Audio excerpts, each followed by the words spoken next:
What was weird is I was streaming when I was streaming Dead Space. It was like I Yeah. had to restart the whole PC to be able to make the stream work after about 8 minutes of Dead Space. It would like I don't know what's going on, but I'm hoping it was related to the game and not just a general Not a thing. broader computer issue. I guess we'll find On out. OBS or Yeah, I'm hoping that we're. I guess, like I said, if one of you can pull up the stream, just let me know if it goes down. yeah, sure. Be unfortunate. Up-a-dup-a-doo. But yes, here we are. EFAP.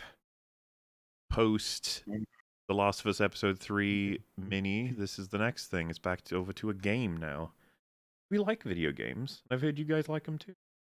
I've liked a video game or two. I've been known to enjoy the occasional video gameage. I've noticed that it's worthwhile, because sometimes we don't do it, to explain what a video game is. Basically, you have press buttons and things happen on a screen, and you have to press the right buttons at the right time in order, and then you get rewarded with special lights and sounds, basically. I like lights and sounds, so count me in. Yeah, I mean, it's brand new technology. It's pretty neat, I think. Hey, who knows what they'll come up with next? Yeah, I was curious to see if you guys like this whole video game craze. Dead Space is the first one. Really strange for a first attempt. You'd think they'd bring out something simpler. Yeah. And so, like, genre specific. Expect something new. You know, it made an impression. A few people bought it, talked about it. Now we're gonna talk. It's gonna be great. As for Actman will be with us within the hour, is what he said. So I believe he's been playing it as well. I saw a couple of people have given their takes on the game. Generally speaking, I don't know if you guys have seen different, but I've seen that most people very much like it. Certainly anybody who's completed it seems to favor it quite a bit. Yep. Well, I guess no sense worrying that. Sorry, guys. But yeah, I liked it quite a bit. I really enjoyed it. And of course we're gonna be talking a lot about it, because we don't just talk about pretty good shows like The Last of Us. We also talk about pretty good video games like Dead Space Remake, Dead Space 2023. Yes, you can call it either if you want. Just don't call it just Dead Space, because I'm gonna be like, wait. The OG. No, that would be as ridiculous as naming the third Xbox console an Xbox One. That would be, yeah. Or the ridiculous. fourth God of War game, God of War. Yeah, but everybody does that. Tomb Raider, Thief. That's a common meme. The common Everybody's afraid L. of the number 4. Oh, I think it's a bit of a common L, because every time you need to just put the year it came out, it's more words than just for Well, God why of War didn't they call 2018. 2018 God of War Love and Thunder? Why wasn't it called that? No. Why? No. Thunder. Love and Thunder. It would be so applicable. Thunder. I think if the original Dead Space was shit enough that you could say Dead Space nowadays and people would assume you're talking about the remake, but that original version it still holds up. Pretty stellar. Yes, it does. It's a pretty great game. And that's the thing. I think we're probably going to go back and forth talking about, I guess, how well or not well they've done a thing, and then how it compares, instead of, I don't know, any kind of very specific chronological. Imagine we broke down the entire original game in chronological format and then went to this one in chronological format. Like, that would just take a little too long, maybe. I don't know. And we just don't like being long here. That's just not a thing we do. Not us. We're brief. We are the epitome of concision. But I Brevity actually, is soul of wit, as that guy said. What was his name? I don't know. I just wheel out the quote. Brevity is the soul of wit. That's the Shakespearean character. Wit is the soul of brevity, I think is what. Brevity is the soul of wit. Who said brevity is the soul? Polonius said that in Hamlet, in Act 2, Scene 2. Wow. I don't know which line though. I streamed the original, and then I believe it's called Strum. Recently. You strum. The past tense of I stream done is strum. strummed it. Strum, yes. I watched some of your streams. I played the original and then the remake. Stream the remake. Which is better? I haven't played the original recently, but I played it so many times, like I still know pretty much every beat of it. And great game. Yeah. Right, you can't be asking me that yet. We'll talk about it. All right, We'll all talk right. about That's it. fair. That's fair. Oh, Maybe our I think minds will I was gonna change. say it's harsh to make him answer that question so early. It's such a Yeah, All right right. now. He thing. just mentioned it. I don't know if he was setting himself up or if we could always Oh, get back well, to it. We can always Mola discuss it. Mola just asked me, or asked everybody, have you played, both games recently? And I was just saying, yeah. And then you were like, all right, let's lock him in. All Yeah, I right. just wanted to make Your sure you were definitive awake answer. starting the stream. Really wanted to keep you on your toes. There's going to be no downtime on this stream. But to answer your question, I have not played Dead Space 1 recently, but I have played it many times through. I've played Dead Space 2 many times through, and Dead Space 3. I'm confident in saying I've gone through it many times as well. I feel like Dead Space is kind of like my sci-fi Resident Evil 4, in the sense of I've just played it a lot. I really love the game's vibe, and There are it's similarities atmosphere. to be made. There are, yeah, Experience. that's true. If you don't finish that the was game even bleeding ammo, then you're doing it You're wrong. doing it wrong. That's right. That's how you know That you've feels- won. That feels very pointed. that was even the standpoint of the developers. Like, they were big fans of Resident Evil 4. I think Glenn Schofield specifically, and he's like, I want to do this game in space. So They did pretty a much very good job making their own little sort of spacey horror-y version of third-person shooter version of that. I can absolutely see the influence. Yeah. He was able to take that and make something truly remarkable with it. So thank goodness for that inspiration. Maybe it explains why I like them both so much.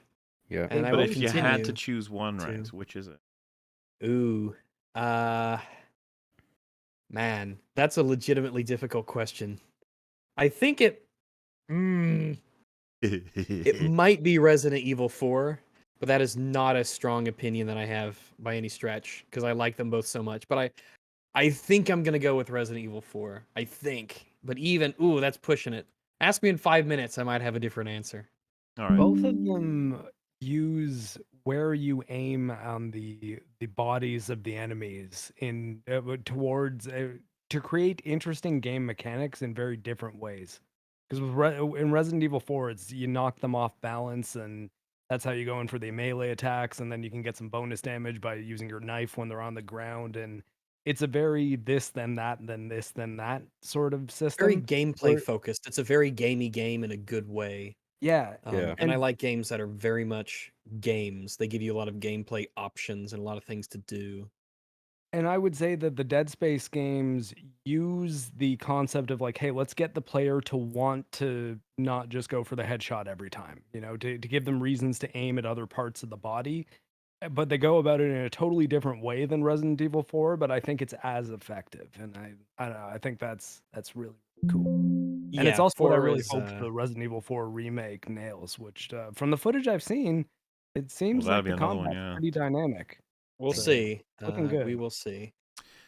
So then, I think Resident Evil 4 has a sort of arcade feel to it almost. It does have an arcade feel to it, yeah. Iframes and the way the enemies behave and the different things you could do, and it very much feels arcadey in a wonderful way. And so it's pretty impressive that it manages to incorporate horror at the same time, like preserving the horror elements that it has. And I think Resident Evil 4 has going for it. Sorry, what'd you say? I said, yeah, somewhat. Oh, yeah. And I think Resident Evil 4 over Dead Space has a little bit more variety across multiple dimensions. Like, you got a little bit more interesting environments, weapons that you can use. One of the things I'm wondering about is if you stripped away, like if you just gave me the like a test version of it, before they make a map and like texture it, they just make the gray boxes and everything in the ramps. Mm-hmm. I'm curious if you gave me both games with that, if I would feel that they had if one seemed to have more interesting areas than the other, because I feel like if we take away sort of the aesthetic elements, I wonder which one is actually more varied. Right. Something I would say, now I haven't played Resident Evil 4 yet. Really? But really? Oh my god. Interesting. No, he is a failure. No, I haven't played a lot of Resident Evil games, but something I would say that Dead Space, the original, definitely feels like it is of the era of like the early 7th generation, you know, like early PlayStation 3, Xbox 360. That feels like a time when a lot of games were really trying to leverage like the new technology to create more novel sort of game experiences, mainly like using sort of physics engines and like baking that into the combat. Like you see that right with the use of like kinesis and all of the different parts that you can like throw, dismembering the necromorphs themselves, and then that changes the way that they move through the environment. Like it definitely feels like it was of that era. Well, yeah, that's the thing. And Kinesis and stasis are huge. They're not like gimmicks that sort of come and go. They are huge. It's not like the game just forgets about them after introducing them. Yeah. The remake in particular really revamps them as mechanics. And they're not just surface mechanics. They're like integrated into the world, the story, in a cool way. Yeah, you have to manipulate the environment with them. You have to, grab distant objects with them. It's insanely impactful in combat to where if you don't use it, you're just the game was intended to, to play with it. And I'm curious if you could beat the Dead Space remake only using kinesis. I'm legitimately not sure. If there were enough things laying around in the environment that you could grab and throw at the enemies, maybe. In theory, I think it's possible to do in theory. I got to think about it because corpse bits themselves do inflict damage on enemies. So I don't know if someone's out there and crazy enough, that would be an interesting thing to see if you could actually do that. Different corpse bits do much different amounts of damage too, so there'd probably be some strategy of target priority to be like, if I knock this off this enemy and then throw it at that guy, it'll do more damage and conserve more ammunition than, and I guess ammunition in this case would be like the red barrels and. I'll do what I can. Point out a few highlights of the playthrough I had, and if anyone else has any, I'd welcome to show them. But since we're talking about kinesis, I did grab this corpse, seeing if it was worth anything. I decided to toss it out, and so if you got the stream up, this is what happened. It goes to show the power of kinesis. Off it goes. Felt like fucking Looney Tunes. The kind of shit that it's an honorable miner's funeral. Yeah, they probably appreciate it. They're not going to get turned into a monster now. The whole What a that would be like a silly example of what you can what these sorts of mechanics can do for you in a game where when it's just you have a bunch of parts in the environment that you can use that are diegetic. And players can come up with really clever, inventive solutions to the problems before them, with all of the different things in play, like different objects, necromorph parts, and then of course your own, weapons as well. It's kind of like, it's just all of the tools are available to you, and how you use them is up to you. But you have a lot of different ways to use them. It's just like it's a really cool way for games to be designed. In fact, you could say it's just a really cool thing about games in general is that they can sort of set that up for you. What is I guess where do we begin on this? Because we give an overall how we're feeling about this game for each individual person. I suppose we could. Sure. We go I don't know what order. Let's go in alphabetical order based on the third letter of the person's first name. Okay. So I'm G. I guess is Theo first then? I think Marc is wait. Third no, I was thinking of C. That would be Theo. Yeah, so I'm G. I just wanted to keep things simple. So yeah. Sure. Good. Fuck's sake. Good thing. Yeah. So well, I'm N, so I'm after Rags. I know that. Right? Sorry, go on. What's that? Sorry, go. No, after you. I had nothing. I was, No, the person we did the third letter. We've been over this. I thought he was asking a question about the. It's very simple process. Yeah. Regardless, Dead Space is a pretty cool remake, which is weird for remakes. They're usually not very good, and it's really easy for them to go wrong in really impactful ways. I'm not tied at the hip to this being the gold standard of remakes yet. I think that time will tell in that regard in terms of how this ages as compared to the original. But it makes a lot of changes that seem really well considered in terms of actually improving the experience of the original in the same way that the original was trying to exist, if that makes sense, as opposed to changing things in a way that's trying to change something about how the game exists and the kind of experience it presents in a way that isn't positive for it, which is the way remakes often end up going. So I've not had an opportunity to play it. It would like fry my PC, so that's unfortunate. But I'm very pleased with it, which is again very unusual. Remakes go wrong very often. You haven't played it and you're pleased with it? Yeah, I've seen full playthroughs, multiple. Oh, okay. He's making sure we're on make sure we're all on the same page here. Just making sure. Yeah. I know you've noticed a couple of things mechanically. This is the thing we usually say, like, you can obviously talk about it a story from viewing it, but less so mechanics. But oddly enough, there are a lot of you've seen a lot of play from this game, right? So you know how a lot of different things have been changed. I would say so, and I feel fairly confident that if I say anything off base, there's plenty of people here who would know. So that was really off base. What you just said. Oh, yeah, well, we would never correct you. So get your shit straight. Yeah, you're like intimidated or something, you know. Okay, which means Fringy's next.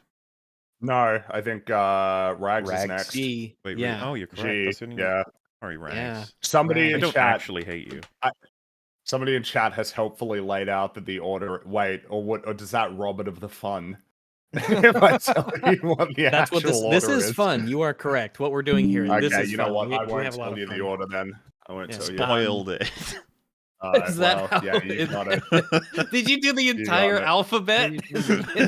Why would you do it like this? I gotta do the entirety of the alphabet. It's like counting syllables with your fingers, you know? It's a cheat code. It's about min-maxing, right? Which we'll talk about. All right. I'm very positive on the Dead Space remake. I have no major problems. I don't think that it does anything really that poorly. There's a few issues here and there that I think could have been tweaked and changed. There are some minor things gameplay wise that I would probably point to, but overall very positive. As someone who's played Dead Space the series a great amount, many times, I was very, very happy to pick up this game, see the incredible improvements that this, the kind of graphics can give, and the lighting, and it feels like if they made Dead Space today, what it would, what it has the potential of really being. A lot of care and a lot of effort went into making this game, and to give it the same sort of vibe as the Dead Space series. It slots right in, gives you the same feels, and it plays very much like Dead Space 2 and 3. In a good way, though. I'm very, very happy with it. We could have gotten a far worse product, and I think that this is going to be used in the future to sort of judge how remakes are done. And we'll get into all the specifics as we carry forward these hours today. Yes. I found there was a lot of minor things on the mining deck. Wow. Sorry. I mean, it was worth it, but for a second there, I was thinking like, "Oh, Fringy's gonna be so upset." It took me a second. Fringy, now you can. Oh, well, that is. Yeah, it's my. Dead Space is a pretty great game, and Dead Space Remake is a pretty great remake of a great game. It is so evidently the product of very thoughtful choices with regard to how to take the original game and then represent it without losing what was present in the original game, and in a lot of ways enhancing the material that was present in the original games. It feels like it really captures the vibe and tone of Dead Space. In terms of the core mechanics, it's like, in a lot of ways, it just feels like refinements and tweaks. Narratively, feels like they've made a lot of very they've been very considered in making changes. I think that's the general feeling when it comes to this remake, is that they were very considered in making changes to what was already present, instead of just making changes simply for the sake of making changes to make it come across as more of a new and original experience. But consequently, it really does feel like this new and refreshing experience, even though it's a remake of like a 15-year-old game. But I think it's like Rag said, this feels to me like what Dead Space, the original, would have been if the team that had made it now with the technology that's available to them, and perhaps to some extent with the foresight of like where the franchise was going to end up going. So yeah, I'm really happy with it. I enjoyed it a lot.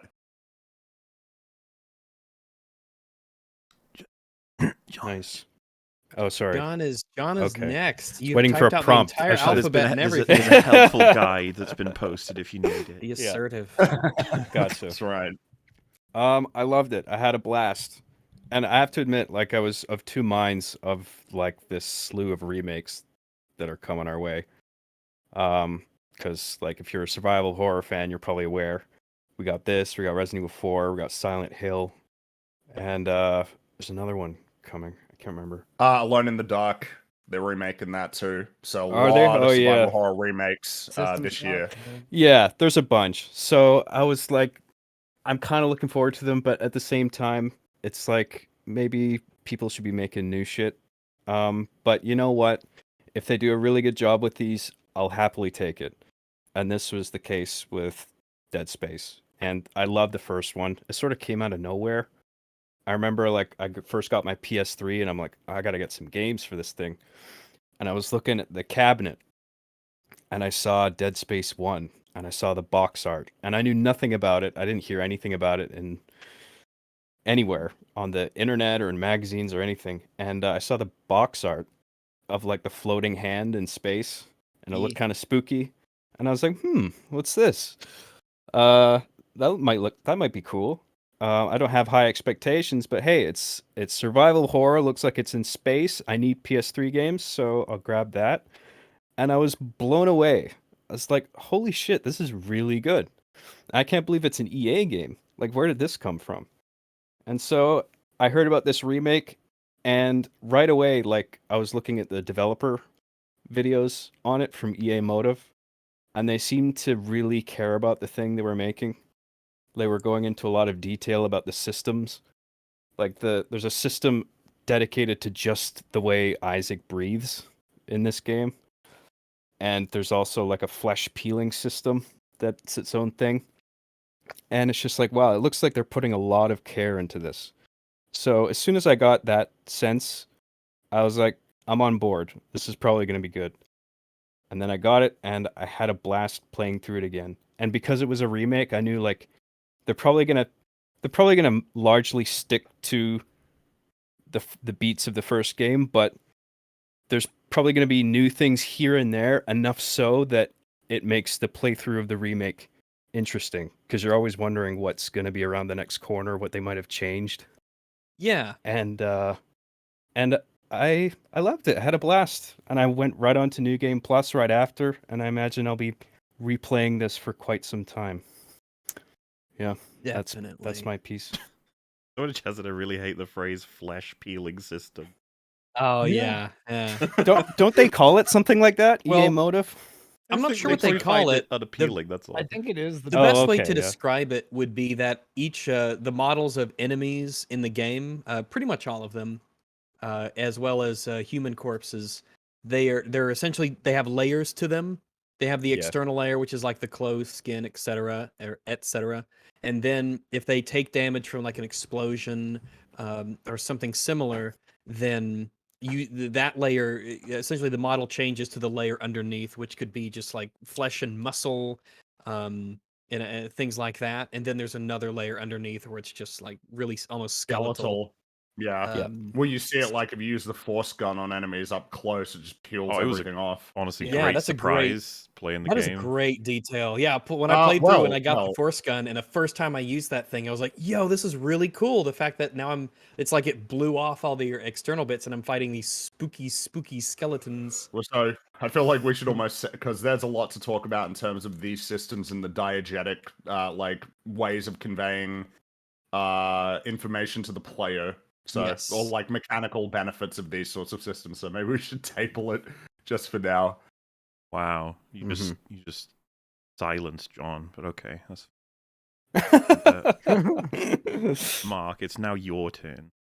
All right. I think I can go as far as to say that this is probably the gold standard of remakes of action horror games from the early or mid 2000s, I guess. And we can only hope Scope that was getting Resident smaller and 4 smaller there as you went on. Well, but I mean, like, there's enough of them coming out that it's actually kind of a relevant scale. Because honestly, if Resident Evil 4 can just be this for Resident Evil 4, I'm in. Like that's, I honestly think that it did a great job of feeling like Dead Space, very specifically feeling like the game Dead Space, while also feeling like a game that came out in 2023 instead of 2008. As Rags was saying, it implemented a lot of the best systems of Dead Space 2, because I didn't really talk too much about my history with the series, but I have not played Dead Space 3 to this day. You should. I actually do plan on it. X-Ray Girl's playing through the remake, so I'm hoping that she'll play 2 after that, and then maybe I can co-op through 3 with her. And I think it'll be interesting because I won't be able to say, yeah, what's coming up is scary, because it'll be new to me too. And I played Dead Space 2 for the first time. I finished it after I finished Callisto Protocol, so it was just this past December. And I loved it, and I played a good chunk of Extraction on the Dolphin emulator. It's the Wii game. That's the Wii, yeah, the rail shooter. Yeah, it's actually not terrible. Like for a Nintendo Wii rail shooter. Did you play Resident Evil Umbrella Chronicles? Yes. Yeah, I You ever did. play that? Yeah. I don't know. Maybe there was just a thing around that time of making rail shooter versions of other franchises. Because it's the easiest genre to make a quick Wii game for. And I kind of miss them. I wish that there were more. Maybe there are, and I just don't know about the treasure trove of all the rail shooters out there. But they never really they're like like seek and find games, you know, where there's a bajillion of them out there, but you just never hear about them. Virtual reality is the medium for them now. If like there are still really decent what are essentially light gun shooters, it's just their VR games. Like plenty of them where you're on rails and you're just shooting, because that makes sense for VR. Yeah, VR movement. And I honestly, one of the earliest VR games I ever played is still one of the most fun, and it's a Space Pirate Trainer, which is Space Pirate Trainer. It's you're standing on like a platform, and you have a weapon in each hand. You can switch the weapon, be it a lightsaber kind of thing, or a couple guns, a burst fire weapon, a little pistol, a shotgun, and you're just fighting these little drones that shoot lasers at you, and you can pull out a shield and block the lasers with a shield or dodge them, but you're just standing there and fighting enemies that like going for high scores, but it's tons of fun because the mechanics are really solid and it's flashy and kind of looks like Tron. Yeah, light gun shooters. Anyway, Dead Space remake, really, really good, and I hope that more remakes in the future do as good a job of capturing the spirit of the original while bringing new mechanics to the table. And if they're a remake of an original game for which there was several sequels, bringing improvements that were in the sequels to the original, I think is a really good thing. Like adding the 0G movement from Dead Space 2, being able to impale things with telekinesis, which I think was also a Dead Space 2 thing. That stuff's all really cool to see in this. And I think a lot of the storytelling changes that they made, in particular Isaac talking, ended up really benefiting the experience in a way that I think adds to it more than it takes away, for sure. All right then. Yeah, Jojo, I know. What does Jojo think about Dead Space? Oh, she's super cranky about it. Oh, that's a shame. That's a shame. Normally, it's Theo's job. Not a fan, huh? Well, I'm gonna go now. Today, I'm afraid. There I go. So, funnily enough, the big old fight that Dead Space 1 and 2 often have between people who prefer one or the other is between the fact that Dead Space 2 seems to update everything to make it smoother and more fluid and connect everything better. Everything just feels less clunky.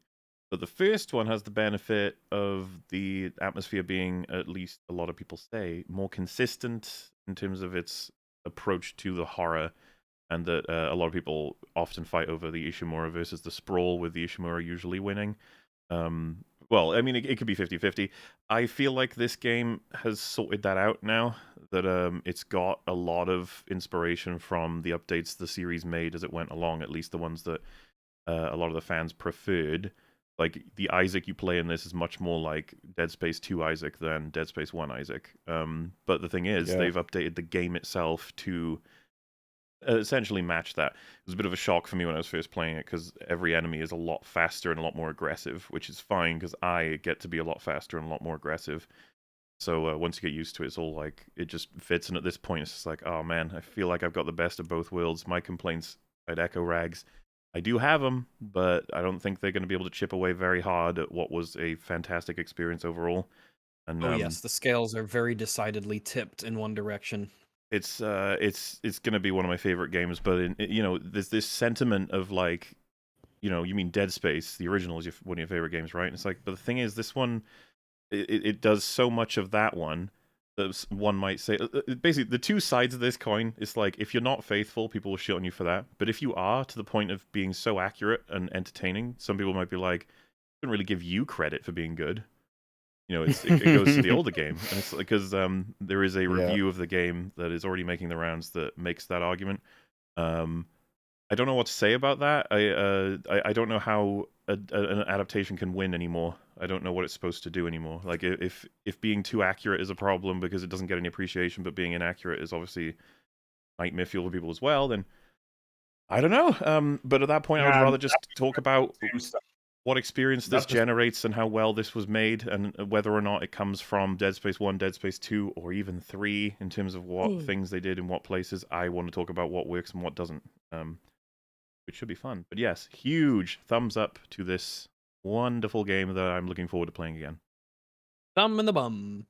Which leaves just the Act Man, but he's not here yet, though he's on the way. He said he's getting himself ready. Is it the Act Man? So we do use the E in the or the T in Act? Well, as you can see, Muller has chosen the T in Act. Interesting. That's an interesting creative decision. I know. In my head, I think I did it the same as a lot of people categorize like movies where they knock off the thes sometimes. Yeah, I think you made the right call. I'm with it. How you should have recorded it is Act Man with a Act Man the it's like Steam... your DVD collection, The Lord of the Rings. It's under L for Lord, obviously. The Steam Library Collection does that. I saw someone mention Is it weird that I kind of view the word Warhammer that way in the Steam Library? The Warhammer 40,000. Well, no, because every single Warhammer game and Warhammer 40K game it says Warhammer. Yeah, once you get to the W's down there. And I'm just like, I just want to say Vermintide or Darktide. Like, it's so much easier for me to find. I saw someone mention that he hasn't finished the game yet. It's going to be a bit awkward to talk about everything if he hasn't. I'm sure that depending on his progress, he'll have plenty to add. Oh yeah, I want to talk about the ending, as I imagine all of you will have stuff to say about how they did certain things in the story as the game progressed, In any case, shall we start? We're going to do like a highlights reel, I think, and then talk about what comes up where it comes up, but I guess we can start from the beginning. It's fun because you see this shit in trailers and stuff, and you're like, I remember all of this. Just the graphics are all big now. Look at them go. Now, when you say start off with a highlight reel, what do you mean by that?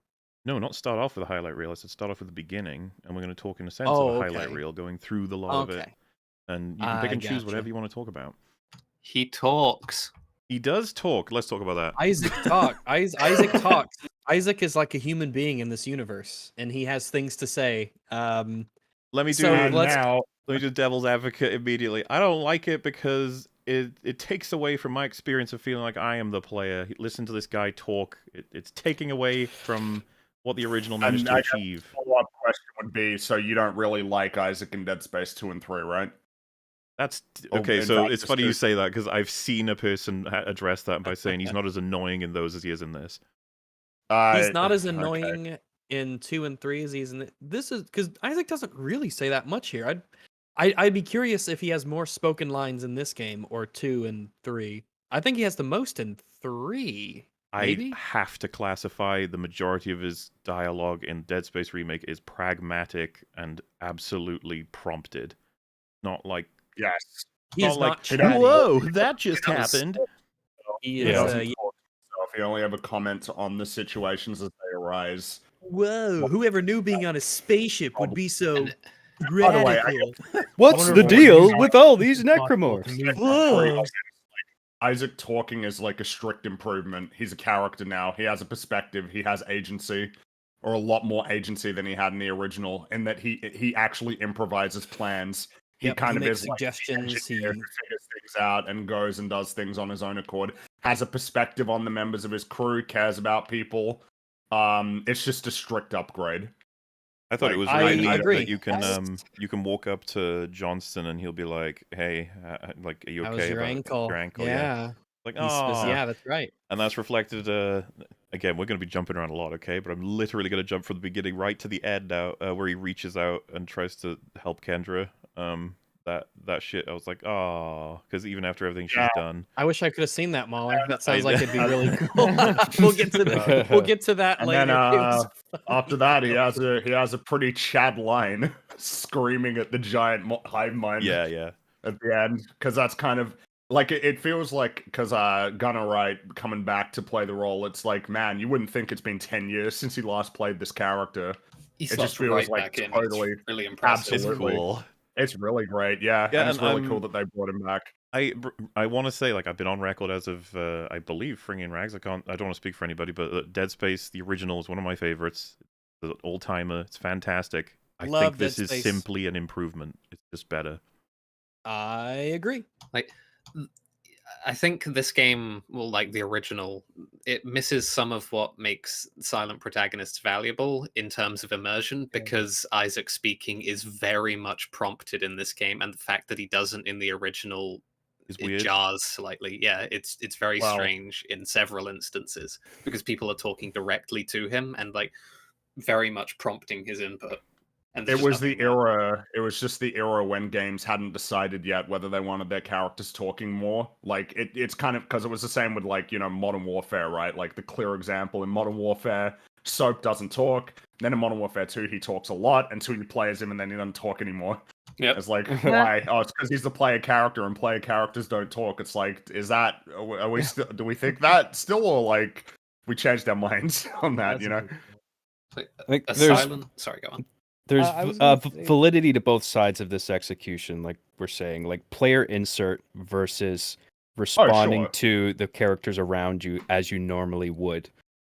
Like, because it does seem kind of weird, except in the context of a video game where you're willing to accept, okay, the player is me. So, and there is a degree of immersion that is achieved through that.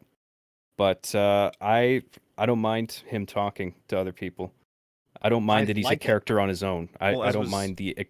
Yeah, go ahead. As was just sort of implied, maybe someone didn't connect why we were talking about his agency when that's a different thing from him speaking at all. It's like the reason they're connected is that a lot of his dialogue is him making suggestions and talking about how he can solve the problems or where we should go next, and it's usually related to him being an engineer, which is really cool.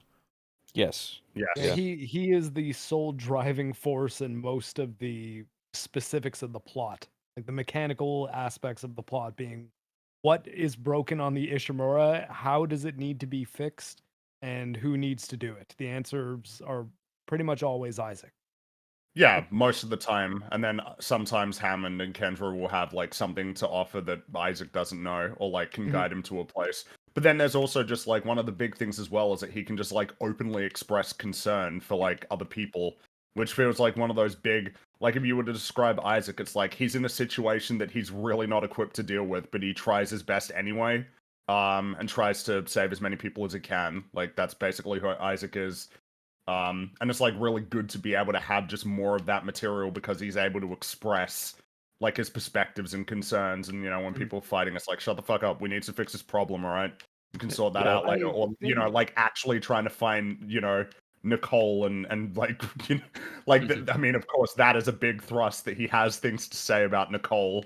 Like, Nicole, Nicole has things to say about him. Her as a story element was the reason I was most afraid of the voiced Isaac being in this game, because I think that more so than even the player insert aspect, I think the stronger argument for a silent Isaac, or argument as to why it worked in the original, was there was an element of surreal to the storytelling in the original, where Hammond seemed like he was maybe hiding something, and Nicole, you weren't sure, was she a ghost? Is this holograms that he's seeing? Is it an actual person? Is she alive? Is she a zombie? Like what's going on?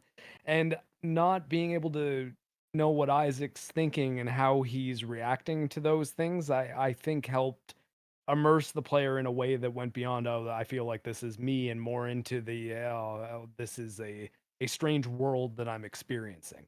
However, I think that like the result is better with him speaking. So it's like, well, and I was 50-50 on it for a long time. I was like, I don't know. I think it's maybe a net neutral overall, but when you kind of go through the game a second time, especially, and like reflect on the choices they made, it really is a lot better having him as, I mean, I think Fringy hit the nail on the head with the driving force of the story aspect.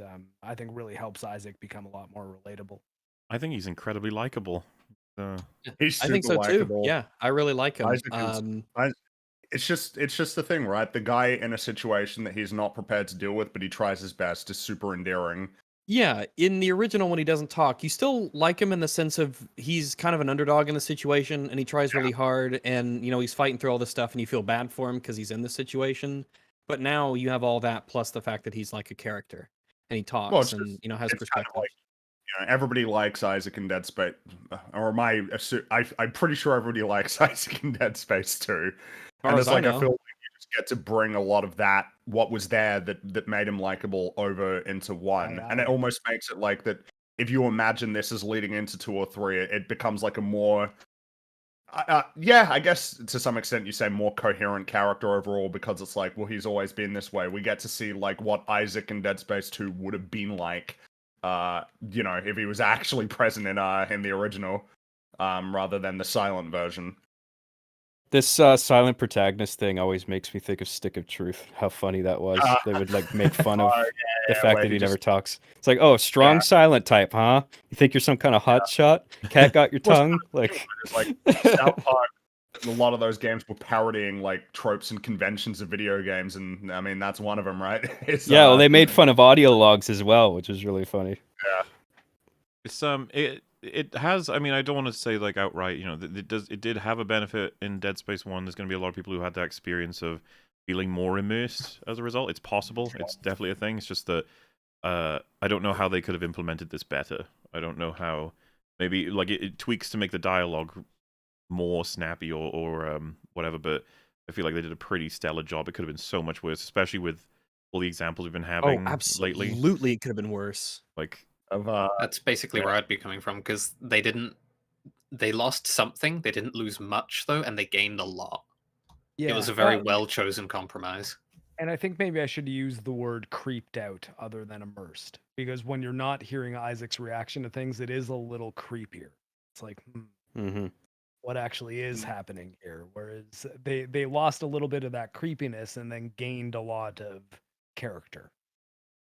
He's able to be a character, and any jarring senses from him just not participating in conversations people are having with him is gone. Well, I'm trying to think of what should we mention? I guess the graphical update, is that worth going over? It is. I think it absolutely is worth going over. The game is gorgeous. The lighting is incredible. A lot of work went into making the lighting for this game look as good as it does and as dynamic as it is. It absolutely and totally 100% changes the atmosphere. This game, if you play the original, you go back to it, if you've forgotten and look at screenshots and gameplay, it looks like a game from when that game was made. It looks like a good looking one from when it was made, but it does, it looks like a game from 2008 for sure. Yeah, and we've had so many improvements graphically since then in video games and just overall, and the lighting element turns this into a super tense and extremely atmospheric and foreboding place.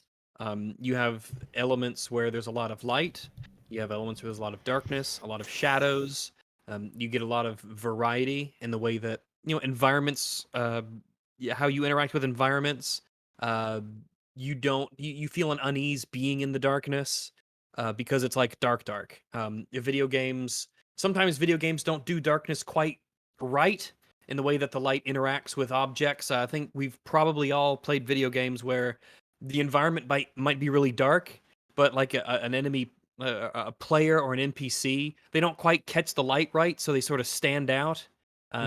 But this game absolutely nails the atmosphere and using the darkness. And of course, the textures are really excellent. The Ishimura as a ship is full of props and knickknacks and doodads scattered everywhere. Everything from the way that the walls and the floors and the ceilings, the way that the necromorphs look, the way that the biomass is represented, the effects of the guns and what they do. There's no denying that this is a modern game, and it looks incredibly good because of it. For that aspect alone, anyone who's maybe not even that interested in Dead Space, but who's big into atmospheric and immersive games, just that alone, I think, is worth having you take a look at this. There were countless moments in playing the campaign where I just stopped for a second and just looked around, and I was like, "Oh, look at this!" There'd be hallways, especially in the Valor, where I looked down, and I was like, "That is fucking scary." Like a distant hallway with loads of flickering lights, clear like blood-stained walls, and just things thrown around. You're just like, "Oh, look at that! That's creepy." The game being willing to get properly dark. I mean, literally dark. Most games tend to shy away from that because players like to be able to see, but it's used to really, really strong effect in the remake. Necessitates your flashlight. The flashlight, I was saying this on Metal Show yesterday. The flashlight in the original kind of seemed more like it was a lighting effect to just make it look nicer, whereas in this one, it feels like a tool which you the lifeline in this. Use. Yeah, it's like a flashlight in the darkness. Yeah, it felt a lot more cosmetic in the first one, where you don't really need it. You can sort of like squint through the darkness in the original and make out when an enemy's coming at you, whereas here it's actually like pitch black and you need to point your gun to be able to see anything. And regarding video game remakes, it's a lot more easily justifiable when you're dealing with the horror genre in particular, because like the graphical fidelity adds so much to the scare factor and the immersion that it's like if like the Wind Waker remaster, for example, it's like whatever, it's like a little too much bloom, but it looks fine, I guess. But like, did we really need this? But in the case of like horror games like this, it's like, yeah, great graphics, awesome. Well, it's this essentially game could really use it. These are going to be a series of arguments, essentially, as to leading to why like this deserves a bit more praise than simply like what remasters often get, or what this is a lot. They put we haven't even covered anything yet. Well, but, I mean, like obviously the thing we just said is covering the entire game. You get this experience. Like they didn't skimp at any point in the game in terms of how everything looks, it feels. Like they went through with a fine-tooth brush to make everything. I mean, it's funny because we've got all of these bits of footage on screen, and all of it, every time, the lighting is something to talk about. It seriously needs celebrating. It's kind of a incredible. redemption cry for the Frostbite engine too. Like after Battlefield I built this 2042, on Frostbite. it's wild to think that a Frostbite game is one that I'm looking at. Like, wow, I'm this is gonna the now. future, I'll stand man. up for Frostbite a little bit. I think Frostbite's way more lovely than people give it credit for. I think Battlefield 1 in particular it looks gorgeous even now. Frostbite's you could do a lot of really great stuff with that game. And I think this just goes to show it. It's kind of like it's like Unity, give it to the right people, and that game, that engine that can really shine. Hello, I sense some quality video game discussion going on in here. Oh yeah. Hi, we're talking about the video games. How are you doing in terms of your playthrough? How far into the game are you? Chapter 10. So I think that's most of the way. It is most. Yeah. I've chopped it up into like 3 chapter streams, since there's 12 chapters, so that's 4 streams. Did you play the original Ackman? Do you know what's coming? Like in the end, or? Oh yeah, he's obviously played. I played the first one like 6 times, and then I only played the second one like once or twice. Wow, lame. The only awkward thing about it is there's technically spoilers. Do you know? Telling Ackman there are spoilers is a spoiler. I already know that there's probably some spoilers. I already know the story, No, that's the thing. You don't. How do I say this without spoiling anything?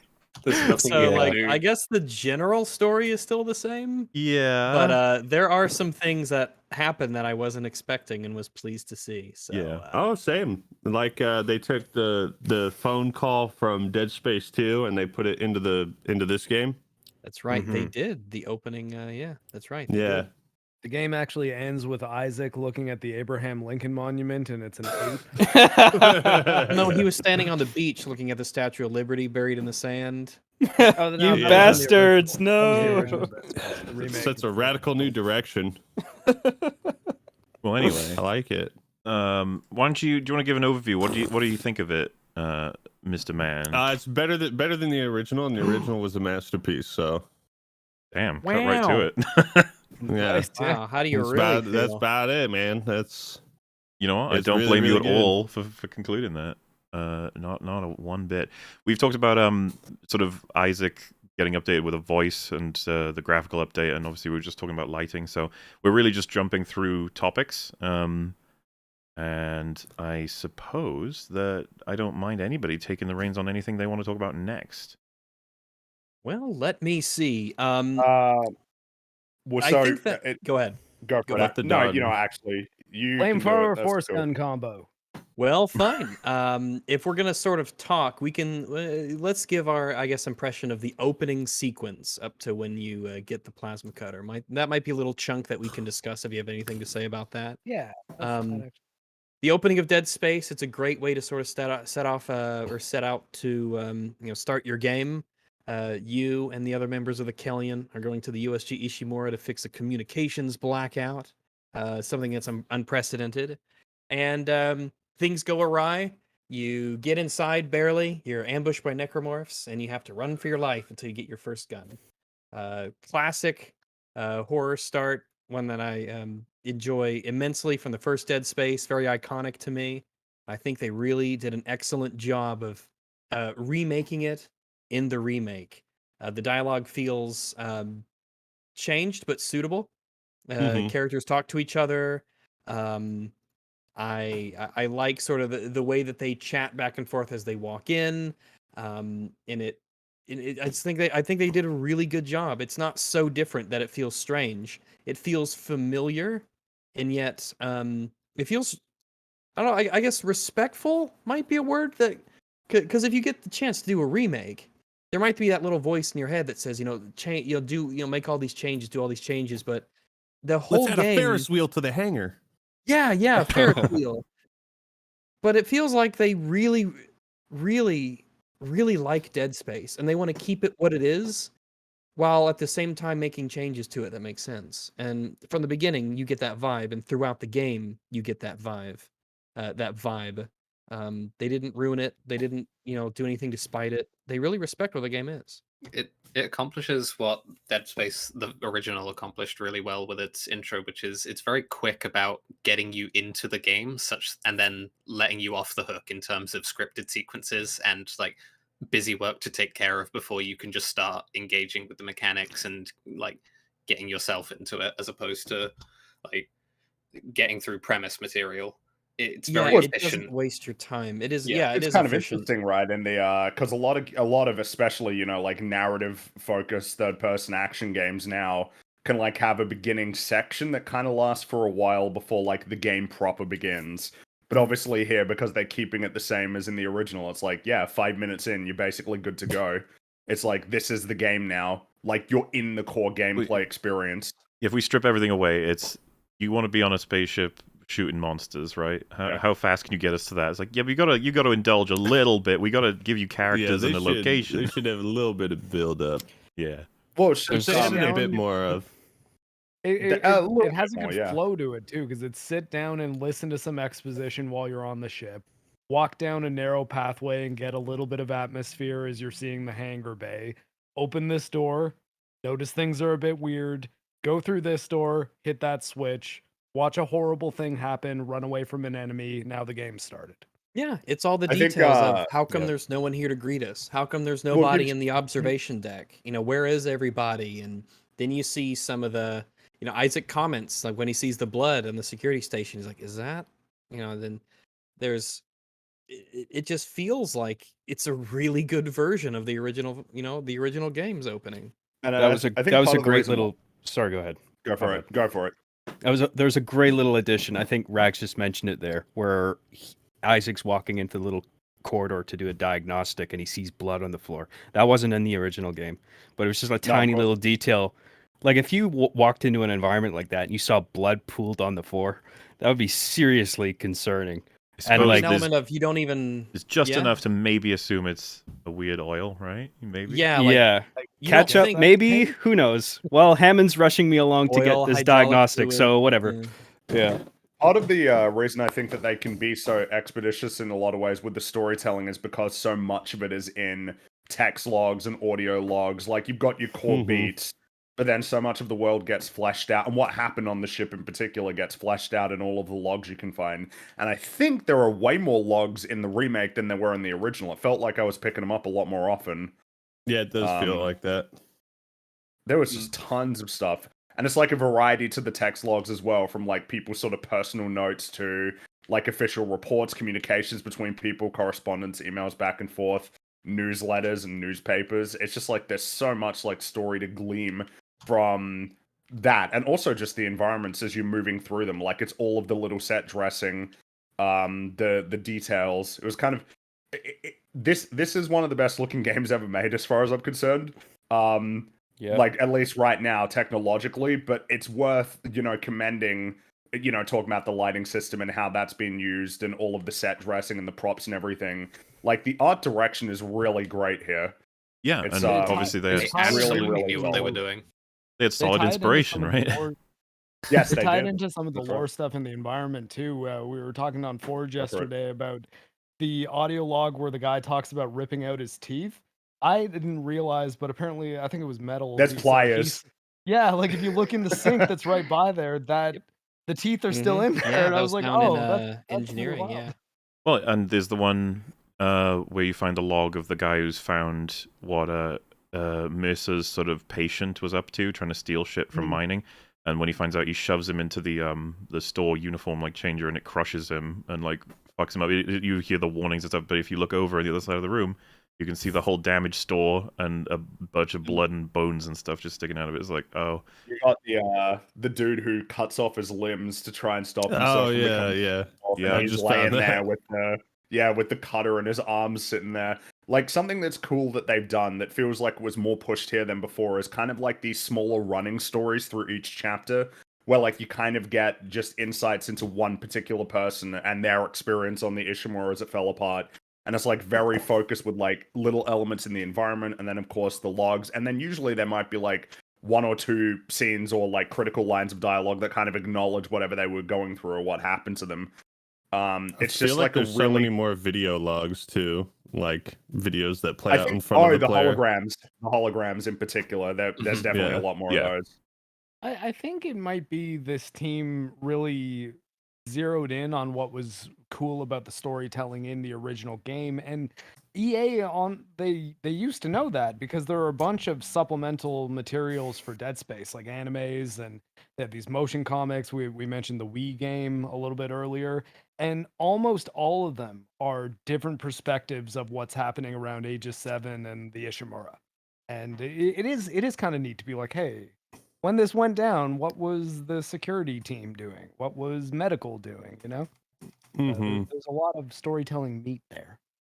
It feels like they brought a lot of that into here, where we just get a little bit more on information on what was happening as everything fell apart.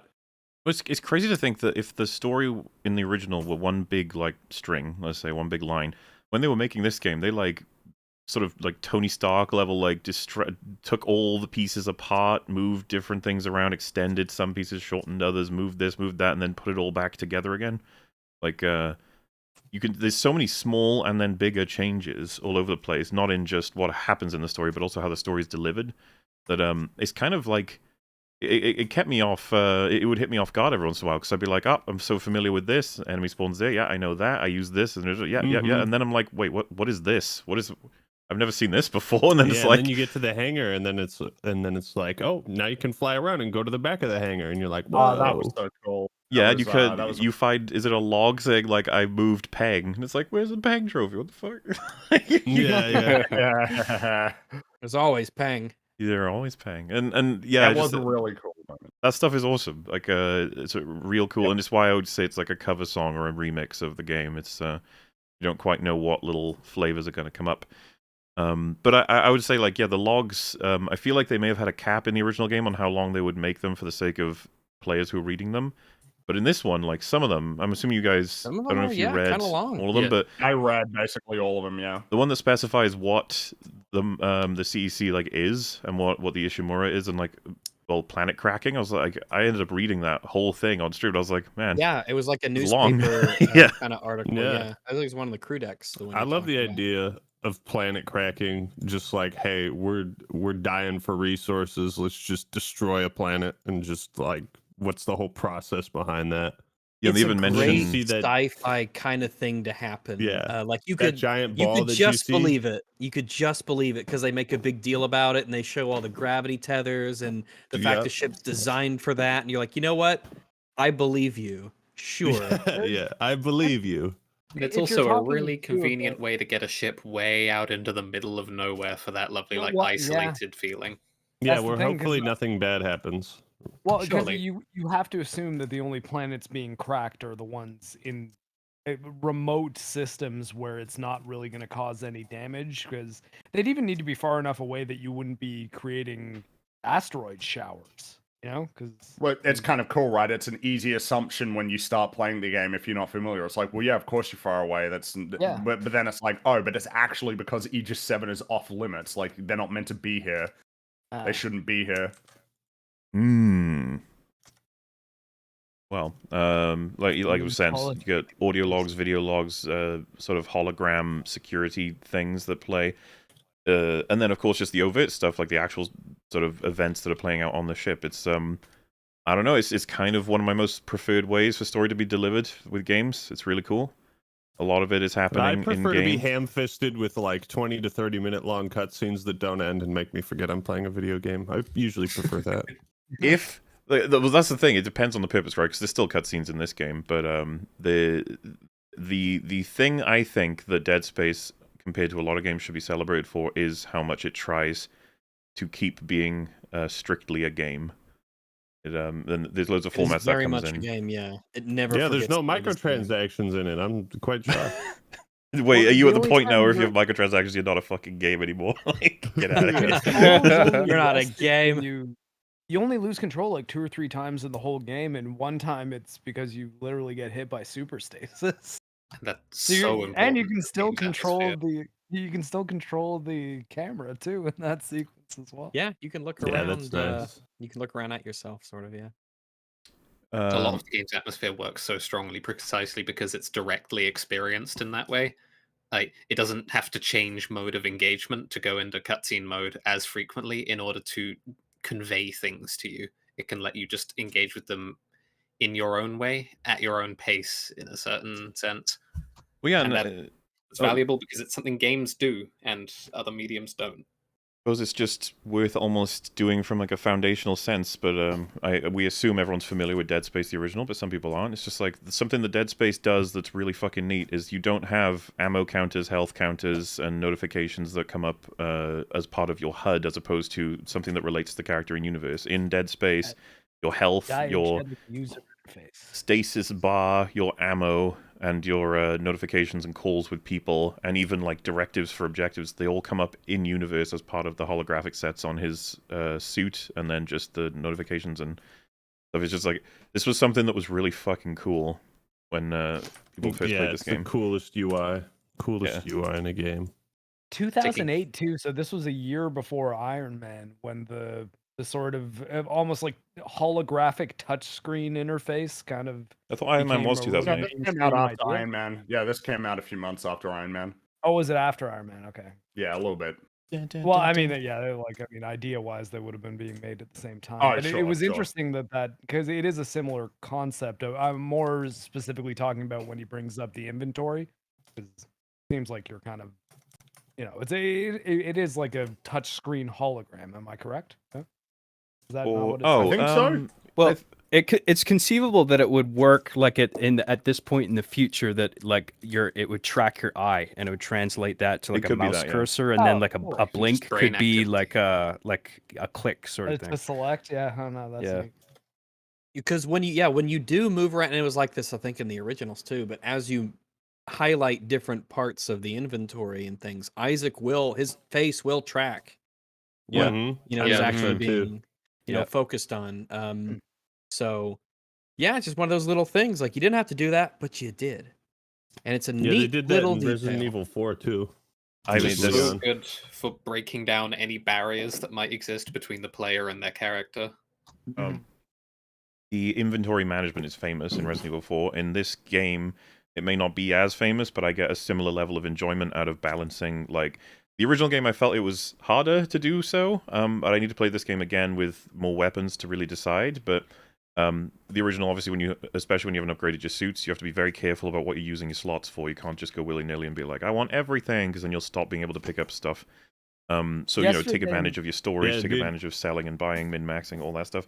Resident Evil 4 was famous for being like Tetris. This game, I just feel it nailed the balancing aspect. It felt satisfying just to make sure. Resource management. Oh yeah, and they took out the dumb bullshit in the original. I don't know if you guys remember the power nodes when you were upgrading weapons beforehand. There would just be wasted slots that you'd be like, well, what's the point of that? Why, I get to the next one, can yeah. see in a development meeting them saying, "Hey, yeah, it'll really create some risk reward," but then in practice, it's like, yeah, but it feels like a kick in the balls. Yeah, because you every don't get the power Yeah. nodes that often, and then you got there were rooms in the original that you would use a power node to open the door, and sometimes there'd be another power node in there, but.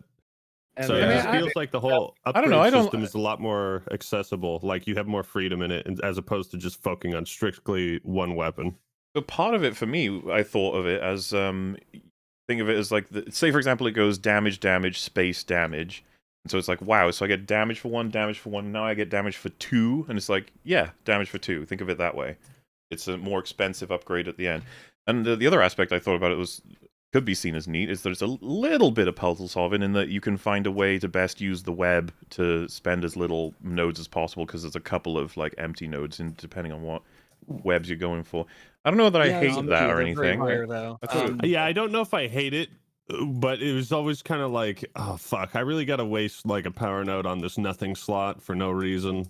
I think I would probably be more upset if the game didn't throw nodes at you, which I think is, especially if you're going through with only a couple weapons, and you have so much less to actually spend your nodes on.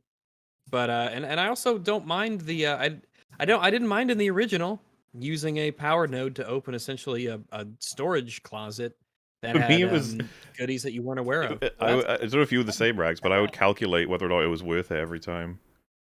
In terms of like, so if I picked up a triple health and 1,500 credits, I'd be like, damn it, that wasn't worth it. Yeah.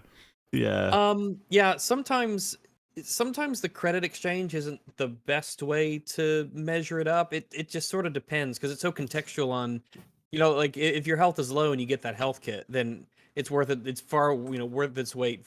I don't disagree. Its credit. You'll typically be able to get to a store, like in the game, at any particular point. It's also nice that they let you respec your weapons if you need to. Do you think that's neat, or does that not just take away the fact that players should commit to their choices? It's neat. It's neat. Okay. I'm sure that it's neat. It's not free. It comes at a price. I'm not certain that the commitment in Dead Space in terms of where you put your nodes was that like important to the experience in the first place. It really wasn't. And you are an engineer, I guess if you could take away nodes and put them on. I guess it's not even just that. I think mechanically speaking, it's a little bit of a problem if you don't. The problem is you can't always know exactly what you're buying, and you especially can't in the remake. Rags, I'll let you mention that if you want. Right. Oh wait, one thing I wanted to say. Thunder asked, I don't know what min-maxing means. Min-maxing just refers to how you're controlling your resources. Minimize losses, maximize gains, basically. Yes. Yeah. How you want to live your life, basically. Yes. Minimize losses, maximize gains. Yeah, you want to try to get as much resources as you can and expend as few as possible. Min-maxing in this game. So Dead Space's version of min-maxing is. Obviously getting hit the least. Using kinesis as much as possible to not spend ammo. Yes. Selling as much stuff as you can to get as many credits as you can get to convert those into nodes. Or suits. That would be, or suits. Yeah, that's min-maxing in the game. As well as, of course, I couldn't not mention this as a Resident Evil 4 enjoyer myself. But in this game, if you upgrade your weapon capacity, it refills your weapon.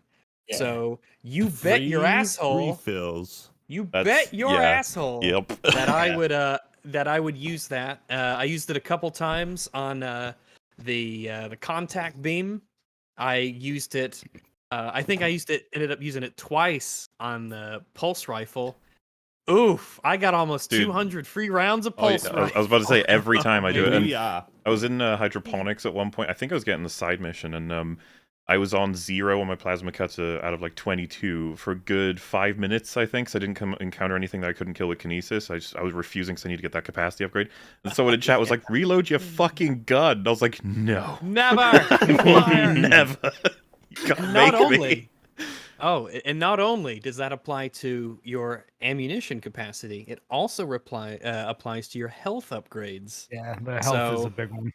There were a few times where, and I don't know, I went, as is typical, I played through the game on normal the first time, because I absolutely intend on doing this on hard and impossible later. And just to start give with myself hard next time, scrub. just to establish my cred, I have all the achievements on Dead Space 1 and 2. I've beat them both on impossible modes and the hardcore mode in Dead Space 2. Mm-hmm. Oh yeah, what about Dead Space 3, huh? I can't even remember what I did in Dead Space 3. I just don't think I cared about the game quite that much. I never played it. Sorry for interrupting. Yeah, but I'm so I have no worries there. But I was very curious to see, because I am very curious about what the developer intends to be the baseline sort of quote unquote intended normal difficulty. That always is interesting to me. The default experience. Sort of, yeah. So yeah, the only time my health got low was when I sort of let it get low, and I wasn't playing as well, just because I'm like, well, I'm gonna get my health upgraded eventually. I might as well just take hits and just poof, it goes all the way up once you upgrade health. But there is one thing though regarding the upgrade system.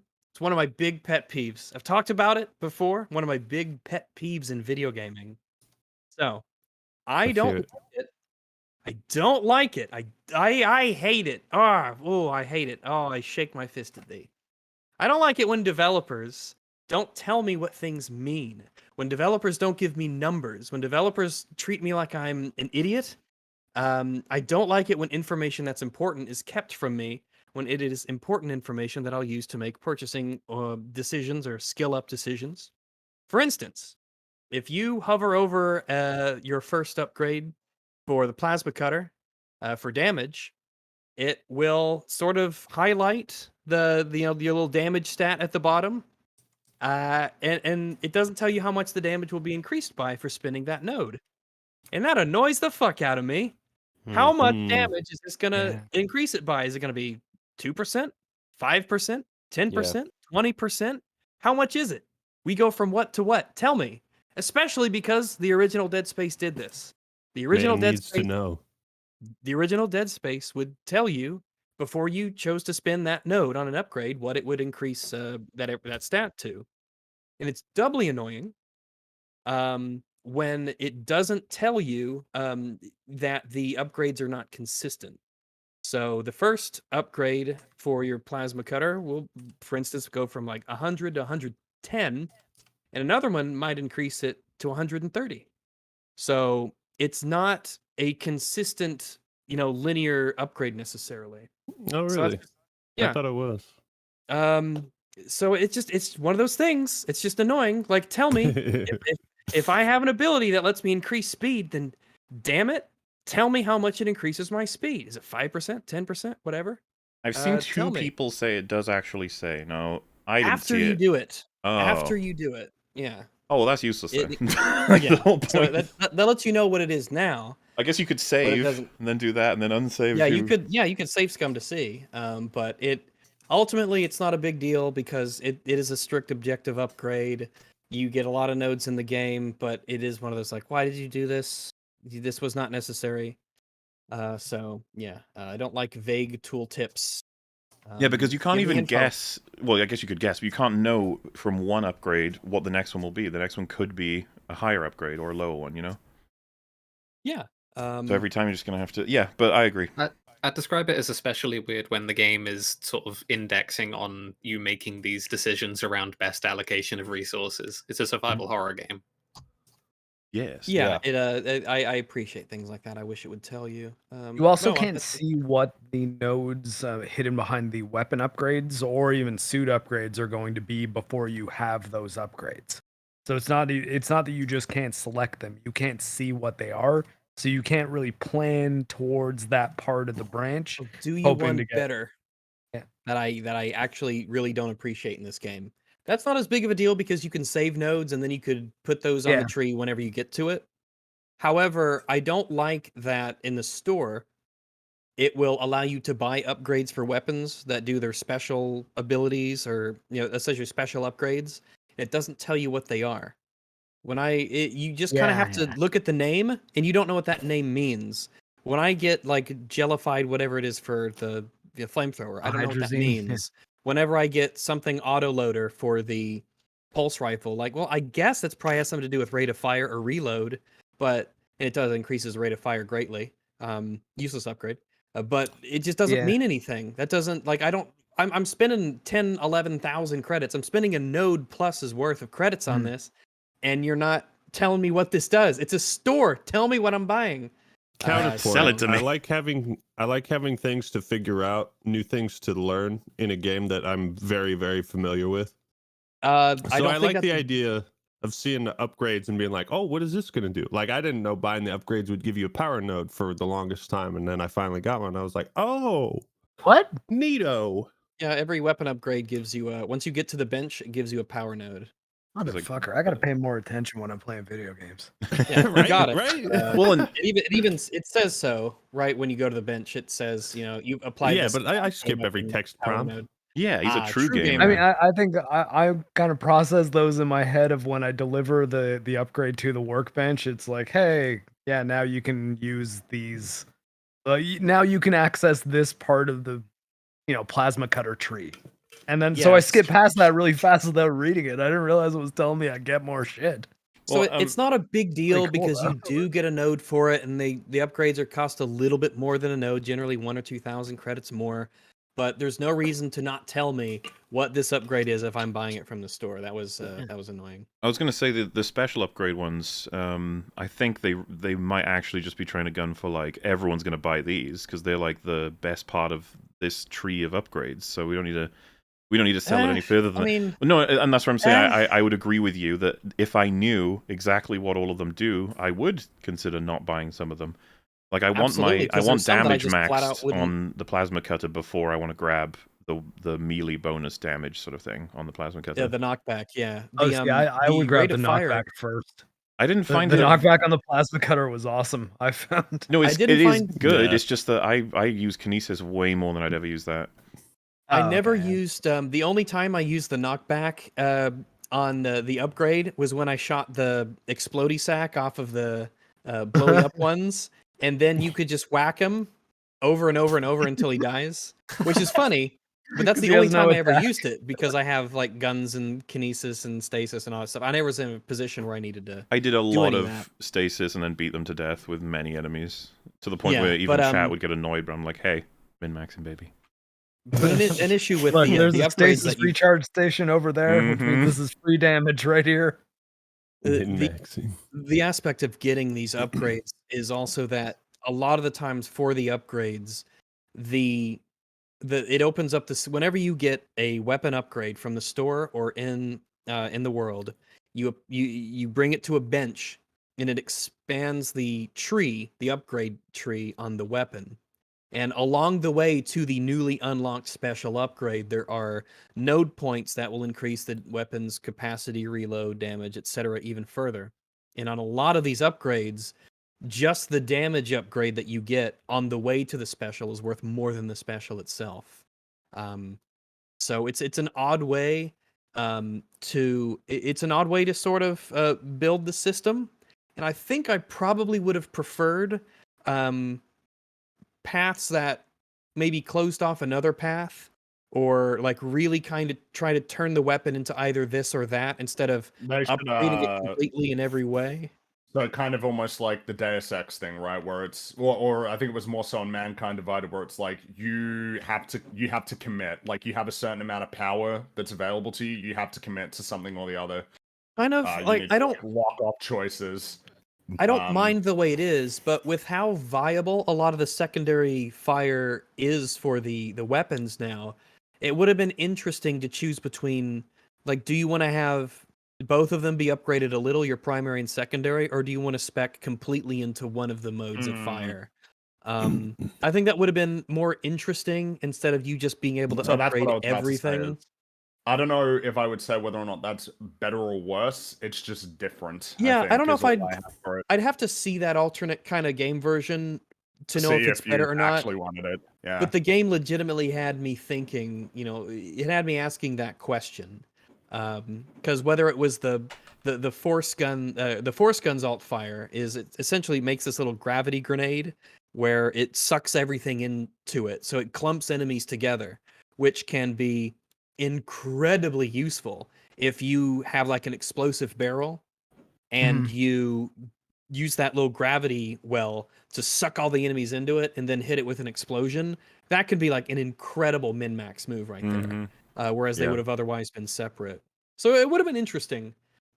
Dude, Rags, whenever I have like 7 enemies coming at me and one of them is the explosive guy, I'm like, oh my god, you didn't. That's so kind of you. We know what's happening here. Especially if you stasis, blow them up, and then everyone is sort of in the same position, but now you can see all the separations of all their limbs, and they're slowly flying in different directions. Like, yeah, that's the best part. But yeah, I mean, overall, I didn't have any real like major complaints. These, as much as I've gone on about them, they're minor. I enjoyed immensely upgrading everything, watching my power grow and grow and grow. As did Maybe I. too much. But I really, by the end of the game, I felt like, I'd come far. I was using my 4 weapons because I decided to go with 4 for my first playthrough. I was, shooting this enemy with this, and then, they're getting close. 3 force gun pushing back. You feel really good. It's very satisfying to do well in this game once you're familiar with your equipment. From what I understand, what I really like about the upgrade path through the playthroughs in this game is you get enough nodes to pretty much max out one weapon and do a decent job upgrading, say 2 more or 1 more in your suit. And I was able to upgrade my suit entirely and all 4 weapons entirely. I was going to say, I definitely could. Were you buying a lot of nodes? Or yeah, but you were playing on normal. I was playing at normal. Well, to back him up, I was on hard, and I was overflowing with resources by the time I hit the end. I had 40 spare nodes, 200k money, and I filled my whole inventory with how do you get ammo. 40 spare nodes? We're fucking good at the game. I don't even think that's possible. Oh, well, I mean, surprised how much. Like I said, this game, if you're good, I mean, hey, but as a Dead Space veteran, Mahler and I, you should see my inventories when I play Resident Evil 4. Well, I was about to say, it's all in a playlist. You can see me do it. Would you, springing from that, would you say there's any kind of a balance problem if you're able to do that on hard? So I was actually going to bring this up. I would be chill on it if not for the fact that, as far as I'm aware, the next difficulty up is the same. It's just there's saving changes, which I think there should be another difficulty up at least that makes everything harder again, because hard's not hard enough. I would already say that based off what I've seen, we need, because we did the other the old Dead Spaces did this as well. You had like your easy, normal, hard, then you had like survival difficulty. After that, I forget the names specifically. Maybe it was Zealot difficulty. I think it was called survival. But yeah, the game needs to be harder. I think in Dead Space 2 they had 1 extra difficulty off the start. I think the difficulty on hard is pretty solid. I think they probably should be. I think the difficulty of hard makes me look at impossible or whatever the one after it and think, okay, I could actually do that, Because I've died like 3, 4, 5 times to like hazards. This one time I think once you get to that part where you have to throw the rocks into the center sun thing, I think everybody jumps in there at least once just to see what happens. But I've only died like 2 or 3 times to the actual like necromorphs. To add to the difficulty thing, I think no matter what mode you pick, there's still some variance because the intensity director is governing certain things, like it's making adjustments on the fly based on like your health or your ammo count. Yeah, go ahead. If I may, there were some times where I got to a really fun fight and I replayed it multiple times. So like the bridge, when you go to the bridge and all the enemies fight you on the bridge, I really enjoyed that. So I played it through like 3 times. Because it was just fun. I was like, yeah, this is fun. I love this. Give me this open area, throw necromorphs at me, and I just had a blast playing it. So I even have a save there right now on one of my files, so I can always hop back, and it's right before that big fight on the bridge. But when it comes to the difficulty director, there is some level of randomness. Well, it's not random. It's probably based on some sort of algorithm that checks your stuff or whatever. But I remember in particular when I was going through and doing a bunch of side missions and going for locked rooms that I hadn't been to, when I went back to engineering, that engineering lobby that has the store and the save point on it, I ended up having like 4 really kind of like big fights in there. I don't know why, but I knew I was doing well, and I knew the game knew I was doing well. So it was interesting to go back there multiple times to do side missions and stuff.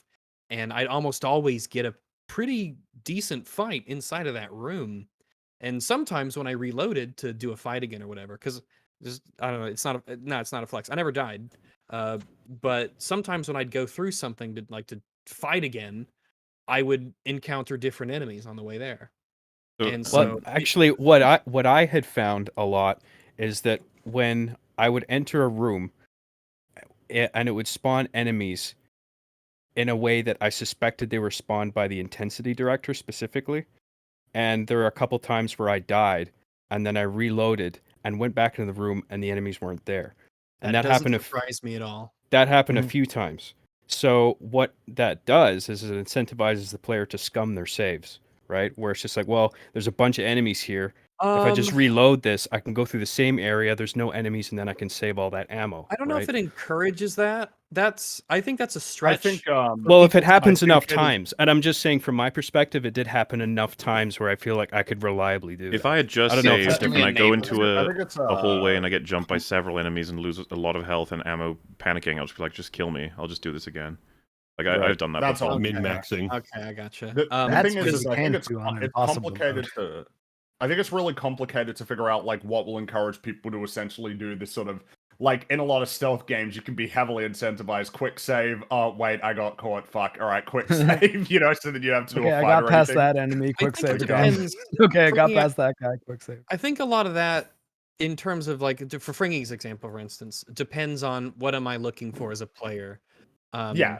For me, if I'm playing a stealth game and I get seen, it's like, well, I don't want to get seen. Like, I would really like to, complete this doing stealth only. So I'll replay it and I'll try it again. Well, so the reason why I bring that up is because using the save system to your advantage can be a gameplay mechanic. There's a reason why a lot of stealth games have quick saving in them. It's because I think that the developers know that that's something people will want to use, depending on what kind of experience they're going for. It's why in I remember when Fallout, this will seem like a really odd reference. I remember when Fallout 4 came out. I think there was some developer talking about dog meat specifically. No, not dog meat. What's the name of the dog in Fallout 4? Is it dog meat? I thought it was. Dog meat. It is, that fucker. I fucking hate that dog. It's the only dog I hate. Boy. No, he's not. He's a good boy. I fucking hate that dog. No, fuck that dog. God damn it, I hate that dog. You got beef with another dog. I do. I love dog games, except for that one. Fuck that dog. Do you actually like dogs in games? I do. I love D-Dog and all that stuff. Do you like dogs as enemies? Specifically this one. Oh, do I like them as enemies? That's a complicated and long discussion, Fringy, about whether I like dogs as enemies. I'm pretty sure we've talked about this a lot. Oh, Yeah, dogs as friends. There's lots like of dogs great as dogs friends, as friends. except for dog Yeah. meat, that piece of Dogs shit. are friends, not right? food. Man, We're so not here like to bitch it about seems Fallout like 4. you've had a very traumatic sort of I experience have. with dog meat. Dog meat specifically in Fallout 4. All right, but we're not going to get into all those problems, right? Yeah, sure. I was going to say something along the lines. Get into it on the dog meat Starfield in that EFAP. game is not like is that something we would actually be doing? I mean, Bethesda maybe. will come up if you do. Well, anyway, the point is that when Fallout 4 was coming out, I heard one of the developers, I think, talking about dog meat specifically, and they said, "Don't worry, your companions can't die in this game." And I think the reasoning that they gave was if your dog dies in Fallout 4, the player's gonna reset anyway. They're gonna reload the game. They're not gonna go through the game without their dog after the dog dies in a fight and something. So that was one of the reasons why we said no, the dog doesn't die. It just gets put out of commission for a while. And when it comes to stuff like what would a good example be? Resident Evil 4 is popping up again. The reason that I don't like to play that off of professional mode is because that game also does the same thing, where if you say go to the castle and you go to right before you have like the water room with the bridge, it's a long extended sequence and multiple stages where you fight enemies and direct Ashley to do things. Yeah. If you die enough times, then it will literally remove enemies. Like the archers, the crossbowmen up on the little balconies on the left and right, there's 2 of them. If you die during that fight a couple times, I think, then the next time you try it after that, the archers are just gone. They're not. I think that's only on normal. Yeah, that's what I'm saying. That's why I don't play the game off of professional mode. Ain't that fascinating though? That like when we find out the AI director or whatever might throw extra shit at us, we're like, fucking yeah. But when it says like, I'm gonna take some stuff away, having trouble, you're like, no. I love that room. I really like that fight. I like to do it, and I try to do it like as efficiently as I can, and I love to challenge myself with that room. And you know, if you die a couple times trying some crazy strats or trying to do it with as little shots taken as possible, then he'll take enemies away, and I'm like, no, keep them there. I this is what I want. I swear, I promise. How'd you guys? Because I'm pretty sure it was that intensity director thing. How'd you feel about saving and then turn into the right and it's big necromorph there about to kill you? I never had that issue with the save points. It happened once in actually the previously mentioned engineering sort of lobby area where the enemy spawned, I guess, while in menus in such a location. Like, as I was clicking on the store, I heard the enemy spawning. And it locks you into that, admittedly, too slow animation where the thing unfolds and it opens up and you see the screen and, you know, it kind of zooms in a little bit. And I'm like, no, there's enemies here. I can hear them. Go back, but you're locked in animation. I literally had a Marge Simpson moment. You'll get it in a second, Fringy, where I was, this is on one of these streams, so one of the guys in chat might remember, but I had the exact thing. I was going into the store, and I'm pretty sure it was engineering, and the second I hit, like, enter, I think lights flickered, and I heard, and I was like, no, let me off. Nope, slow in and out animation, Mauler. Your life is, it's ultra capitalism. The store takes precedent over your life. I had one where it was like in the crew quarters where you get like the Nicole flashback, like with the last conversation between them. Fortunately, I got to watch it play out in full the first time around, so I got to absorb the moment. But when I died, I went back through the second time.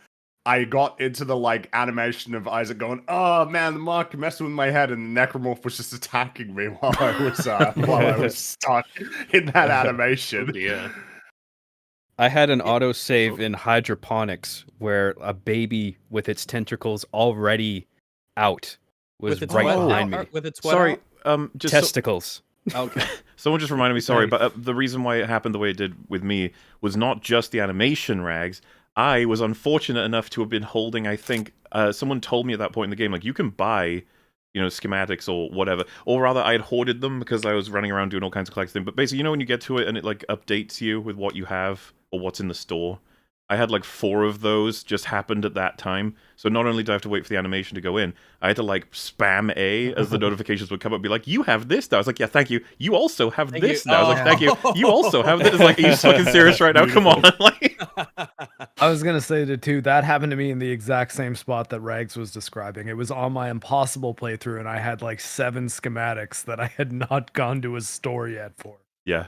This is one of those points where it's like, I know we're trying to stay diegetic here. Yeah. But if the outside world paused when I was in the or you know what? Fuck it. There's no reason for the store to be its own menu. Just have it be just like your inventory. You go up to it, you press a thing, it folds out. Yeah.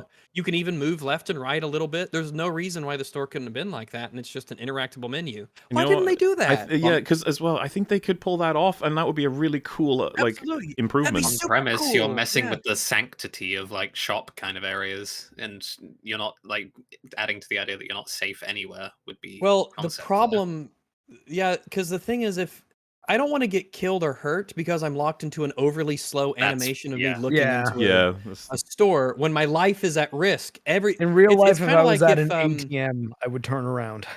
Well, that's the thing. So it actually, I think, would add to it. If this was something that you can walk up to and start pressing A and there's no animations, it just, well, rather there is, but it's all in-game, just like your inventory. I think that would add to the sense that I'm not quite safe here. This is just a kiosk I'm accessing. That doesn't make me safe. Because it's I don't want to. Someone said the store is needed for the suits. Well, no, that could be its own option. And besides, the suits are so few in the game. You only use them. You only upgrade like 4 times. That those can be specific things that you could lock yourself into if you want. But yeah, that shouldn't be a deal because 98% of the time you're not upgrading your suit at a store anyway. But it's just a matter of that could have been a really cool, just like the circuit breakers. When you go up to it, press A, and then boop boop. That would have been really neat. Yeah, the circuit breakers were kind of new, weren't they? They were. Yes. Yeah, I was thinking about that. That's a really cool new thing. What do you guys think about Isaac talking now? We talked about that a bit before you got there. I think the general feeling of everybody. Positive. General feeling is positive. Yeah, strict improvement as far as I'm concerned. Definitely positive. Definitely positive. Voice acting work was good. What do you think, Ackman? Yeah. We should have made him answer first. Is that this game it's like first and foremost a remake of the original, but it's also takes so many things from Dead Space 2 that they changed in that game and just brings them back here, like the whole movement in 0G. Yeah, that was basically in Dead Space 2. I'm assuming everyone here agrees it's better, right? Obviously, it's better. Yes, it's neat to have. The old system was kind of fun, but being able to have free movement in 0G is just you can't beat it. Yeah, you really can't. It is a good decision. So I think it's very much a similar thing. Like a lot of things Dead Space 2 did just objectively improve the game, and Isaac talking it's nice because you still have, if you want the silent protagonist version, you still have it. And then you've got this one where it feels a bit more natural, and rather than kind of coming across like everyone's like, Isaac, go fix this. Isaac, go fix the engineering. Isaac, go fix my broken marriage. It feels more like there's a bit more conflict, right? Because at that point where Isaac puts the beacon on the asteroid, instead of like, Isaac, go do that. Go fucking do that, asshole. Isaac is the one saying, hey, I'm going to go do this. And Kendra's like, no, you're crazy. What? And then you go and do it. So it's similar story, different interactions, different kind of vibe to it. Isaac is more his own person. And you still have the silent version if you prefer that. Yeah, no, People I agree. like playing as a proactive protagonist. Hell yeah. Especially in an action game, like you want to be, because not only it reflects the gameplay, right? Where he's fucking. To be fair, Isaac Clarke is better than basically anyone in history at killing necromorphs, and he's not military, which is actually something we'll probably talk about. We'll talk about that later. And him chiming in like that is based on the fact that he's an engineer and not just for the sake of like moving things forward. I was talking with Marc about this the other day, and he made it a great point about like the design of puzzles.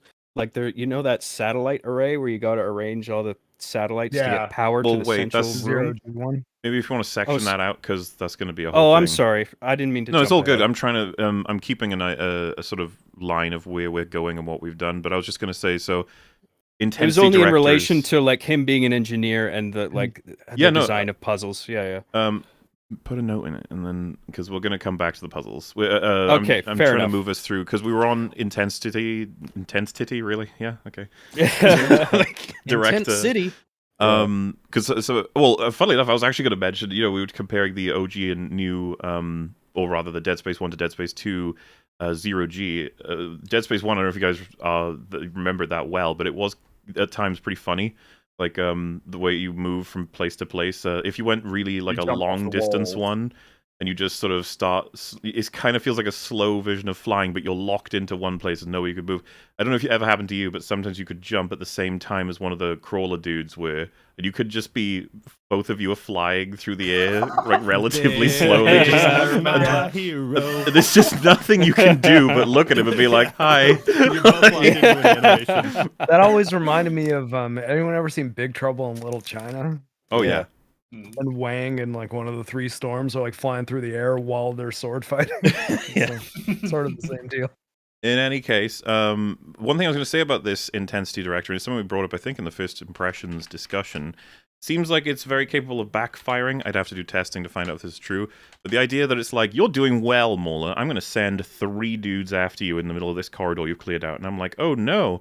And then I throw stasis on them, and then beat them to death, take all of their drops, and then refill stasis. And so it's just like, thank you. Like, yeah, there is a discussion to be had about what constitutes a punishment and a reward, so to speak, when it comes to difficulty that changes, adaptive difficulty, especially in games where you have limited resources and enemies drop resources. And there were a couple times, but, let me amend this before I go further. I never felt like I was being punished for doing good, which is very important. You don't want to feel like you're saying, oh, you're doing really good, fuck you, let's knock you down a peg. The game never did that. And I was doing about as good as you could do. So that was very, very good. And I felt like the fact that combat's just fun and enjoyable never gave you the vibe that you were being punished. And at the same time, you still always felt like every encounter was an opportunity to increase your resources or to sort of use the environment. And one of the reasons for it being such a good system is that, and I was somewhat concerned about this when I first heard about like being able to go back and forth to places on the Ishimura and side missions. But as far as I know, into fan blades where I'd kind of left them piled up, in the middle. It's like, yep, I've been here. There's a pile of shit to throw in the middle of the room for me. Oh, no. Enemy limbs too, not just like dynamic objects that are non-enemy. You know what I mean? Like you can still find like a sharp. It's back. Yeah. No, go for it. Carry on.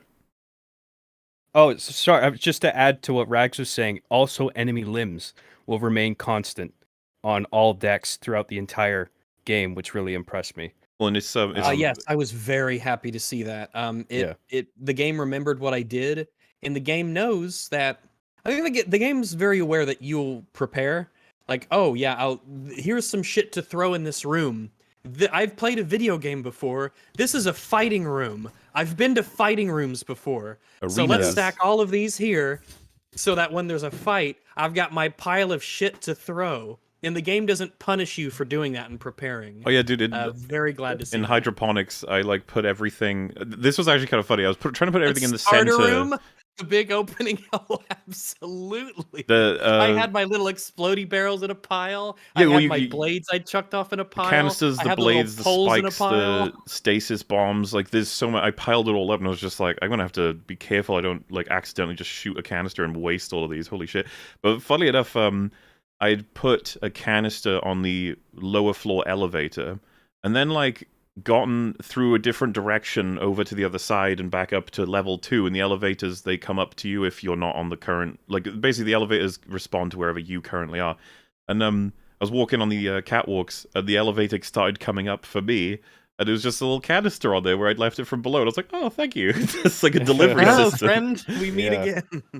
What's interesting about that, we were just kind of mentioning Bethesda and Fallout, is the only other games that I can think of that really have as much persistent items in the world. Like that's kind of the whole big thing with Bethesda games, that you can put a spoon in a drawer in Skyrim, play the entire game, and then come back 400 hours later and that spoon is still in that drawer. To be fair, the reason for that is because it's a Bethesda game and the game forgot to despawn it when it was supposed to. So that's why it does it in a Bethesda game. I think though that a lot of people would argue that, assuming it is an actual intended thing. Yeah, no. Yes, we're just having fun. I think though that with the game that has a world as limited as the Ishimura is in Dead Space, and even in this remake that has this sort of more open, explorable version of the Ishimura that isn't as segmented, it's still pretty limited in size. So you got to think that, like, was there just a developer who had the really simple idea to be like, hey, why don't we do the thing where everything in the world is consistent, so it's immersive and people can use environmental elements that they didn't use before in combat if they end up in a... It just encourages planning. It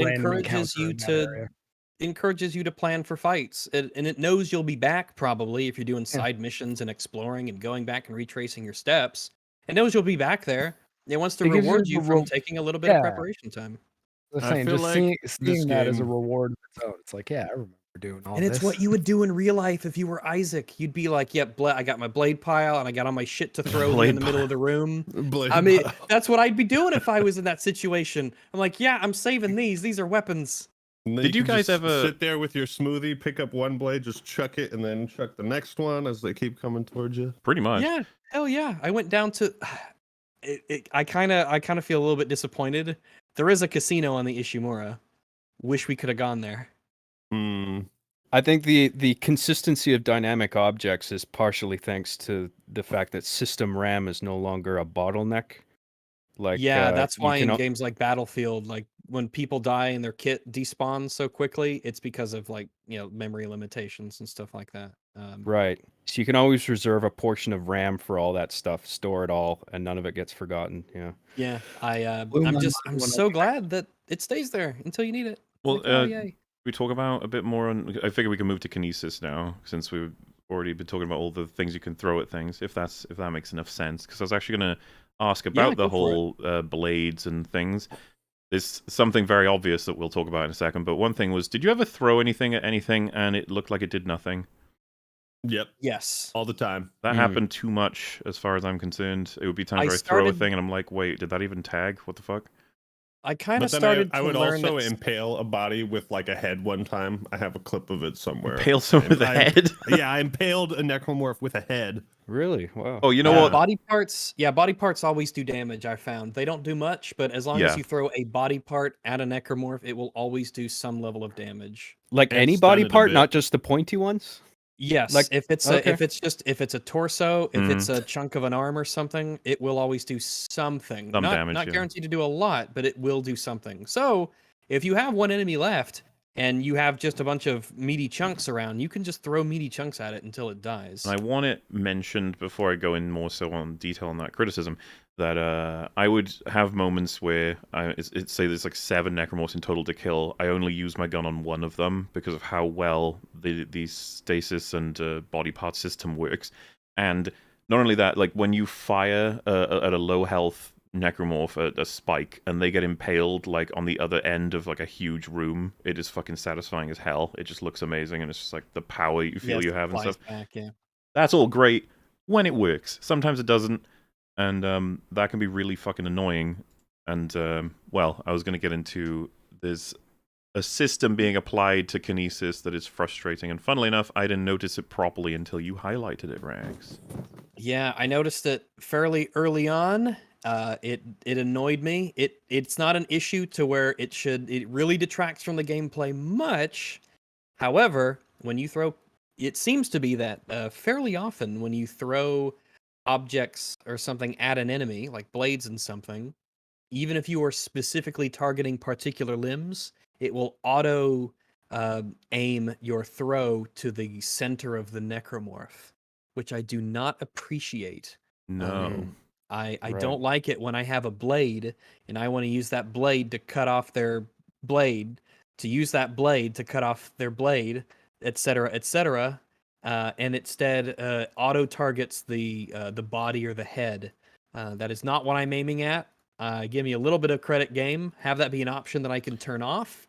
Yeah, But apparently that seems to Seems be like the way a of the really world. substantial oversight, considering very strange. Memberment I is don't the think it's entire an premise of the oversight. combat.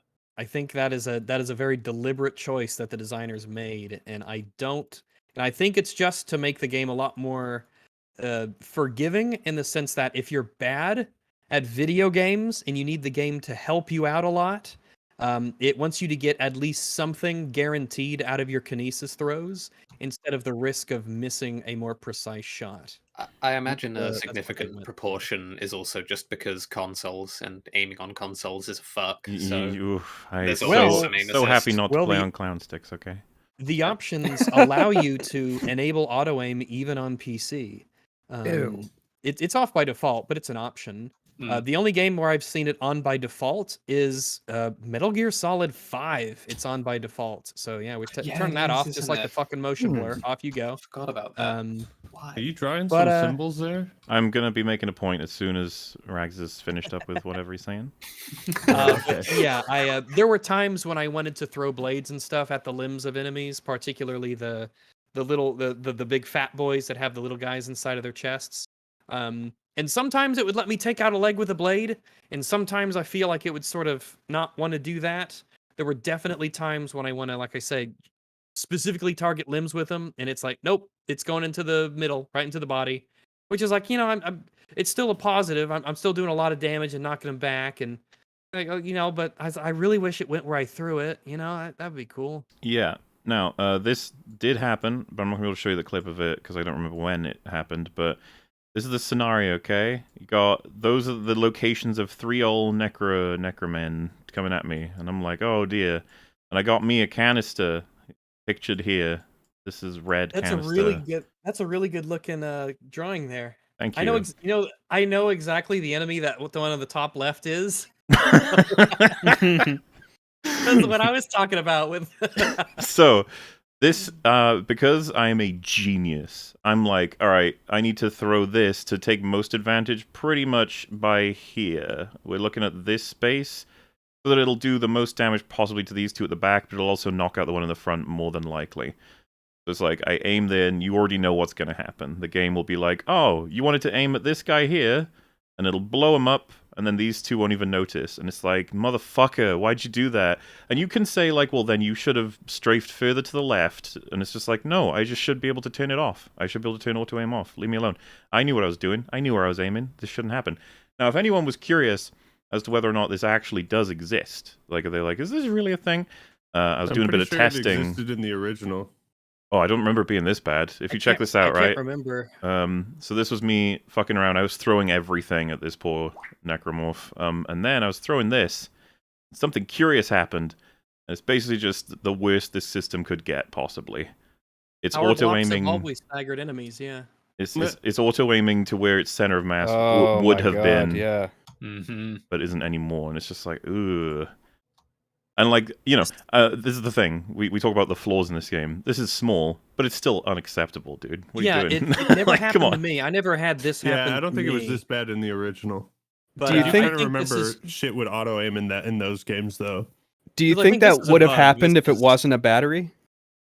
I don't know. I don't know if it's because it's a battery. Maybe, but, I don't know. I think there might be some sort of auto aim based off of what you're actually throwing. Because I don't think it ever happened when you're throwing random props at enemies. I don't think it happened. But when you throw blades, it can absolutely happen a lot. But I think this is just a bug your game by like throwing batteries outside of places that you. I don't know. I was curious about that actually. I imagine it would go back to where it was originally set.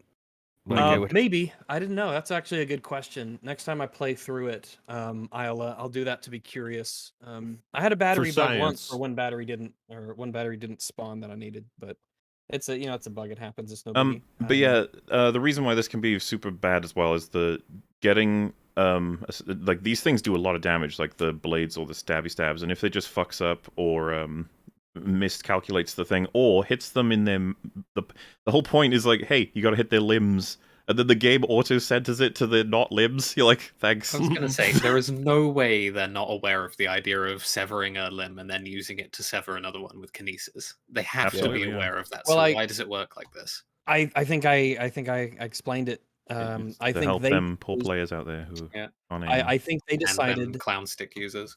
Yeah, because there's that decision you have to make when you're designing the game of, all right, we have auto aim or we have aim assist that you can turn on and off. You can even modify the strength of the auto aim, which is legitimately appreciated.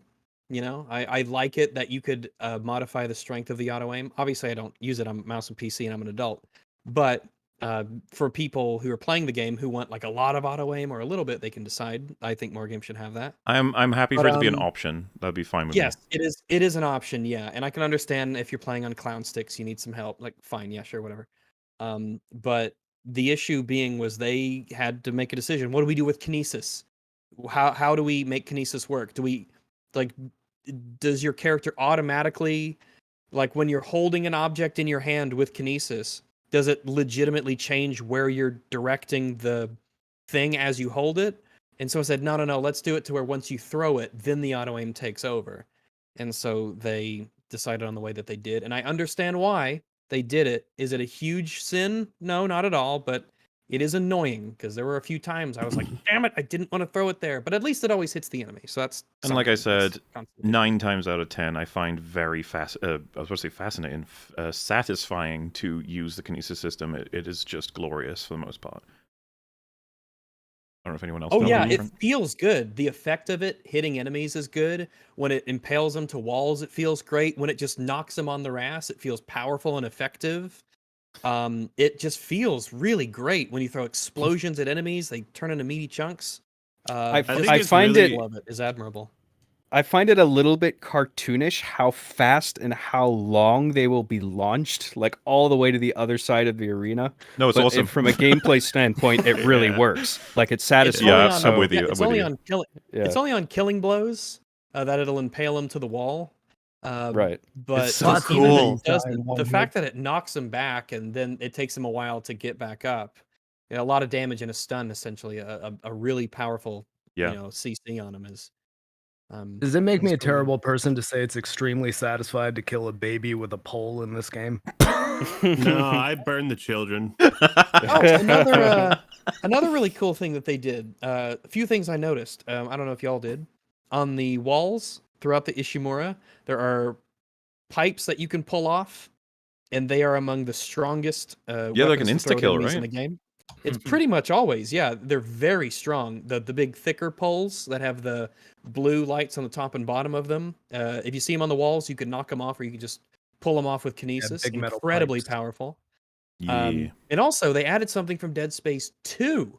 Dead Space 2 added little poles that are lit on one end, and you can throw those. They're part of the environment in the sense that they're often used as the corner parts of like shelving.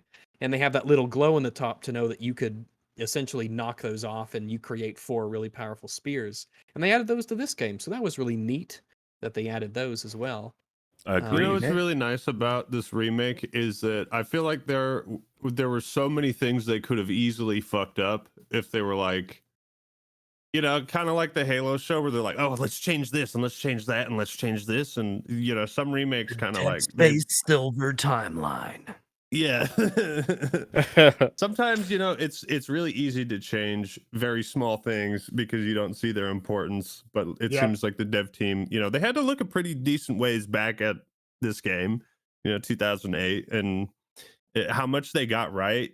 But not only that, how much they actually improved from the original game, I think is really impressive. Which is something that was mentioned earlier. I think Mola mentioned it, that there's like sort of a perspective of, they're just pulling stuff that was from an older, like from an existing work. So like, how much credit do they deserve? It's like, well, they made the thing and they made the choice. Have you seen how remakes go these days? It works. Yeah. They fuck them up pretty easily. Well, it's just ultimately like the work needed to be put in to carry over these systems faithfully for starters, especially if it's being built on a totally different engine, which if it's being built on Frostbite, then yeah, it's a different engine than the original. To make the choice to carry those features over and to thoughtfully make changes that are cohesive with the original sort of vision for the game. It's like, yeah, that's just worth praising. Not exactly Is this game on Frostbite? Apparently Yeah, it is. Yeah. Huh. I thought it was on Unreal Engine. I thought everybody had given up on their proprietary engines. What's interesting is we often say ideas are cheap, it's the execution that matters, and it's like this is a unique situation of the ideas weren't theirs and that they nailed the execution, and so what is that worth? It's like, surely that should be worth a lot. It's got to be worth a lot because it's the work that went into it could dude, it could have been like bad. Yeah, this could have been rough, especially with you know, all the dialogue and story changes that they made, which we'll get into later. But before we go on, we were talking about Kinesis to a bit. A minor complaint. There were a few times when a lot of enemies can die in the same place based on where you are and what you do, and almost always, if you have a bunch of, you know, corpses stacked up in an area, there's a lot of props around the ground and stuff. Yeah, and you don't pick up what you want to. Yeah, generally you will fish the blades out, and it generally works. But sometimes, oh, damn it, I want to pull the blade. I don't want that random bit of a tibia, right? I don't want this, you know, I don't want this random ulna. I really, really would like to pull this blade out. And it almost always works, but when it doesn't, it could be really frustrating and annoying, especially because enemies are trying to kill you and they're getting closer and closer, and you're like, no, give me blade, no. So to echo that as well, I think the most annoying is, it happened to me many times, was, you know, the fat dude's arms? They're like huge fucking saw things. Sometimes I would pull on, like, I see the huge arm and I'm like, that please, and then it pulls like the flashy upper arm portion, and I'm like, really? And like sometimes that happens. The saw blade is flopping around attached to it. I'm like, I want that. That's the part I want. Like, come on. I want the part that's useful. I imagine that it might be a bit, because I guess you'd have systems in play, right, where you imagine that the game would try to prioritize picking up useful objects, but at the same time, somebody might want to pick up the flabby, you know, like you got to still let players have the ability to do that. So maybe it's like trying to figure out how much the game needs to nudge it towards what's useful versus what you're actually aiming at. It's probably a little bit more complicated. It's probably not that easy actually to get right. Well, I was just thinking maybe a good way of fixing that is if you had a thing where, like, if you hover your cursor over a pile like that, it would highlight the object that you will pull if you press the Kinesis button. But then maybe, I was thinking that might actually violate the game's idea of, like, keeping all the interface stuff baked into the rig. Well, could you not argue actually, the laser from the laser from your weaponry is lighting up those portions or whatever? Yeah, because when you're, I don't know if you I hope you noticed this, but throughout the game, whenever something is kinesable, that's when the little magnet shows up when you're aiming with your weapon. That magnet sign that pops up when there is something that you can actually pull with kinesis. Kinesable. I think their idea is a good one. It didn't pop up enough to be where that's like a really big problem. Just when it happens and you really need it to happen and it doesn't, you're like, But I think this prioritizing the blades off of enemies, like I said, it almost works all the time. It's just an annoyance when it doesn't. But yeah, it's just a little thing I notice every once in a while. Put it together in such a way that it's going to fuck you over much less often than it's going to do what you want. Yeah, I even think that pulling something specific that's highlighted would mess you up more, instead of it just having be the pile of gore. Like 90% of the time, probably maybe 90 plus, when you just yank, if there's something to pull that you need, it will pull the correct thing. It would often, I want to give the game some credit on if there's a pile of flesh and I know there's a blade in there and I pull on it and it gives me it, I'm like, thanks game, legend. Yes, it knows what you want almost all the time, yeah. Right. So it's a pretty minor. Doesn't mean it doesn't sometimes, though. Yeah. You can pull flesh or like limbs off limbing enemies if they're damaged enough. Yeah, if the specific limb is damaged enough, you can yank. I did not know that. Right off. Yeah, it's an achievement. Wishbone. Oh, maybe I did that and I didn't realize. I just learned that from Spearrunner's video, and I was like, that is awesome. I need to try that. Oh yeah, and I guess that might be a good way to talk about, as we talked about before, the damage system for the necromorphs in this game is like really awesome. Much better. It's so much better. It's Speaking so of Frostbite, detailed. it's Battlefield's Levolution for a body. Yeah, pretty much. Yeah, as limbs take more and more damage, they will look more and more damaged. This is a good example, by the way, like what is until they're like small little brittle sticks, and then you're just like, oh, yeah, snap that. And that gives visual feedback to weapon classes, exactly. like the force gun and the flamethrower. Yes, it is a good example of ways of blending like visuals that obviously look really cool and are detailed and feel appropriate for what's happening, you know, with the context is presented in the game, but also that it has a clear gameplay utility. It shows you which limbs you've injured. So like if you've shot a necromorph a few times and then, I don't know, you have to run off to get away from them, you turn around again, it's like, oh, well, I know which limbs I've targeted already, so I can go for that. It's like a diegetic visual feedback system. It's really good. The force gun is super gnarly. Cool. The force gun basically just flays them. Turns them into skeletons. Force gun flamethrower combo, everybody. I'm telling you, if you haven't tried it, it's a good combo. Yeah. I have either order. They both work. Either you peel off their skin and set them on fire, or set them on fire and toss them across the room. It's awesome either way. As a form of PSA, I just want to let everyone know, plasma cutter, pretty solid. Works real well. Plasma cutter is awesome. In case anyone didn't know. Tends to be the best weapon. It's a really cool weapon. It's very reliable. I have a question though. It's actually bizarre that I might have missed this, depending on if it's the case or not. Maybe I was just so much in the zone and I was so sort of committed to a strategy that I didn't even notice it. Do any enemies spawn with pre-damaged limbs? Apparently, if you do story mode, all the enemies show up with completely flayed limbs, making them weaker, of course. Yeah, because I was just playing through a normal, so I might not have, like I said, if they do and I just didn't notice it, I think that would be strange that I wouldn't. But it would be really neat if every once in a while necromorphs would spawn with already pre-damaged limbs that would show up visually. Right, like even missing arm or missing leg, or just to show that they've been in a fight previously. Yeah, or for whatever reason that limb is particularly damaged. That'd be cool. You could use that, take advantage of it. That would have dual utility of giving you an extra way to tune encounter difficulty. Yeah, that's true. Yeah, the way enemies would be weighted differently. They already are, because they have like essentially different difficulties, different like levels of power, as they have always in Dead Space. But also the element of you can tweak that even further by saying, this one he's got a weak leg. This one's got a weak arm. Got a gammy leg. That'd be solid neat. Representation for the cripples too. Aww. Very true. Let me see. What is the red glowy thing that just happened on him? What is that effect? Because I noticed that on my playthrough, but the marker when the necromorphs are near the marker, they go slower. I think. I gotcha. Oh, really? They reference that in the it's a lore accurate thing. Title drop. Did you want? What would you rather do first? Because I was tempted to talk about gunplay, but also enemies. Do you think we should do gunplay first, since that kind of matches the kinesis and? I think so. Yeah, let's do the player side stuff first. So I think we should all do an impression of the dividers sound effect when you first see them.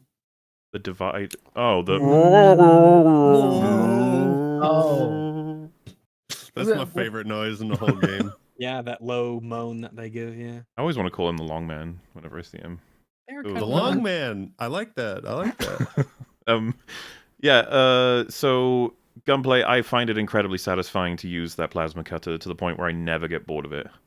It is very satisfying. It's got a punch to it. It's super good in all scenarios, but it doesn't feel OP to me. Oftentimes, I'll be clocking out at like all 23 shots in the middle of a big battle and reloading and not feeling like, man, I'm just dominating with this thing. Even though I kind of was, but to be fair, I played this game like a million times, in a sense.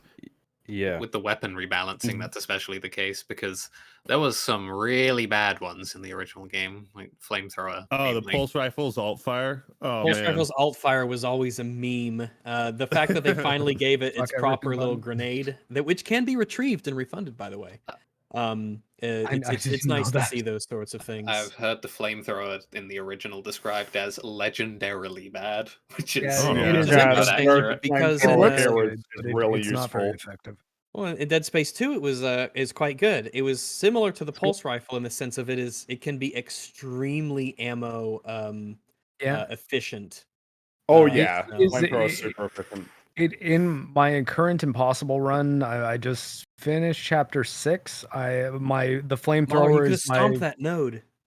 No, I know, but Rags, I actually said to my chat at this point, I'm spending this ammo because I can't do anything with it otherwise. I'm like overflowing with plasma energy ammo. Yeah.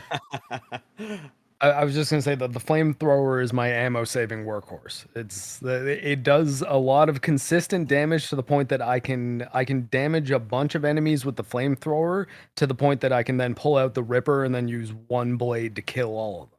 Yeah, you soften them up and then kill them with your other weapons. Yeah, it's really solid. The Ripper is my favorite weapon. Adds visual feedback to that, which is really important. Before, I just want to highlight, I really like how everybody has different preferences, a lot of different weapons. Like, I want to do a playthrough where I try out all of the weapons, because I'm just, Plasma Cutter is OG, but I think, Rags, you mentioned you were never that fond of the Ripper. I meant to say, it was only in the sense of, I just never really cared about it. I didn't...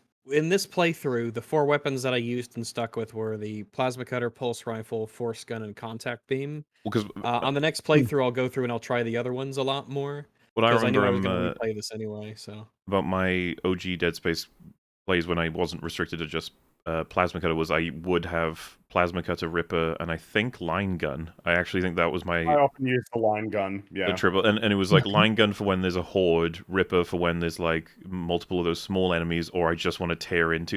I legit, whenever I use the Ripper, I feel like a fucking psychopath. I'm just like... Oh, that's a psychopath's weapon. Yeah. The weapons feel appropriately versatile, but specific. Some weapons are obviously more versatile than others. The Pulse Rifle and the... do you guys think they should have added new weapons? I'm back and forth on whether or not I want the javelin gun in here. I don't think so. I think that the weapon selection they have is good. There's sort of a weapon for every occasion. The alt fires are all purposeful, so in a way you kind of double the amount of weapons. In the other Dead Spaces, they added weapons, whether it was the Seeker Rifle or anything along those lines. But yeah, the javelin gun. I think adding more weapons may have been overreaching because we're already contending with a balance. There's already so many of them. Game. Yeah, you have a good amount, and they all have 2 modes of fire that are viable. And some feel obviously the Force Gun is more of a situational weapon, but it does that very usefully. It's always useful. I always have my Force Gun in my play. But I mean, that's the good balance of the game, right? Is you have your versatile weapons that are always going to be useful, like the Plasma Cutter. Pulse Rifle is usually pretty useful, and then you've got the weapons that are like, in this specific situation, this will be the weapon that I need. Or if you just want to mess around, right? Like, it feels like the Ripper is definitely more of a fun weapon, right? To kind of mess around with. I think sometimes a surplus of weapons can be fun, like Time Splitters or GoldenEye or something like that. But you end up with a bunch of guns that essentially do the same thing. Whereas here, every weapon is functionally distinct. Each has like a purpose, Yeah, right. And they each there's not one that feels like it treads on the other. And the more weapons you add, the harder I think it gets to maintain that balance. It's kind of the reason why you look at Halo, it probably has less weapons overall than like Call of Duty or Battlefield. But like each weapon is very functionally distinct. Even when there is a little bit of overlap. Well thought out synergy between them. There's reasons to pick 2 specific weapons at a time because they complement. Yeah. There's a reason for it. I remember I ran into the Leviathan fight and I had like the Ripper, the Force Gun, the Flamethrower, and the Plasma Cutter. And I was like, well, fuck me. Plasma Cutter it is. That's the reason why you gotta plan it out. Yeah, not much choice. You gotta plan out to make sure that you've got the weapons you need. Never felt lacking. I always felt I never felt like, oh, I wish I had a different weapon, or I wish that I had a weapon suitable. Cutters. Yeah, dual wield them. Why didn't I think of that? Yeah, I never got the feeling that I wanted more weapons, other than just like the curiosity of, I wonder if I had the Seeker Rifle, or I wonder if I had the the da-da-da, or because everything just feels good in this game, but you never feel like, oh, I wish we had more weapons. These ones feel so lacking, and I wish, Yeah, very good. I thought maybe like design. adding one new one might have been interesting, or maybe adding It could have like been, yeah. the Maybe even javelin as gun from as something Dead that Space 2. Man, I'm asking too much, but I was about to say, like, what if you could like combo any two weapons into a new special weapon? Some kind of like crazy variant. I think that's too much. But I want it. Like plasma cutter plus the Ripper means like it shoots the blades. Right there, that pipe on the wall. See him right there? Yeah, you can pull those off. Yes, you can. Oh yeah, with a the little two bit little easy. lights on them. And I do think it is the strongest thing to throw in the game. Probably is. Yeah, there's two on the ground there. But also, yeah, I think Kinesis those are the is. strongest. Yeah. Oh, look at that shit, like, Rags. Look at that. Yeah, that's the one. Oh. Yeah, that's the one. Unfucking cool that that's a thing that happens. Yep, it hits him, bonks him in the head. Not Also, cool. phone call. So sorry. On your point, Mauler, Dead Space 3 actually did that to a degree. Oh yeah, the custom creation. Yeah, this is the thing. Dead Space 3 is a bit of a Frankenstein. There's stuff in there. Yeah, it is. Pretty neat. Yeah. It's not a total failure. It's not a mostly a complete failure. utter failure. Yeah. That's when EA was saying they needed to sell 5 million copies of the game in order for the franchise to continue. Yeah, thanks for that, EA. And then 4 years later, they were like, if we can't make a video game into a live service, then we won't make it at all. And then 6 years later, here we are. Dev is raiding us right now. It kind of seems to be changing, right? Because they've got Star Wars Jedi like that. But then again, they just cancelled a single-player Titanfall game, so, maybe Titanfall died so that Dead Space could come back. That's a video essay title. I think I'm just in kind of a black pill spot on Star Wars, because while I liked Fallen Order, I'm just not at all excited for Survivor. And I think I've heard that Fallen Order is a little Star Wars stuff. I'm just like, I totally understand why. Yeah, there's that certain feeling. I guess Obi-Wan broke me. You know what? Obi-Wan broke a lot of people. I was just like, okay, well, glorious death then. That's the answer. Yeah. Hey Dev, how you doing, Mr. Oh, hi Dev. The tiny fat otaku man is in our chat. Lofty's here too. Another Last of Us episode 3 enjoyer. Last of Us episode 3. Oh fuck! For a second, I thought you meant yeah. part 3. The Last of Us television show episode 3. Lofty picked I was on his channel earlier in the week talking about it. The enjoyers of that episode. Which do you think is which do you chapter or episode is a way to title sequels? Which one rubs you the wrong way more? Oh, okay, that's an interesting question. Like, which one would annoy me to hear more? Episodes. Which one do you think is more pretentious, chapter or episode? I don't know. Chapter. It's got to be chapter. Yeah. I think chapter makes you think more pretentious. Episode is more strange to me that they'd call it episode. Depending on the does it change depending on the medium? Is it more cringe if it's a video game to call it If you call a second volume of a novel series chapter 2. I'd like to call my second book chapter 2, yeah. If you're actually good at writing, you would be writing a novel, not a video game. Oh God. No, but like if you have a series of 6 novels and you call them chapter 1, chapter 2, get fucked. Oh, that's just confusing. Okay. That's just I know. Like chapters are inside a book. funny. You can't call volumes chapter of a 7 book and chapters. Chapter 2 Oh look, Rags' leg came franchise, off when I threw it that time. I looked away just a second. Oh, it did. Yeah, it did. Yay. You see, like I was like, said, wait, how did doesn't... anyone in here but me's leg come off? What? I don't understand how the regenerator works. He interacts weird with some. Have you guys noticed? I don't know if this happened in the original. I want to say that it doesn't, but I'd need to check. But when he's like regenerating, in this game, he's like invincible. Like you can't do anything to him until he's done regenerating. While I remember in the original being able to chop him down even while he's regenerating. So he like pops out his arm, pops out his leg. He's getting there. You can now cut them off again. I can't remember. It was annoying me in this game because I was tossing shit at him while he was on the floor and it was doing nothing. You had to wait for the limb to fully regenerate before you could damage it. Yeah, I don't want to be too confident on that. I need to check them all and compare. But I remember being annoyed and I remember thinking like, "Hey, this is supposed to work, isn't it? What's going on?" And it's like, well, different rules, Bubby. Remake. Yeah, I can't quite recall myself. But he's But yeah, almost like an overhaul of just the whole system, but it's the same system. It felt pretty much just as satisfying. Everything just as punchy and effective, and I was very and sound effects. I guess we haven't really talked about that. The sound in this game is wonderful, as it is in the original. It's one of its biggest. That's brilliance. another thing they could have fucked up, right? I think about when 343 got Halo and they made Halo 4 and then everything sounded terrible. I think about the same thing could happen with a remake. They could have changed all the sound effects to make them different or try to make them better, but they were already good.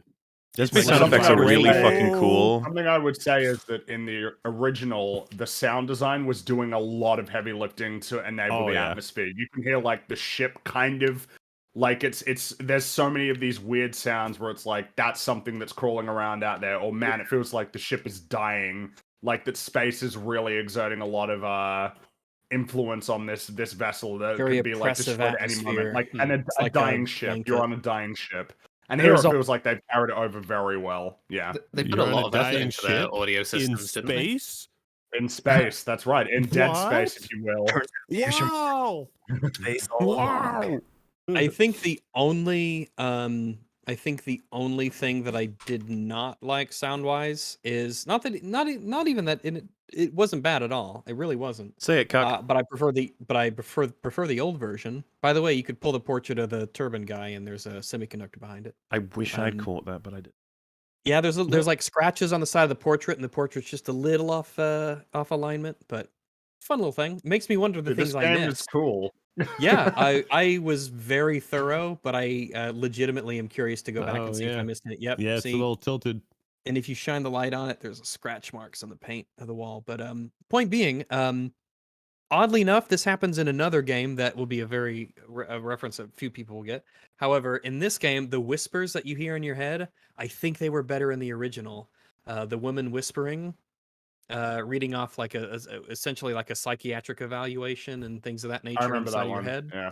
I think they were creepier in the original. They're not bad here at all, but I think they were creepier in the original. And oddly enough, this was a very similar thing happened in, believe it or not, Guild Wars 2, where there's a creature that speaks to your mind, speaks to people's minds, and like lures them into like hypnosis or whatever. And it has that a female voice that's doing like an actual whisper, and it was actually really creepy. And then they went back later and fucking changed it, the bastards. But wow, yeah, I just think that woman whispering can be super creepy, and I just kind of liked it more in the original. Mm-hmm. But yeah, I think the original Dead Space trailer was better than the remake trailer. The remake trailer is kind of like, yeah, we're still doing action mainstream kind of thing, and then the Twinkle Twinkle Little Star trailer is just like really somber, quiet song mixed with incredible violence that just cuts in. Yeah, I remember what you're talking about. Yeah, you should watch both of the trailers for the 2008 version and for the remake, and just kind of.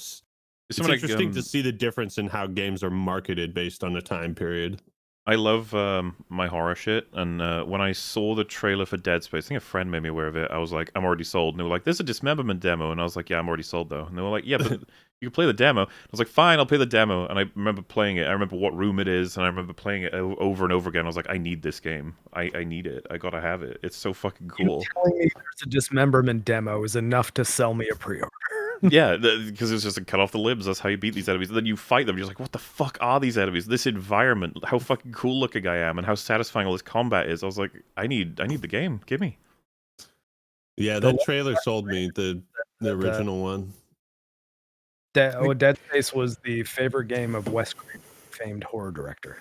Rest in peace. On the whispering, there was a couple instances in this new one that I thought were a bit silly. There's one, like, I think it's Mercer whispering to you, and it's like, the reanimation of dead tissue, or something like that. I'm like, okay, why am I hearing this exactly? Like, I can understand some things being whispered, but that just felt like a little odd. But not a big deal. Sorry, go ahead. Sorry, I thought they did a really good job of mixing different types of sounds to make it not really clear if what you were hearing was a mechanical sound of the ship, if it was even a piece of your own equipment that was rattling around, like the Ripper kind of does sort of thing every so often that makes you sort of go, oh wait, is there something beside me? Oh no, that was me. It was just Is me. is it the ship or is it a critter? Yeah, the ambience in the Ishimura is fantastic. Throughout the game, there were several moments where I would just stop, look around, and be like, "No, we're fine. We're fine. Everything's fine." It's all surprisingly practical. Like, that's what I loved about Dead Space is like, here's where they break up the ore, and there's a audio or there's a text log of the guy who breaks up the big asteroids, and he's outlining how much of it is usable minerals and materials. And then, you know, here's the tram station where, you know, there's like a little waiting area. Everything is so practical on the Ishimura. Yeah. So before we get off sound, near the beginning of this, I mentioned the unique systems they developed for this remake. One of which being a system entirely dedicated to the way Isaac breathes, and like you guys were saying, the sound design in the original game is really good, but there were a couple things with like the way he breathes. There was a bit of an issue with like sounds overlapping. Like, for instance, you would sprint around and Isaac would like be breathing out of breath. And then you would melee an enemy during that time and he would be like going, yeah, roar. And then like that would be playing over top him breathing from exhaustion. And there's little things like that where it could have been mended, obviously. But this new system makes sure nothing like that ever happens. And there's even, it goes as far as like changing lines of dialogue, the delivery entirely based on like his health. Like if Isaac is low on health, he'll have a set of different line deliveries where it's like he sounds more injured. Well, I was curious if anyone knew. Strained. Did he actually record the entire game's dialogue in one for full health, one for lower than half? I think that's probably how it works. Yeah. That's just great. And I tested it out on stream. We had him delivering a line in a cutscene where I was on, I think, 3 bars out of like 8, and he was like, you know, like that kind of thing. And then as soon I gave him health during the cutscene, and it went back to normal. It's just like that's cool. Just unbelievably impressive. A practical standpoint for production, that's actually not even that difficult to do, because you got to think that when you're doing voice recording for dialogue for a game, or especially when it's stuff like ancillary things like grunts and things that where you can get a bunch of different options for it, you'll probably get like 3-4 takes of each line. So if in those takes you just say, hey, now let's have an option where you sound a little more injured, just have the director say, let's have ones where you're beaten up a little bit, and now this line where what you're highlighting is that it's not too difficult to implement in the recording situation, but like this is something that we have to absolutely thank them for doing, because it would take a while. The implementation. I still want to highlight it's extra work for the voice actor, because what you're saying, because I've had to do it as well, is like when you record one line in 4 versions, and then they're like, now we need another 4 versions of the same line, but now exasperated. That's a lot of work. That's a lot of additional work. No, that it's much a credit is true, to I guess. Gutter that he's able to do that. And it sounds good, sounds convincing, lines, and then they implement it, and it's something that most players are not going to notice. No, I did think I had no from the idea that he perspective sounded different at medium and low health, because I was never. I have at a medium fun or low fact health for you pretty much. guys. I have a fun fact for you. Did you guys know that the voice actor for Hammond is the same guy who gets kicked down the well in 300? The same guy who's the original. I did. He's also on the Yes, show. I did. Yeah. Okay. He's a a fun fact. It is a fun fact. It is a very fun fact. I guess he made it out of that hole. I was like, oh my god, it is him. It's the same dude. I was kind of disappointed he wasn't in this version, though. I was like, oh, the Spartacus. We guys. will get to that. We're going to get to the characters, because there's lots to say. Because I was going to say, do you want to now move on to enemies, enemy types, enemy implementation? That seems like the natural step after talking about killing them all. Yes. In many different ways.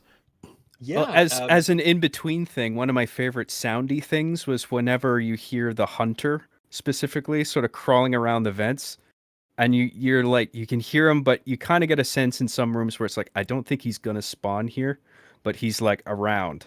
Mm-hmm. And so like it might be the next room or the room after, but like I got to stay on my toes, right? He's one of the first ones in the game that they show before giving to you directly. Like they show him crawling above you, and you can see him, and then they spawn him a little bit later. It's just it's more like, well, I guess they do that with the little shooty guy as well, the baby shooty. Yeah, the babies. Yeah.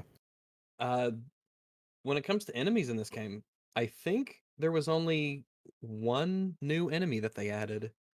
I'm sort of just like taking a moment to think, but I think I think they only added one new enemy from the original, and that was the spitting necromorphs, which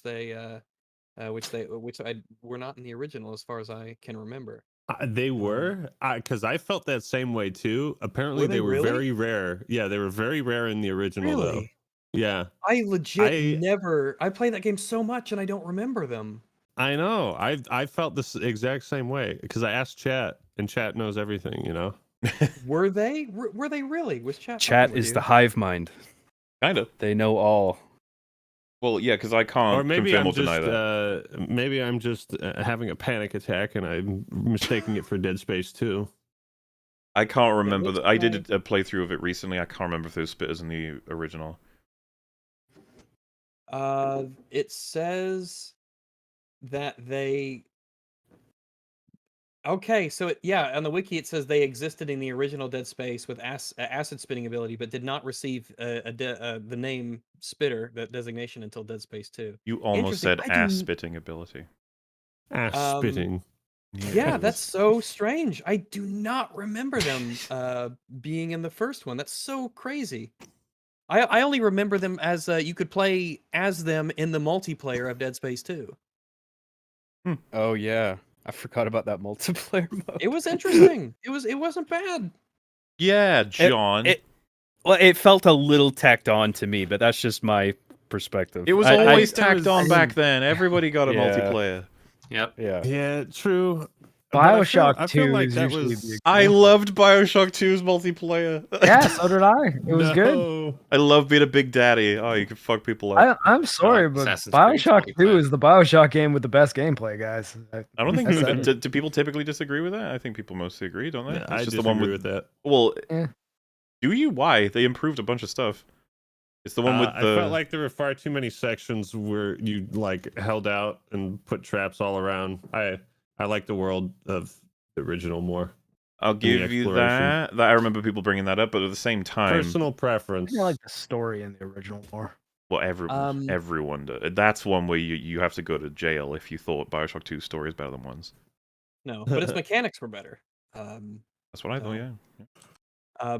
Side note, I was looking up the models, but there is a. I don't know if it was in the game or not. I think it might have been, but the model for the spitters, generally they're female, but there are some male models for the spitters as well. They're spooky. Gross. Let's face it, the dudes always swallow. Oh my god. Very funny. That's very funny. But that's weird. I don't know why I don't remember that. I played Dead Space so fucking much. And I just don't remember them being in the first Dead Space. I don't remember that either. Yeah. I wonder if like they were in it, but they only spat like under very specific circumstances. That just didn't happen much. Yeah. That probably was it. So because it says that they have attacks similar to both the normal slashers, I thought maybe you were talking about the pukers from Dead Space 2, which I liked. Nah. But yeah, that's a different thing. Yeah, it's so weird how I play games so much and still don't quite remember some things. As a foundation, I think Dead Space and its remake both have a great variety of enemies that have lots of different interactions that can make you change the way you approach lots of different scenarios. Not just limited to the fact that one of them explodes if you kill it, so wait for that one to catch up to the others sort of thing. But stuff like, you know, you're facing big, tanky, slow one, but also one that jumps on walls, and one that's really fast that's running to you right now, and if you shoot it in the chest... More than one of them who can use the walls for traversal, yeah, too, so you often, it's like, which one first? And if I want to try and get to a particular place, which one of these guys might be able to head me off? Which one of them will catch up to me the fastest? Which one should I put in stasis? Which one should I kill with a kinesis spear first, you know? Which ones might I not have seen yet that I need to keep an eye out to see if there is any in this encounter? They would do this a lot in the first game and in the remake, but you'll have an enemy go blah, blah, blah, blah, right in front of you, crawling out of a thing. And there's the one thing behind is, you. yeah, they spawn at the same time, so that sometimes you'll be like, wait, Was there something behind? I'm gonna look backwards and there's one behind me. And there's no FOV slider in this game. They knew what they were doing. I understand why, though. I get it. They want to try and surprise and scare you. Yeah. Which sometimes can be annoying. I think there was one time I was working on a bench and like one of them burst out of the wall right next to it to the left, and I was like, "Boo! Like this is boring and easy and cheap, but fine, I'll kill it." Going into the enemy design, it's the way that they interact with the player and how you prioritize is really excellent. I think this game does that extremely well. Even when we're just talking about like, the baby enemies that are ranged, they're most vulnerable when they're ready to shoot at you. And you often see them and hear them. So like all the enemies have different sound, like they make different noises. So They're just by closing your eyes, you can their little shooting tentacles glow too, so they're most visible if you're in a dark room when they're about to attack. Yes, they are. So like if you're in a fight and if there's a baby crawling around, you could hear it generally before you see it. You also see it crawling around, but I've got a little bit of time until it makes itself vulnerable, so I can do other targets. But I have to keep in mind that there's a baby around here. I gotta kill that baby when it makes itself vulnerable. You burn the children. Do you guys remember the brute in the original game? If you damaged it, sometimes it would do this weird move where it would basically just like turn into a little ball and just let you like kill it. Yeah. I'm glad they took that out. Yeah, no, actually, I think I agree with you because when I first now. fought the brute in this and he didn't do that, I was at first kind of like, hey, but then I was like, yeah, you know what? That's fine. We shouldn't do that. Did you guys encounter the brute's ranged attack? Yes, I did on impossible difficulty, and it took me down to 1 tick of health, so I quit. I encountered it a lot when I was in the bridge main room when I was running around with him. He threw that weird blob at me a lot. Yes, I only had him attack me at range on that particular fight. The other ones were too close, and he charged. But yeah, if I think it really you really only get it if you take off one of its arms and it's slower, and you can actually make distance between the two of you. Yeah, I was just curious if it happened to y'all. I never noticed that because with the brutes, I would always stasis them, run behind them, and use a ripper blade, and it was so easy to take them down that way. That's the ticket. Oh, and if them curling up into a ball is in this one, I didn't see it in the entire game from the brutes. Yeah, neither did I. Or if I did, I fucking missed it because obviously that's a huge benefit to take advantage of, sort of thing. But yeah, I mean, it's kind of annoying. I don't really have much to say other than they all work very well. I understand what I'm dealing with all of them. If I had one that like I wanted to be critical of, it's the ones that can kind of get me where I felt like I didn't have much that I could do about it, and it's rare that happens. It's usually more to do with spawns than enemies, but I suppose the culprit that would be most likely is the super fast boys from the Valor. Yeah, I don't really like. I fucking love those guys. I love those guys. They're so scary. They're my least favorite to fight. I think the way that they sort of jitter around isn't I agree with really... that, man. I think they're hyper intense. Oh, yeah. They're definitely even if you stasis them, it's like they move as fast as a normal guy if you stasis them. Yeah. I wish that the way that they were quick was a little bit different. In the sense of like when a necromorph is charging at you full speed, there's still sort of a pattern to its gait in the way that it runs at you, where there's a swaying of all of its limbs. Like whenever you run, there's a pattern of how your limbs move, and I feel like the weird jitteriness of the stasis soldiers. It just I don't know. They're my least favorite. Guess what I just found wish out? They did them a bit different. What did you find out? I just found out because a friend is on the Dead Space subreddit, and so they're just lapping it up. They adore the game. And they just let me know that I guess I just didn't realize. I'm sure that many of us didn't read all of the things that were on the walls in the original game. But a guy was playing the original game, but he was just like, wait, I thought everyone was complaining that this was added for propaganda or whatever, and he's taking a photo of the original game. There is graffiti on the wall that says, fuck this ship, it's shitty capitalism corporation. Oh yeah, dude, that reminds me of people calling the game woke. Oh god, The game is Here we That go. is that is in the original game. It's in the original. The original game is woke now. Oh my gosh, it's woke. Oh my god. Oh, I can At never least play it again. Kendra's boobs were massive. They were safe. Oh, we could God, play the game that's safe. side Oh of god, yeah. I don't even want to Oh, get started on it. That side of Quickly. it. Oh, thank Fucking goodness. stuff. For real though, I No, was I'm a glad- Kendra. I was about I've to been glad boycott we the managed game, to avoid guys. Oh. Oh man. So anyway, carry on. I would say I was most annoyed in this game when I was in 0G and the babies were throwing things at me. Yeah. I just felt like I took a lot of damage there when it didn't feel quite right. Like I didn't even know they were around in the way that they sort of can, because when enemies shoot stuff at you, they will predict your movement. So you have to, just take that into account. Once you know that, it's a lot simpler to avoid them. But sometimes in 0G, it would just kind of really be annoying to kind of just get hit by these things. You have to find them and track them down. Yeah, figuring out where they were in 0G was a lot more annoying because you're like, oh. Sometimes it was like legit like dark, and so you had to look around and try and find them, and you want to keep moving so that they have a harder time hitting you. But yeah, it could be annoying sometimes, and definitely some eye rolls here and there. But when it comes, I'm just trying to think about, like enemy design stuff. I mean, like most Dead Spaces, enemies have different tiers, like different levels. You have like your normals, your veterans, your elites. They have different eye colors. They're the higher you go up in their tiers, they're a little bit darker looking.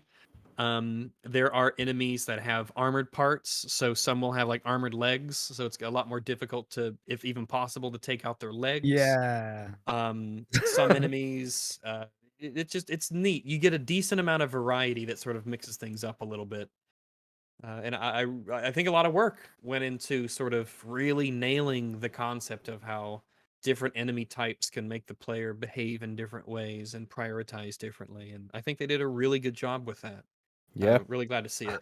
I wasted a lot of plasma cutter rounds before I figured out the leg armor. No, Like, wait, you didn't what the realize fuck? after the Oh, first yeah, couple yeah. times nothing was happening? I mean, I guess I was panicking because Alright, yeah. I was in the middle of a fight they and I know. usually go for the knees first. So I was Yeah, like, because the wait, what the developers hell? know. It's like, yeah, it's safer it's safe bet to go for the legs first. Like, does it take Yeah. more ammo technically? He's like, yeah, but it's a safe bet to go for And the I legs. think it happened far enough into the experience that I was in the habit of shoot Oh, the yeah, legs, get them on the ground, and then I was like, wait, this isn't working. And then I was like, oh, Yeah. they're wearing armor. They know what's Okay. up. And yeah. It is in this game as it is in all of the Dead Spaces, as far as I know. But with the horizontal alignment on the plasma cutter, you can hit both legs at once if you aim high enough. So, Oh, You have to be cool. close enough too. I Oh, I don't guess know yeah. if If you that's aim true. high enough, I guess if you like shoot them in I the don't think crop- that the width of the beam changes with distance. It's up, just how it looks. Well, sometimes to their the legs player. can be further apart. So if you're, but you're right. I guess Sometimes, the height they but would you- always come to. Yeah, you something. you can. It's easy with stasis to do it. Generally, you just aim for one, but it is possible. And I think the different weapons have different, I guess, different cleave. So the plasma cutter, as far as I know, has infinite cleave. As long as it doesn't hit like a piece of armor or a wall or a prop, it will keep going. So it'll slice through an endless amount of limbs. Yeah. And I don't think that the pulse rifle does it. I might be mistaken. I'm not certain, but maybe someone in chat might know. So I it's feel like the always really line does. cool to have. Yeah, it's neat to have multiple limbs lined up, or when you know that they're coming at you in sort of a line, you could hit like multiple necromorphs' legs with the plasma cutter or something like that. Always feels good. I'm trying to think now. So before we get off enemy types, I love the hunter, and it's one of my it's one of the best examples of one of my favorite tropes in horror games, of like an invincible thing, tank-like enemy that stalks you at certain points in the game. Resident Evil 2 did it. Resident Evil 3 did it. The regenerators. Resident Evil 4 did it. Kind of. Yeah, and not just the remakes, but the OG versions. You had Mr. X in Resident Evil 2. You had Nemesis in Resident Evil 3, although in the remake he was really nerfed The enemy you can't really kill, shitty. you could only slow down. Yeah. Right. Yeah. And it crops up a lot, but it's one of those devices where it's so good at ramping up the tension that you just do it and it's good. It's like a ticking clock in dramatic storytelling. It's like you just have it because it works. If I can throw in a bit of a monkey wrench, yeah. I would argue simultaneously that it's going to provide pros for your enemy to be unstoppable but slow because it's so scary, right? But I love the fact that we can slow him down, hit him with shit, and take off his limbs and put him in stasis and stuff. Like, I love that I can do all of that, and you'd be like, doesn't that make him a lot less scary? It's like, no. And you'd be like, surely it does. And you're like, well, no. I don't know why. I think it's because of the fact that Dead Space as a game is filled with you chop its limbs off and then kill it, and this is the one that you chop its limbs off and then it regrows them and keeps coming. It's like, oh god, you flipped the whole premise on me with this guy. Like, maybe the introduction of the hunter is that you're trapped in a room with him for a while. Yeah. You can also get the side quest. Can't you see Mercer torturing the guy who he turns into it? Yeah, you get the storyline on that. Torture him, but yeah, you get it's a side mission where you you get the whole backstory on him. I know it's a side mission, but you do see it, right? Because doesn't he like hit him with a nail gun in the face? Or like he has a nail gun that he like puts up to his head and gives him a little This is lobotomy? before he's using it to sort of like help unlock his ability to understand the marker's influence. Mm-hmm. So that's done with sort of like a purpose. And I love the incorporation of backstory for that enemy. Because I felt like it was a sophisticated way of increasing the horror element of that enemy without doing things like making it cause more damage or anything like that. Like the fact that it used to be an ordinary nice guy who and then by was subjected to these treatments. Yeah, you hear his voice, his audio in the last recording there, and it's just he's barely human. There's almost no humanity left. He just can say a couple words and in this grunty, terrible voice, and you can only like theater of the mind what he must look like at this point. Yeah. And in order to dispatch of an enemy like this, like standard means are not going to work. So whatever it is, it needs to be like major league. Like, so in the first case, it's like you got to cryogenically freeze him and shoot him away. And then kind of the inverse of that towards the end is you have to burn him with the thrusters of the vehicle that you're trying to use to escape, which I thought was really neat. It's like it's like Ice and Fire. It's like we got to get to the escape pod. This is our only way. And then it's like, boom, here's this big monster. Like, oh shit! But if I use the thrusters to incinerate him, it's like it just felt like a really nice boiling point that acknowledged the presence of the escape shuttle, but also dispatched the heavy at the same time. Yeah, it was like enemy. Goku finally killing Majin Buu. You know, you just see him evaporate, and you're like, yes, every last cell is now gone. yeah, right. Every fucking molecule of it. Well, Isaac speaks when you finally kill the hunter. He says you could finally, there's no more pain anymore. You could finally rest, essentially. Yeah. You know, and I'm curious. I've only done one playthrough, so I'm not certain yet. But I wonder if Isaac's dialogue changes depending on what missions you've done. What I was wondering about that myself. If you don't do any side missions, I'm assuming they may be left hunting, but I don't know. Because there are some things that he says, like when he essentially bids the hunter farewell. He says you could finally rest, be at peace. Or when he talks to Nicole, that things he would only know if you would have done the side mission. So I'm curious. Will I ever figure it out? No, because I'm always going to do the side missions. But I'm wondering if someone else finds that out. Apparent fun fact: I have not tested it myself. I was told about it, but apparently, if you wear the infested suit when you first meet Hammond in the bridge, apparently, like the same cutscene, in-game cutscene will run, but it'll open with him being like, "The fuck." Like, okay. like, hey, buddy, and then he just disregards it. I'm guessing. Like I said, I haven't seen. That's pretty weird, Isaac. But anyway, yeah, if you wear that suit and in those scenes where Isaac takes his helmet off, he just takes his whole head off. Yeah, that's really good. Yeah. I need to play the whole game with that suit on. Then that sounds like fun. But yeah, do you guys want to talk any bit about the AI for the enemy? It's something of a subject for all games, but I feel like as part of why this game is solid in basically all the regards we're trying to go over, I feel like the AI, it's not particularly intelligent, but it is as good as it needs to be to make the game function pretty darn well, I would say. And believable, because these aren't necessarily intelligent creatures, you know? Yeah, a lot of them are just like, I'm gonna get you, blah, blah, blah. I think for the longest time that was the main benefit towards having something like zombies as an enemy in a game, because simplest pathing, closest distance to the player, they take it. And it's really easy to sell the AI if it's just like you need them to act like zombies who mindlessly attack, and these are necromorphs who are monsters that function similarly to zombies. They just move faster and they come at you hard. And minor annoyance with I think that sometimes the AI didn't quite work with the babies. They'll just kind of wander around, running around, and sometimes they'd be like the only enemy, and I'm sitting there aiming at him. It's like, come on, do the thing, open up. Stupid I babies. need to, so I can kill you. He just wanders around in front of me, does a little circle, jumps on the wall, crawls around a little bit, jumps back down, and I'm like, oh, okay, try and kill me, come on. And it would take a while for it to actually do that, to the point where I was like, ugh, the AI for these could be better, especially because they have a ranged component. Yes, are you sort of describing like as like an experience I'd have, and this was in the original as well as this one, so it makes me wonder about what materials they used exactly, or how did they transfer it over. But those little fuckers would like, I'm gonna run up this wall. I'm staring at you. Nah, actually, I'm gonna go down a second. Around here? No, I'm gonna go behind this thing. Oh wait, now I can't see you. Let's try over here. And I'm like, I just want to shoot you, man. I feel like since the beginning of time, that's been an annoyance with enemies that have like reactive conditions in order to be damaged properly. I've run into that in so many games. Where you have to wait for them to do a thing before you can shoot. You're just sitting there waiting, like, you're going to do the thing eventually. Stop beating around the bush. Or you just use the Ripper. Yeah, the Ripper gets the job done. Well, to be fair, sometimes I would actually be like, fuck it, shoot, you're dead now anyway. It just took longer, that's all.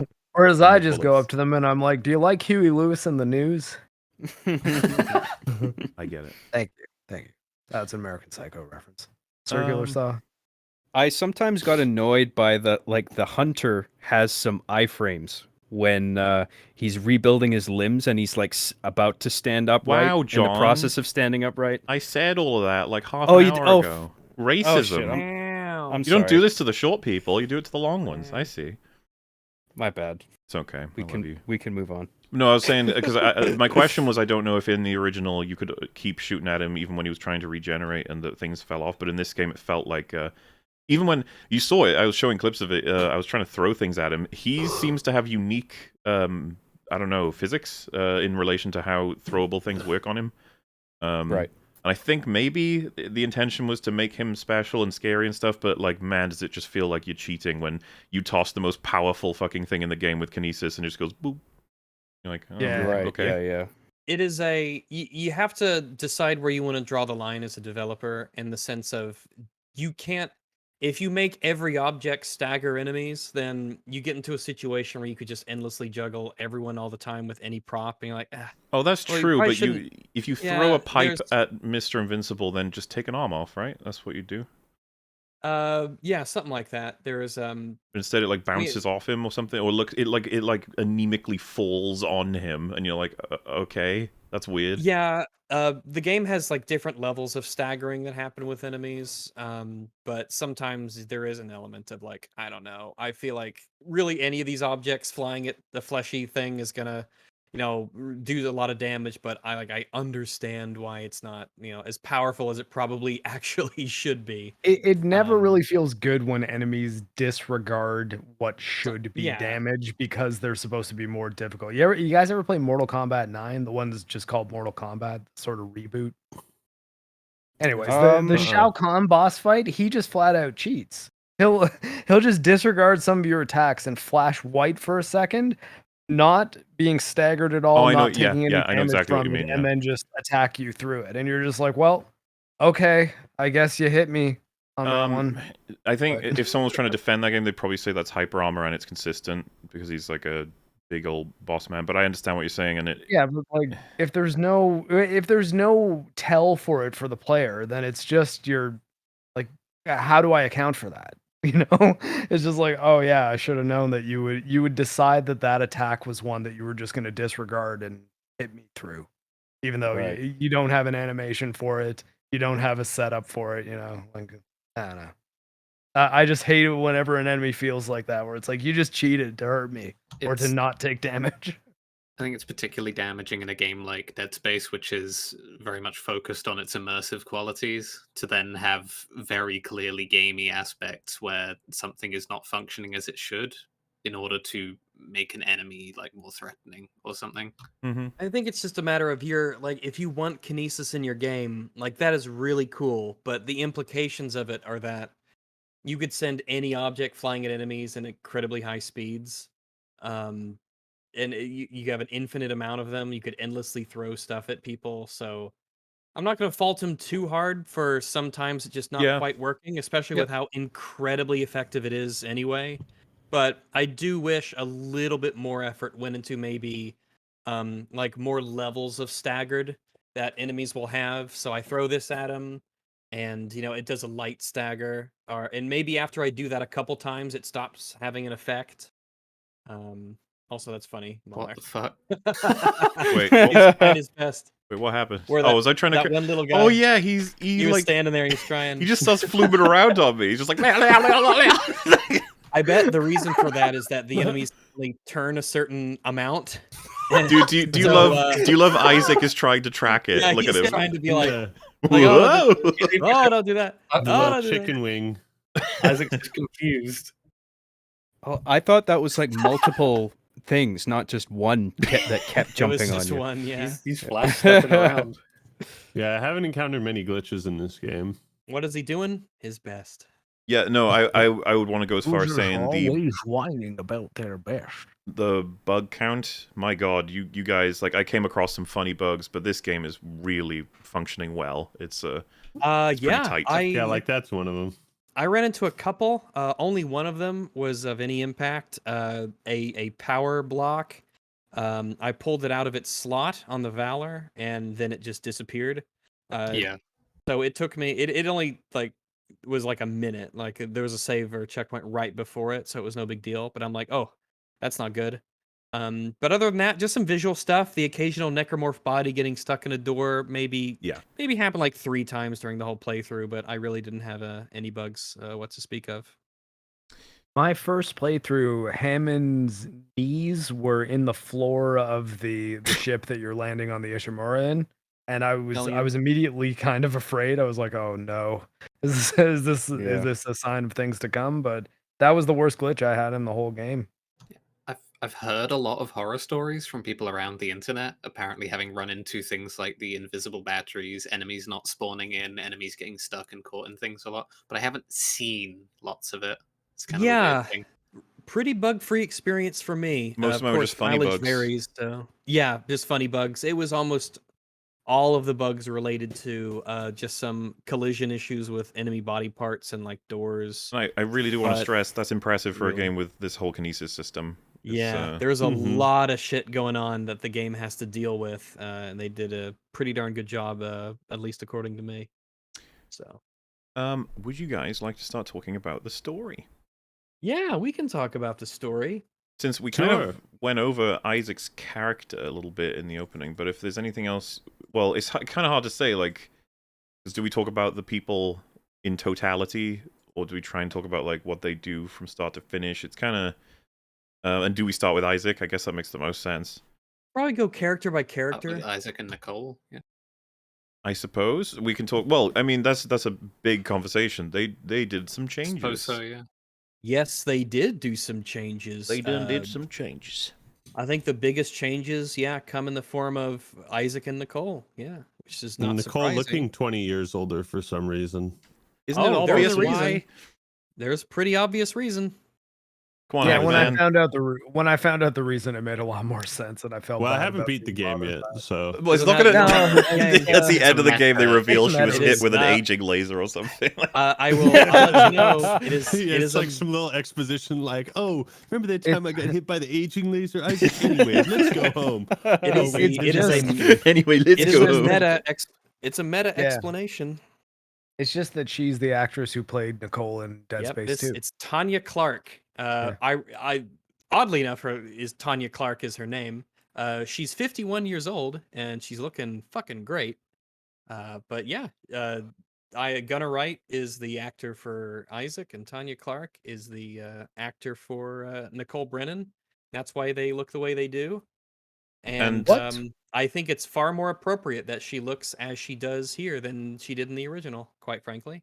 I would What I think is worth mentioning too is when you see Nicole in it, like within the game world, not on the transmission, she doesn't like she looks. I don't know. The model shows better. I guess is probably the best way She to looks say like it.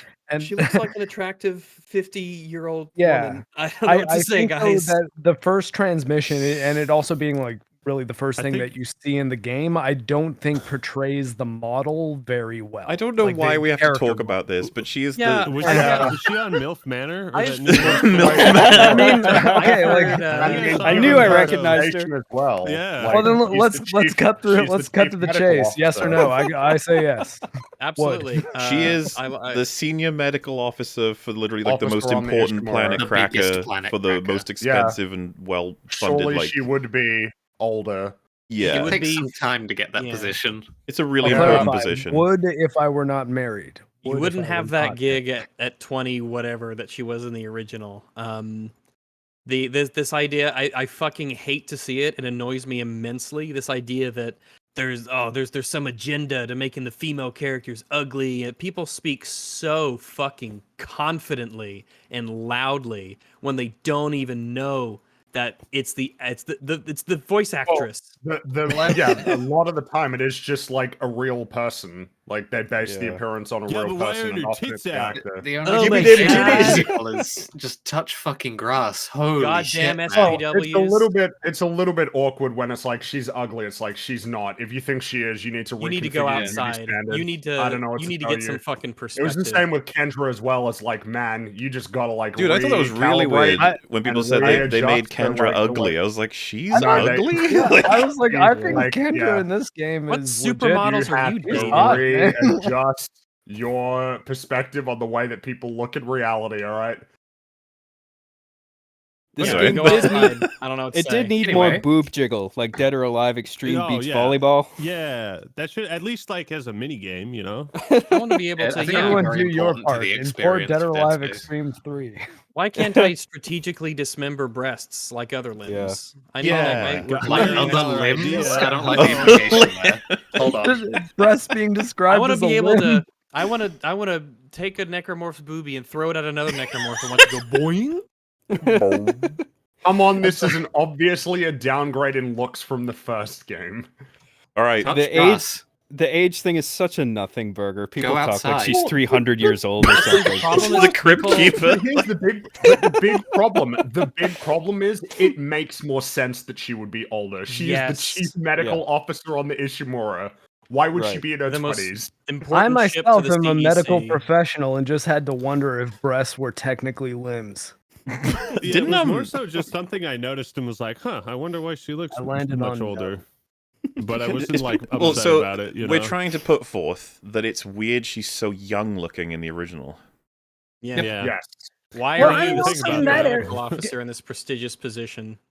And also, being by the way, I'm charitable to pretty the sure artists in in- the original, the Xbox 360, PS3 era, it was a lot harder to lock down exactly what age a character was. They too. were all young and hot.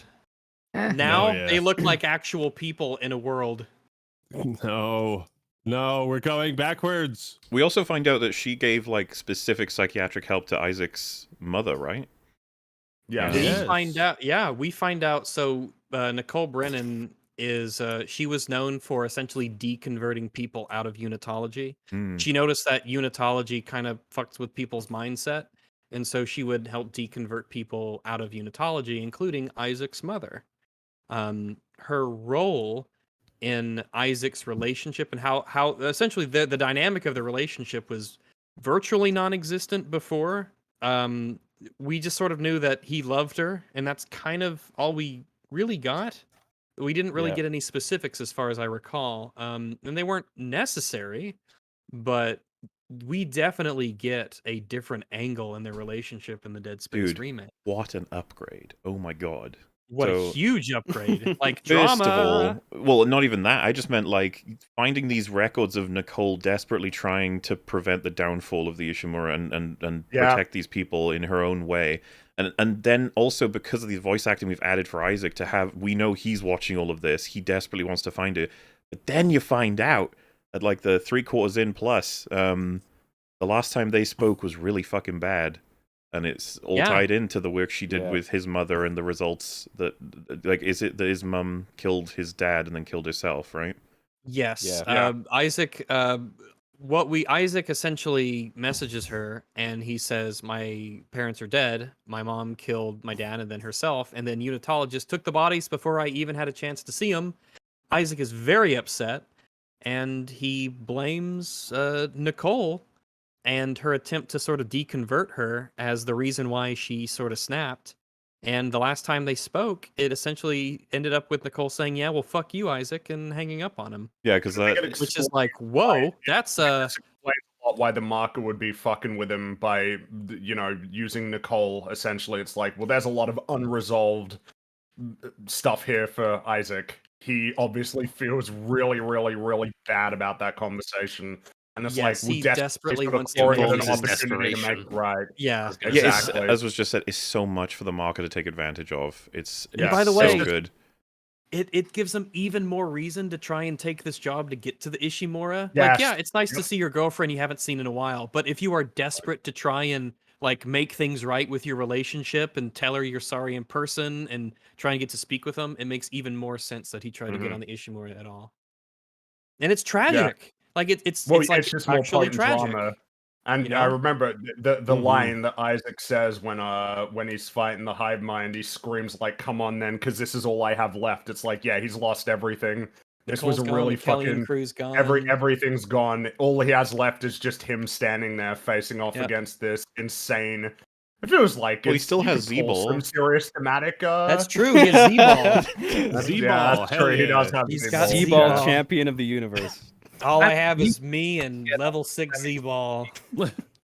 It's just more potent drama. Oh, it's such a good choice. Barely existed. It adds whole extra layers to the whole game. Way more of a character as well. Nicole is much more of a character in this game than she was in the original. I can totally appreciate him blaming her in that moment, discovering that and explaining it to her. But then I can totally picture her being like, "How the fuck can you put that on me?" Holy shit. I did all this work. I took this job, you know, because it'll, you know, help us in the long run. I did all this work with your mom. You know, I have the best intentions at heart, and you're lashing out at me. Fuck you. Yeah. Yeah. Blaming the psychologist or like doctor who was trying to counsel a person out of a cult for a cult convincing the person to kill. He'd know better than anybody. She has very good intentions. Like it's yes, that's the thing. It's like he's obviously emotionally traumatized at the moment. He's not thinking straight. No, so it makes sense that he would lash out like that. For him and he knows, like, right after the call's over, he's like, "Yeah, I fucked up. I should have said that to her." And it makes me like, man, if we got a Dead Space 2, then all of the interactions between him and his like Nicole ghost would be just like totally different with that mindset. Which which is just, who knows what we'll get. And so like all of that, because this is part of why I really want to praise the remake.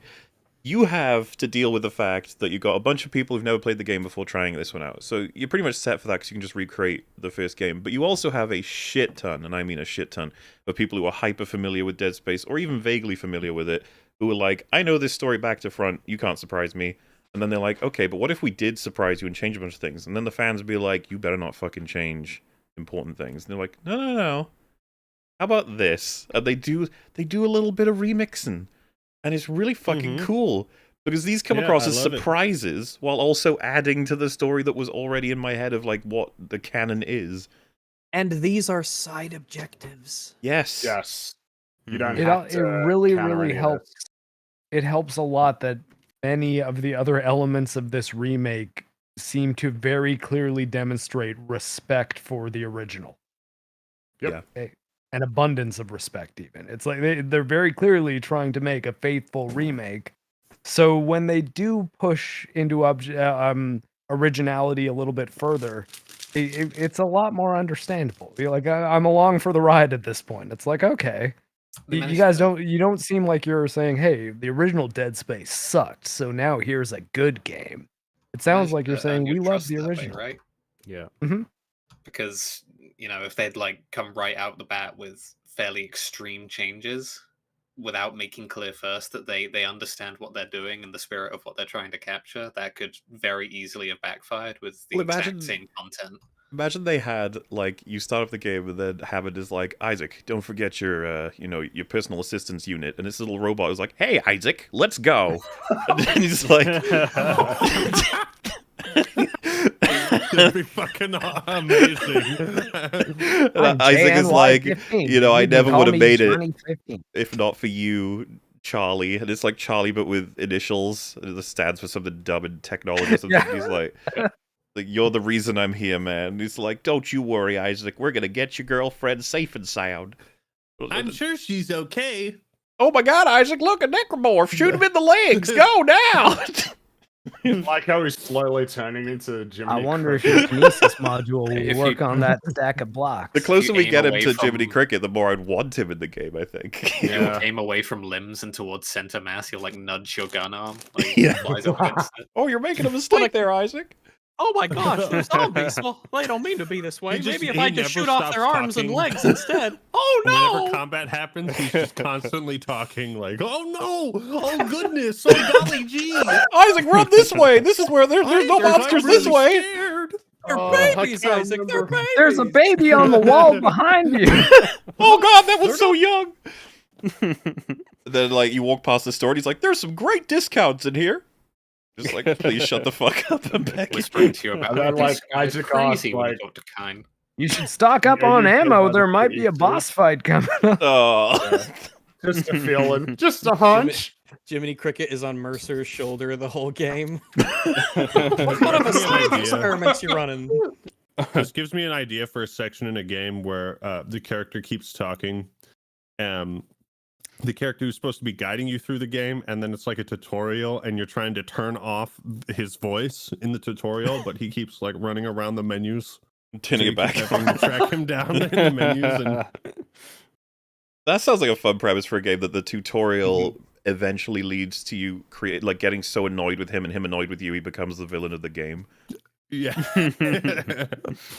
But yeah, there's in the side missions you just get to learn so much about other elements of how this whole place fell apart rather. And I suppose we should probably jump to explaining.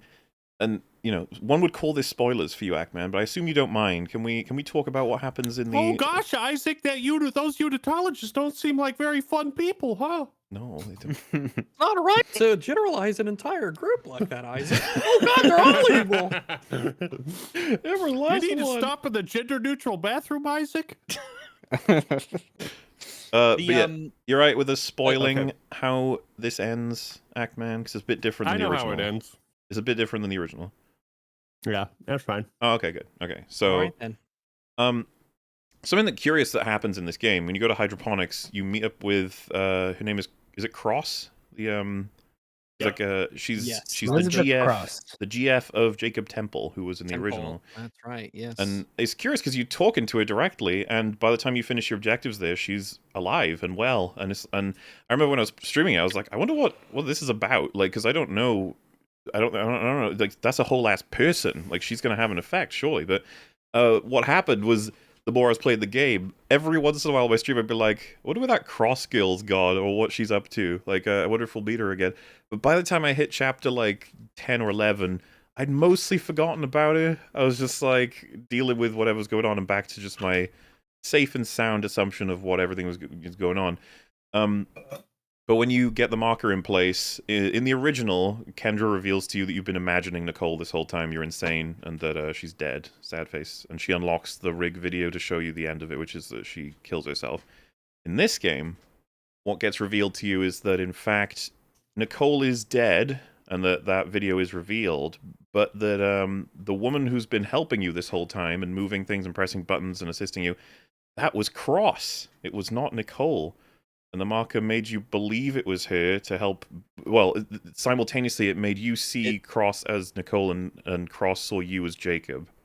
And it made you were both hallucinating as each other's loved ones who had died.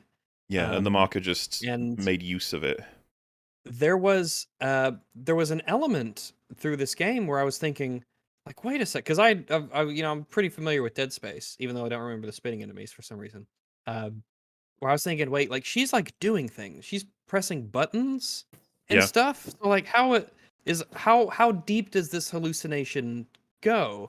And then when I got to the reveal at the end, I'm like, oh, that makes sense. Well, so in the original game, that's interesting. Correct me if I'm wrong, but like the assumption was that Isaac was just doing everything, and that it was just like kind of like a fight club sort of thing. Yeah, but then in the new version, and I think that's a really crazy good addition, is that now it makes sense that Cross was doing the whole thing.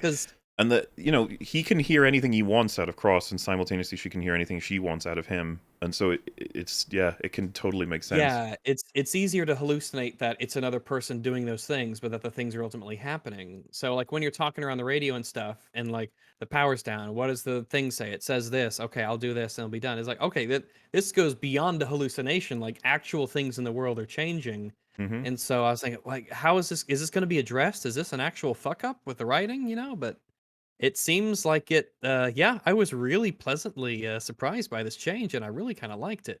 By the way, when the only question I have was, so, like, what did the marker tell Cross to get her to, like, creepily stand next to the marker for Isaac? Like, like, why did you do that? Well, that's the thing. It could literally be anything as crazy. It could be anything that Jacob would need to say to her to make her do whatever. You know what I mean? Like, and to be honest with you, she might not have been there, right? We don't know the difference between him seeing her in places and her actually being in places.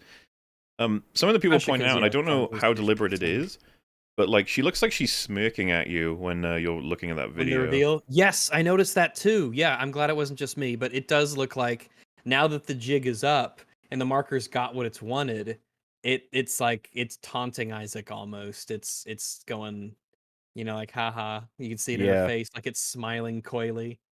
Yeah. Which is interesting, because I was thinking, if that's actually the case, right? If I'm reading this correctly, it means the marker's like being a cheeky fucker. It's not just this. It almost implies a personality, or the hallucination is, being betrayed by its intentions, which is interesting. Who knows how deep that really goes? But I thought this was a really neat change. That was super cool. It's just taking advantage of things that are already there and using it to create something new out of a remake, which is allowing you to re-experience the game, which is kind of, like, has been mentioned, the gold standard. They didn't fuck anything up as far as I'm concerned. They've patched some things up, if anything. Yeah. It makes I will say hallucinate Amelia. I will say I did prefer, it's a very small thing, the way the pregnants used to walk. They used to kind of, like, move their arms in front of them and just, like, saunter towards you. I wish you guys could see me do this demonstration, because it looks really funny. I know what you mean. Yeah. In the original, they'd, like, yeah, their arms would just be like karate chopping the air in front of them, or slicing through horizontally. The hallucination thing in the original didn't bother me so much, even though that did occur to me, like what you were saying, Rags, like, how is this thing pressing buttons if it was just a ghost the whole time? But, like, because the forces at work are alien in nature, I was just willing to go, like, okay, well, maybe the marker can manifest something like this that has physical properties where it can manipulate objects around it. So I was like, whatever. But this is an improvement. This, like, makes a positive tweak. It's a more believable change, because it's actually like, those things were happening. Because you can always use in fiction writing, you can always use like, oh, it's just magic, oh, it's just a hallucination. But when it's a more grounded like explanation that where it's like tangible things happened because of it, then I think that's another layer, as opposed to just being like, no, it's just magic, fuck you. Right. Yeah. They took the waiting opportunity to close off some loose ends and get a twist out of it in the process. And yeah, just the tragedies happened once again. He didn't get to say anything to Nicole. He was dead. He never before. got never got closure with them. Never made things right. And I think that there's a lot of good stuff here in terms of the way Nicole speaks as time goes on. The closer and closer you get to putting the marker back on the pedestal, the more overt Nicole's dialogue is, to the point where she even refers to close to the end. Nicole is essentially almost drops it in the dialogue, doesn't even refer to herself as like Nicole as a person, but as the marker itself to be put on the pedestal. So that slow shift in how overt the dialogue gets as time goes on is definitely an appreciated detail in the writing. Yeah, and the whole like make us whole thing, like you catch make us whole from some other crazier people in different recordings throughout the game. So it's like it's obviously a pretty big giveaway. Yeah, the first time it pops up is like, oh, okay, but then as it's repeated, and then as you learn, that phrase, and it's said otherwise, it becomes pretty clear that this is a hallucination to us, the player. But in Isaac's state of mind and his desire to see her again and the marker's influence, it's believable that he buys it completely. Would you kindly make us whole, Isaac? The increased degree of desperation present in Isaac, because seeing as he's able to talk and emote now, is like a compounding good decision on top of a good decision, because it informs why he's able to buy into any of this and helps the player understand rather than just rejecting it outright. I like that Kendra refers to her as that scientist from hydroponics, because that's how all the players would know her at that point. It's like, oh, that lady from hydroponics. Scientist lady. And also, it was right before the reveal that I pretty much got confirmation of it, because I'm like, who's Kendra holding? This isn't just a hallucination. Kendra's holding something. She's not like, what is she pulling, some sort of fucking Patch Adams shit? And she's like, just like forcing the hallucination to be a certain way or something. Like, she's got to be physically holding something, because she can't see the hallucination that Isaac can. And then they got the reveal. It's like, oh, it's Cross. How about that? I think it's just super neat. Pretty impressed with the dialogue. I think it works well. It's a good change. And honestly, especially when it comes to Isaac stuff, is like, I feel like, honestly, there probably should have been more in a few parts. But we'll get to those a little bit later as we progress. Well, I think the only character moment Isaac had in the original was when Nicole died, and he does this like little animation where he holds his head. Like, oh, yeah. Geez. It was like the one moment. Yeah, I did like that too. Is there anything else on Isaac or Nicole before we move? Regarding ambiguous dialogue, I thought overall it was pretty well handled. But there's a line from Mercer in Chapter 5 where he says like he knows Isaac is looking for Nicole, and he's like, "Would you like me to send you to her?" Send you to her. Yeah. Like combined with the creepiness we are already aware of surrounding this Mercer character, and then he says that line. Beliefs, Yeah, you'd think Isaac maybe would be a little more like concerned, but I guess maybe he's just so desperate that she's alive that he's willing to just go along with the idea that she's still there. We're given all the pieces. We know what convergence is. It's, the unitologists believe it's all of us essentially coming together in some afterlife or higher form so that we can all be together. So we know what that means. We know what, that's what Mercer's trying to do. It all makes sense that, what he says, but, obviously Isaac thinks of it in a different context than what it actually is. Yes, please send me to the room where Nicole is alive. Please, thanks. Yes, please. Alive and well and happy and chill and healthy. I would like to go and talk to her. I'm trying to think if there's anything else. Nicole interacts with Mercer, and he does. I really like this interaction that you see between her and Mercer, and the fact that Nicole is smart and she tells him the things that she will get her out of that room. And also that she's very definitely afraid of Mercer. Mercer's a psycho. He's a religious fanatic. and he won't stop at anything essentially to get what he wants, and she knows that, and she tells him what she thinks will get her out of that room and get her more time, and it does indeed work. And I appreciate that back and forth that they share and her ability to take that data pad out of the room. It's good. I like that a lot. And I guess she's a smart lady. Maybe that is a smooth segue into Mercer, who I think is basically strictly improved. Let me pull up his. I think it's in my part 2. His almost intro villain scene. That's one of my favorites in the game. I was quite impressed with that. Yeah. And well, how cool in terms of just like, oh, he's making more of an impression already than the original Mercer. Holy shit. Using the stasis pack to freeze Isaac to then talk to him and then unleash the stalker enemy. It's just, I think that he comes across to me as a lot more comprehensible here. Like that he has sort of a plan that we get to see happening around, like whenever we sort of encounter him, we'll go through areas where he is. And that it just seems a little bit more coherent than it did in the original. Not that he was bad in the original.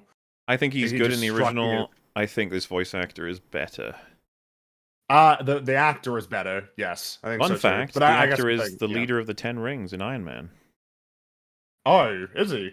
I'm pretty sure. I'm pretty sure it's the same guy. And he's the original or the remake? Remake. I don't know who voiced him in the original. I feel like I recognize the guy from the original as an actor who I'd seen in things, but I can't place him.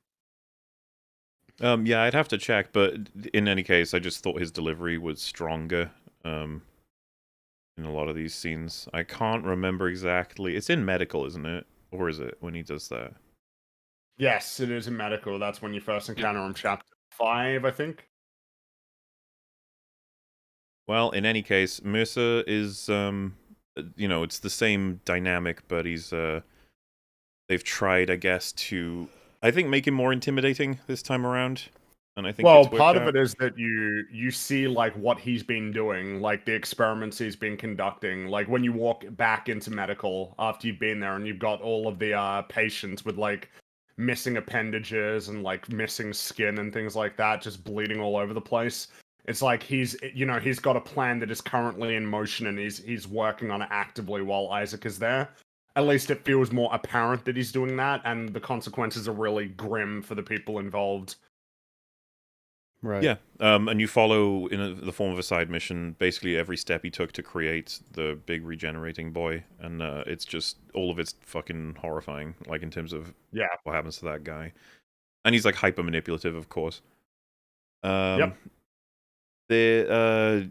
The scene as well where he kills Temple. The only question I had at this point was just like, how come Mercer gets this incredible stasis? Yeah, we all wondered that. He had a lot of power nodes. Must. Yes, that's why they're so hard to come by. Like hundreds of power nodes. He poured them all into his stasis module. Had a lot of upgrades that I didn't have on my playthrough. Imagine you got him having to like periodically reapply it. But yeah, I mean, Maybe we can medical grade stasis for surgery. I mean, we should be getting that shit, shouldn't we?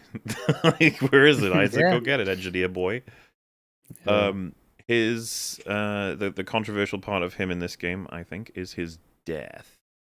I can understand why that's controversial, but I feel like there's a pretty clear argument to make in favor of the way that it plays out here. I imagine you and I have the same commentary for why it works the way that it does, but I would say that essentially you could say that Mercer really has like delusions of grandeur and like the notion that he has a plan that he's enacting and he's almost in a sense manipulating like the marker and the necromorphs to sort of bring about the end that he wants, and his death is just so unceremonious in the face of that threat. Like, it doesn't care. The marker doesn't care. The necromorphs don't care. It looks like with forces beyond his control. It looks like it killed him without even realizing it killed him.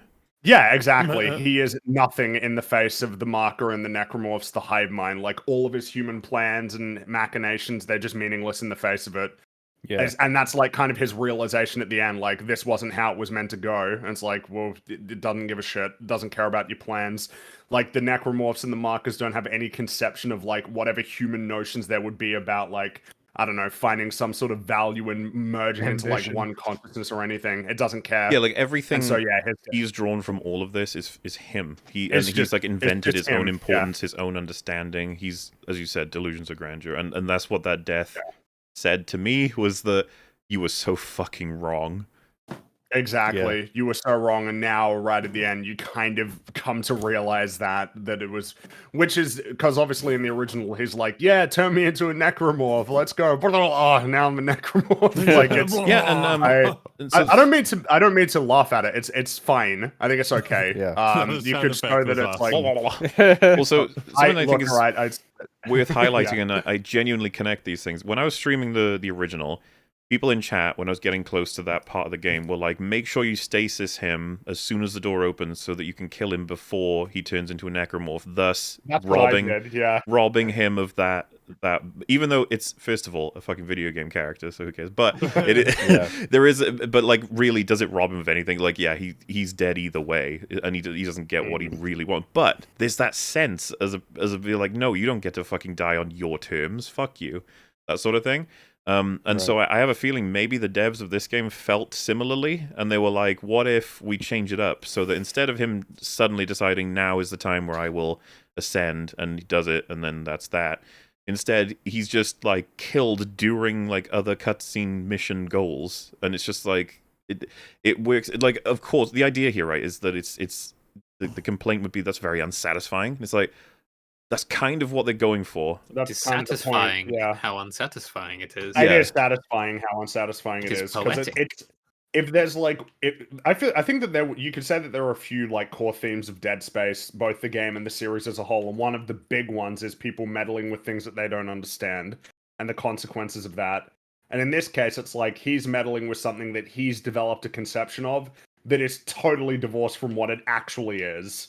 And you know, like, it's right at the end that it's just like, yeah, like he says, no, I was promised. It's like, were you? You just made this up in your head. Like, this was it was just sort of near the marker while exactly. And that's what I mean. It's hard for me to be that upset about it. I don't know. It's kind of neat that they did it. I think it's pretty good. Yeah. But so I didn't get the impression that he died there. So is it supposed to be he was crushed against the weight of the tentacle? Yeah, I think it breaks his back. Oh, okay. So yeah. Well, would it have been better if he like exploded into guts, maybe? Well, I'm wondering, like, maybe like he should have been like torn in half or something, like really gratuitous. But this is fine. I mean, I think it wasn't immediately obvious to me, like, oh, he's dead. Like, it just seemed like he was dragged into another room, and that was it. Yeah, I expected to see him not only see him again, but see him like alive again. I wasn't like, I was a little bit confused. Like, I just totally expected to see him again. Like, we're gonna run into this guy I was again. Like, oh, he's dead. I think that's the end. That's the end of his arc. I thought we were going to see crazy monster vision of him, especially when Kendra said the things have all changed into something down there. I was like, oh, the Mercer as well, I assume.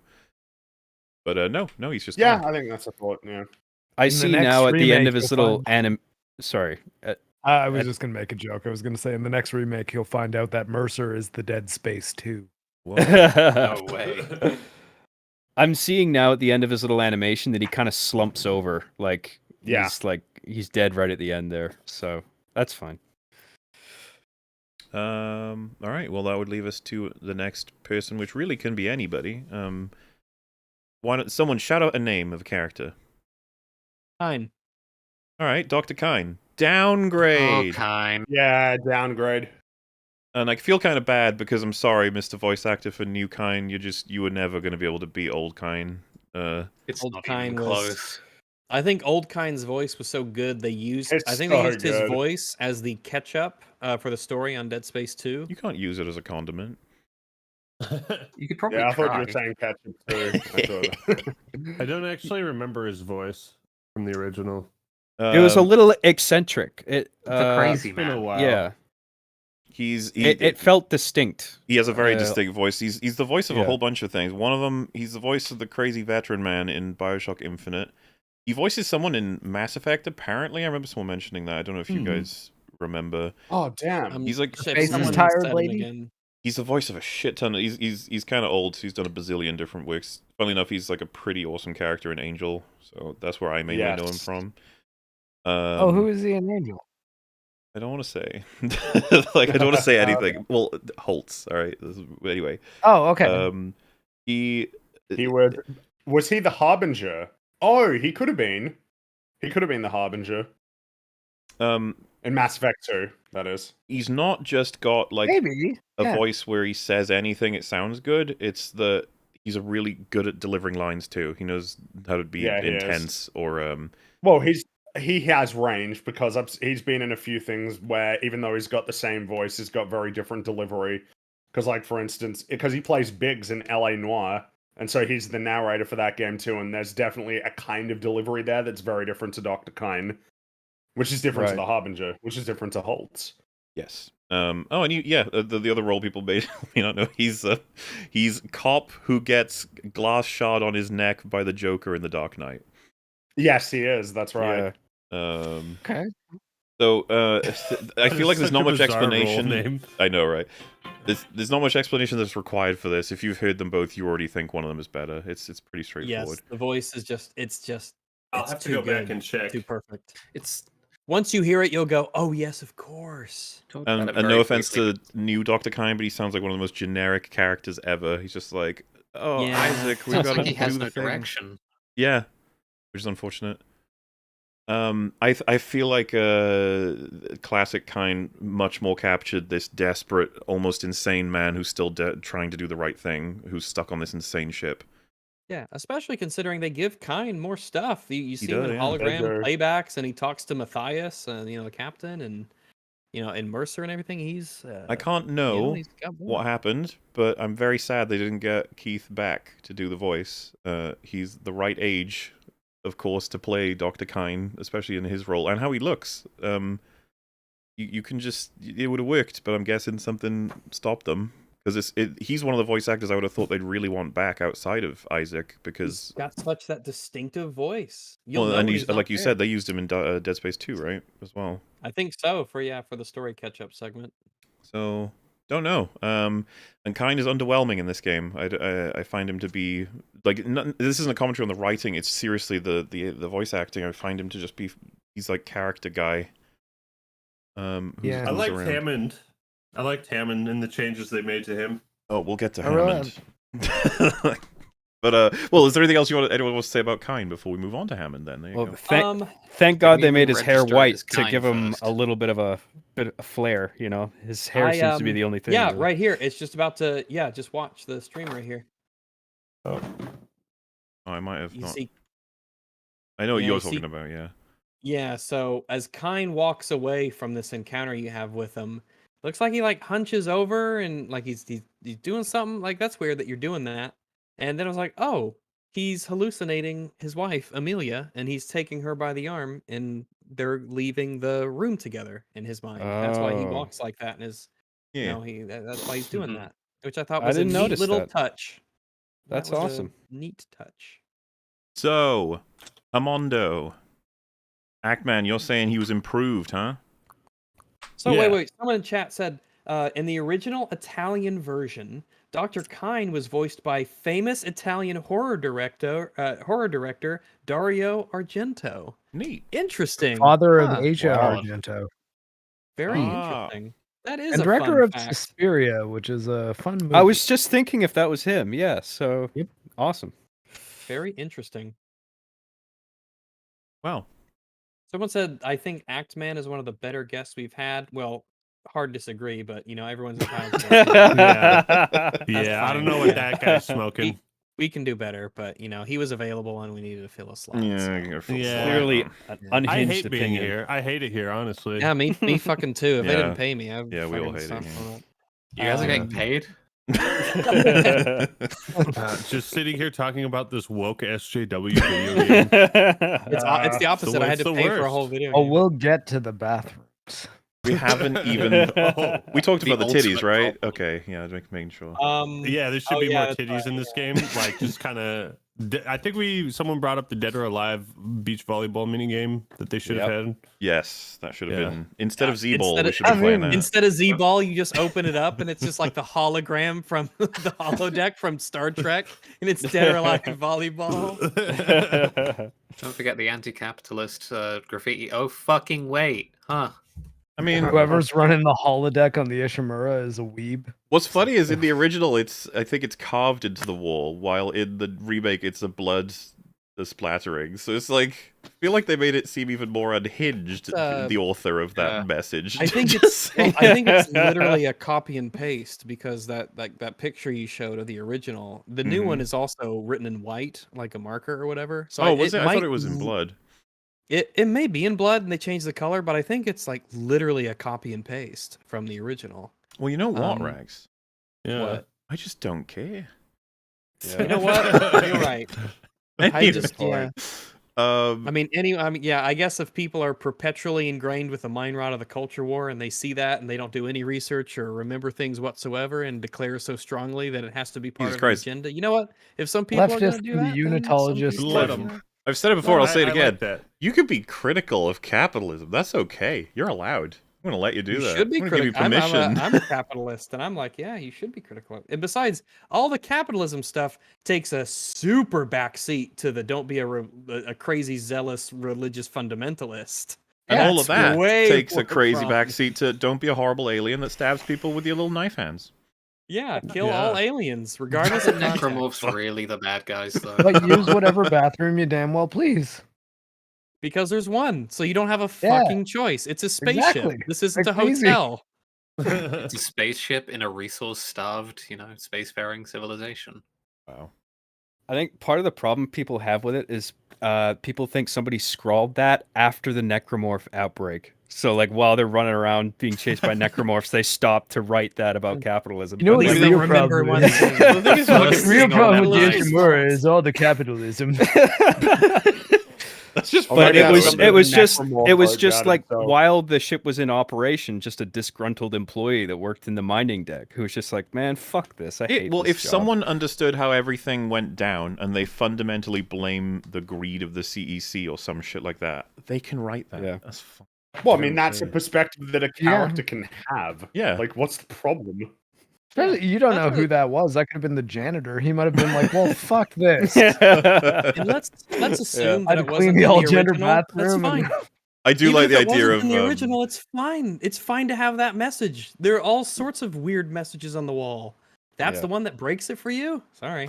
I think you said it really well, Rags. If you're not continually infected with the brain rot of the culture wars, I think that's whatever sentence you said is pretty. Whatever you said. EFAP crew never heard of subliminal brain rot of the culture wars. That's I what watched it The is. Simpsons. Okay, I watched the episode with join the Navy backwards. Okay, I understand.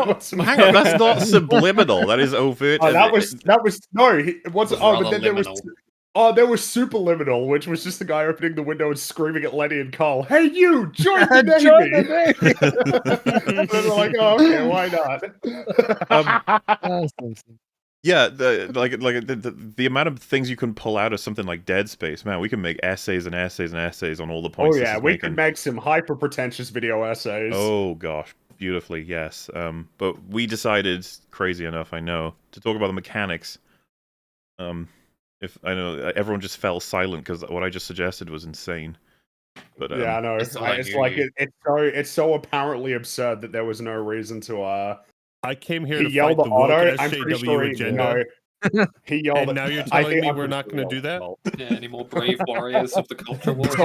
I'm holding a katana right now. I am pressed for war. Well, my wife works for Gary, so I don't know. I guess I'm a Nazi or something. It was an interracial marriage, though, so there's that. So anyway, the mechanics and all that is just key jangling. You were distracted. The real issue is the woke stuff. I have seen that as the theory, which is that they blind you with nostalgia and then feed you anti-capitalist woke messaging.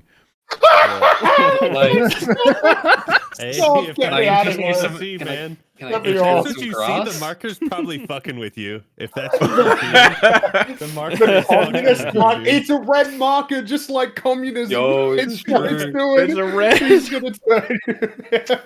Dude, that's the perfect insult to those people. They're afflicted by the marker. Could we describe the necromorph attack on the ship as a revolution, perhaps? Oh god. Yeah, no, the necromorphs seem underfed. So They're the working class of the ship. That's right. You're right. The red marker. That's right. I said that when I was playing the Unite? game. That Oh no! I was drenching my suit in the blood of the workers and using Convergence to buy shit. Convergence is just a fancy word for socialism. Oh They're my. here for socialism. Yeah, no, that's what I was gonna say. Karl Marx literally said, "Workers of the world unite." He said that. The last boss of this game is the hive mind, everybody. Wow! Yeah. Oh my Convergence. God, it's all coming together. If anything, it doesn't take a lot of twisting to do a liberal arts college essay on why this is like a critique of socialism. The villain is a literal hive mind who's trying to make everyone dead like it. Listen, I think you meant to say our marker. Our marker. What do you mean, your marker? Our marker. Yeah. Property Wait, is marker? theft. Karl Marx? Oh, I'm now Marked it? So anyway, Hammond. Yeah, Hammond. Do you think Hammond's a communist? The bullshit. I like how far we can take the bullshit. I love doing it on both ends. It's funny, like, because I feel like we have like a happy medium of just talking about the thing for what it is. Yeah. Unironically, Hammond is pretty concerned with the well-being of his crew, like his workers. What a weird. What a pussy. What a pussy. Yeah. Make us whole. Oh no. What's next? Are we doing? Well, Hammond. I was gonna let Ackman Hammond? start because he seemed he was saying that you considered an improvement. What do you think is improved? The overall character arc of, like, you know, he actually cares about his crew, mentions the crew. Those two people at the start have a slightly more important role. Chen is like in a like kind of a character. He's also falling prey to the hallucinations, and yeah, instead of being killed, like, while the brute cutscene where he gets killed in the original is pretty awesome. I think it tears his arms off and then just bashes him into a pulp. I think it's better for his character that he's like hallucinating this Chen person is still there, and then they both just get exploded into vapor. I don't think he doesn't have an arc in this. There's a story, is I guess what Ackman's saying. There's a narrative, but I think this Hammond is definitely a downgrade. I'm not sure. I'm a bit more mixed on it. Well, I was going to say, I think his story maybe the voice actor is upgraded, but the voice actor is downgraded. Yes. Yeah. The voice voice hard to actor beat that 300 guy. I don't enjoy his general texture. personality as much. The way that he sort of acts and talks and behaves. I think that's a downgrade from original Hammond. I like the idea of what they were sort of trying to do with him and Chen and how the marker's really messing with him. And I do like how that concludes with him in the Singularity Core, how in that final moment of strength and realization, he, looks at, Chen as the zombie and says, "You're the thing that killed Chen," and then, takes them, both out. Yeah. I like that, but I think like that payoff. Yeah. I do like the payoff. I wish it was, I guess I wish the journey was done better, and I don't like the change to his personality. He seems more generic in terms of his personality now, whereas I feel like in the original, he was much more of a leader. He had a more deliberate way of doing things. He was a bit more not confrontational, but he's very goal oriented. He tried to keep his shit together, but he did. I'd agree. He did lose his he lost his composure a bit in the original when he got angry, but then he got it back together, and he's like with Kendra, he got like upset at Kendra the way that she was like trying to, saying he was in on this and that he was like a CEC stooge and he knew about it and stuff like that. He pushes back against that. He's definitely like he's the sort of force that tries to get people together and say like, no, we need to do this shit. We got to put that behind us. And we need to fucking get off this ship. He's clearly in over his head, but he has a strong personality that helps him persevere through it. And he acts very strong and goal-oriented in this sort of bizarre and tragic circumstance. And I really don't think that we got nearly that level of Hammond in this one. It just seems too generic in this one. Fundamental for me is I was convinced in the original he felt a lot of fear and he had to overcome it. for the sake of the team and the mission. While in this one, I didn't really get a sense he felt like he's pretty on the ball. He knows what he's doing, like, and there's not much to worry about. Yeah, I mostly liked that they gave him kind of an arc with the Chen thing. Like, I like that as opposed to him just getting killed by the brute. I mean, they're both kind of like fun death scenes, but yeah, I think I kind of like his original version. Yeah, that's pretty much how I feel as well. The death scene feels more meaningful than, oh no, he was in the wrong place at the wrong time with the brute. Oh no, his arm just got torn off. Like, if anything, it's just like, oh, there goes Hammond. But this one feels more like oh, there was a purpose to that. The Chen monster was chasing him throughout the story, and he was able to take it out with him while recognizing the truth at the end, sort of thing. I think his characterization in the original was more of a red herring too. That maybe he was the evil one, the untrustworthy one, and it's sort of a twist when you find out it's Kendra. And in the original, Kendra is definitely improved in this version. Oh yeah, she's overt in the original when she says like to Isaac like we can't trust him and something stuff like that. But the other real big complaint that I have about Hammond is that he seems to be absent for a big chunk of this game. Yeah. When he goes to crew deck and during a big segment of it, he's just not he's not around. He doesn't say anything. You don't bump into him when you're entering hydroponics like you do in the original. Nope. You actually meet up with him essentially 3 times. You meet him in the bridge, you meet him in hydroponics, and then you meet him before he dies.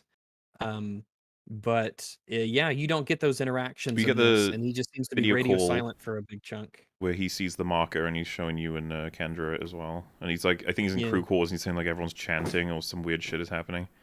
Yeah, he's like hiding in a vent or something, and he just seems to have lost a lot of his presence for a big chunk of the game, and you really feel it. You start to miss him. Which I think was a mistake. But yeah, Hammond's not bad. I think he's a downgrade from original Hammond, and I wish we kind of got a better done version of what they're doing, where the marker is really getting to his head in his relationship with Chin, and Chin, the Chin family Chin from Milan. I like the running thing of because obviously in the original it's just a random necromorph that got shot off. Because as soon as they did the thing where it was like Chen was the necromorph that chased them after the ship had blown up, I immediately thought, oh, he's going to be the one that gets trapped. He's going to be the one that gets sent to the Valor. And then I was thinking about like whether or not that to me just feels like seizing an opportunity, right? Instead of it just being a random necromorph, it's like, well, you can make it one that's appropriate. Or not, you can make it one that's going to have some greater relevance to the characters. Yeah. That's like a small example of just a tweak that seems like a strict improvement, even if, what they did with Hammond overall was more like, undecided, I guess. In terms of like the voice, it just felt like the original Hammond had a little bit of a more unique texture, whereas I think Hammond here is a bit more generic. There was a word Mauler used to describe it when he was first going through the game that I very much agree with, in that Hammond lacked the desperation he had in the original. He didn't seem like he was really frantically trying to make shit work out in this, frankly fucked situation. He seemed, as was said, he was very much on the ball. He was in control most of the time we hear from him. And kind of calm. Yeah. Yeah, he just felt so generic and kind of like, meh, like Hammond is a character, I guess. I feel like we missed an opportunity to have a character with sort of like a personality, and like Kendra's clearly affected by this. Like this is not what she expected to find here. At least, she even says, I heard the reports, but until you see it for real, it's not the same. I see pros and cons to the Hammond adjustment, because my reaction was he seems a little less hostile in the remake, and at the cost of defensive. I'm gonna say hostile. I'll say defensive. He gets that way after Kendra makes accusations towards him. Yeah, and she's not only making accusations towards, she's doing it in the most inappropriate fucking environment in history. And of course it frustrates and thins him out in terms of his patience, which I completely understand on his end, and that's kind of foreshadowing for my opinion of how they've improved Kendra in this game. Well, I don't know. I would still use the word hostile, but I have to look at the dialogue again. But what I think it did is in the original, his kind of more confrontational attitude. Confrontation is a good word. it made him a little more unlikable, which increased his functionality as a red herring in the first Yeah, I agree game. with that. Right. Yeah, because he's a little more pissed off.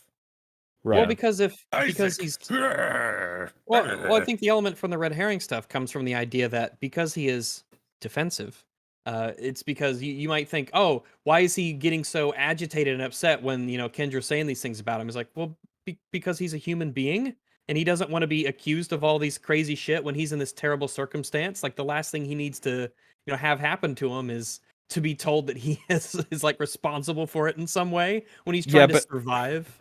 I don't think his hostility purely stems from him being accused of or whatever. Like it starts as early as them being in the first room, where it's like he tells Daniels to reroute the damn power or something like that. Reroute the damn just power. like, reroute the damn power. Yeah, that's not like him being hostile. Like they're in a well, really I think it stressful, is. weird situation, and he's wait. Maybe we can clear this up. Define hostile, John. Hostile in comparison to the way other characters are acting. Define hostile, John. Well, he's not violent. That's not what I'm saying. But he's just lashing out in a we way didn't that's say violent. unproductive. No, I didn't say violent either. You literally brought it up. No one said violent until you did. Okay, I think there's a misunderstanding here. The whole point. That's why I said define hostile, just so that and we you can never figure it did. out. Yeah, I'm not saying you're saying violent. I'm asking you, what do you mean when you say hostile? I think he's letting his temper in the situation come out when he should be more muted. Like it's just he's lashing out in a way that's just not helpful to the situation. I think the lashing out is in a very minor way given the circumstance, because raising his voice a little bit is so minor compared to what he could be doing, compared to what Kendra's doing. Okay. But he's still able to like say something productive. Like even as he says, reroute the damn power. Like, yeah, he's getting agitated. He's super stressed out right now, but that's still a productive thing to agitated say. may be a better word, because you can be understandably hostile, and it's different than being calm. Like I think agitated might be the better term than hostile then. Right? I mean, they're all. I mean, it's a high pressure situation for all of them, and they're all feeling that pressure. I just felt like Hammond would be quicker to let that out in an aggressive way. I think we're overanalyzing this very. I could be misreading it. Maybe I need to go back and look at the cutscenes. So in chat, I think it's fair for Hammond to lash out given he lost 2 men to Eldritch monsters. That you know what? That's that point. That's fair. I forgot about that. Sure. There's a couple of things at play here, I think. So first off, arriving for their mission has gone horribly. They crash landed. And then there's just nobody here, nothing like in terms of greeting them on arrival or giving them an update on what the hell's even going on. And then all of the shit starts going down. I don't know. I might be a bit frustrated. And then there's the further potential consideration of just the marker being around and the, craziness field it emits. Sure. Yeah, marker's influence is also that's a very reasonable factor. So anyway, who's next? Well, I was saying Kendra. Surely we got to talk about her. You got to talk about Kendra. I'll just open with saying dramatic upgrade with the original game. It frustrated me a little bit with how she's so overtly hostile to. I would use hostile. She's an asshole to. Yeah, well, because in this case, what I mean is that she is constantly trying to undermine and disagree and suggest, like, plant seeds and poison the well relating to Hammond, to the point where I think it actually comes off as a bit try-hard on the behalf of the game. It's like, she's like, I don't trust him. And it's like, yeah, well, you know what? You've not really got much going for you, so shut up. Just like, I don't know. Again, I feel annoyed with her in the first game a little bit, and then when she gets booted out, I was just like, yeah, well, bye, I guess. But in this game, they've edited a lot of the way that she talks to be so much more subtle. And her expressions. I love the fact that there is a video call where Hammond gives a bunch of orders, says a bunch of things, signs off, and then it just shows her, and she just looks at Isaac for a little bit, and then like looks to the side, and she's like, yeah, it's great. Literally just supposed to be like, do you trust him? Which is so much more manipulative than being like, Isaac, I don't think we can trust that man. Right. The other thing, John and I were talking about this with Metal yesterday. In this one, it's so clear that Kendra respects Isaac. And that even in like spoilers for later in the game, when she leaves him for dead, she kind of says, "You're a great engineer, Isaac. You might actually find a way out of this anyway." No, she says like, "I believe you will." It's like you will find a way. She's like, "I get that I'm leaving you for dead, but I feel like of all people, you might actually have a chance. Yeah. And know that I want to. It's just I gotta." Yeah. Well, and I mean, sorry, go ahead. Like that to square it off then in that environment, after everything she does to Isaac, she still expects to like engage with him on a level of save me from this horrible giant monster, please. Like, yeah, very fundamental. And he kind of, it sort of does. Well, that's what I really like that at the end. I think it's neat. In fact, I will show you, Rags, because you didn't get to see it. I had I don't know how to if it's considered a bug or not. I think it's just a crazy coincidence.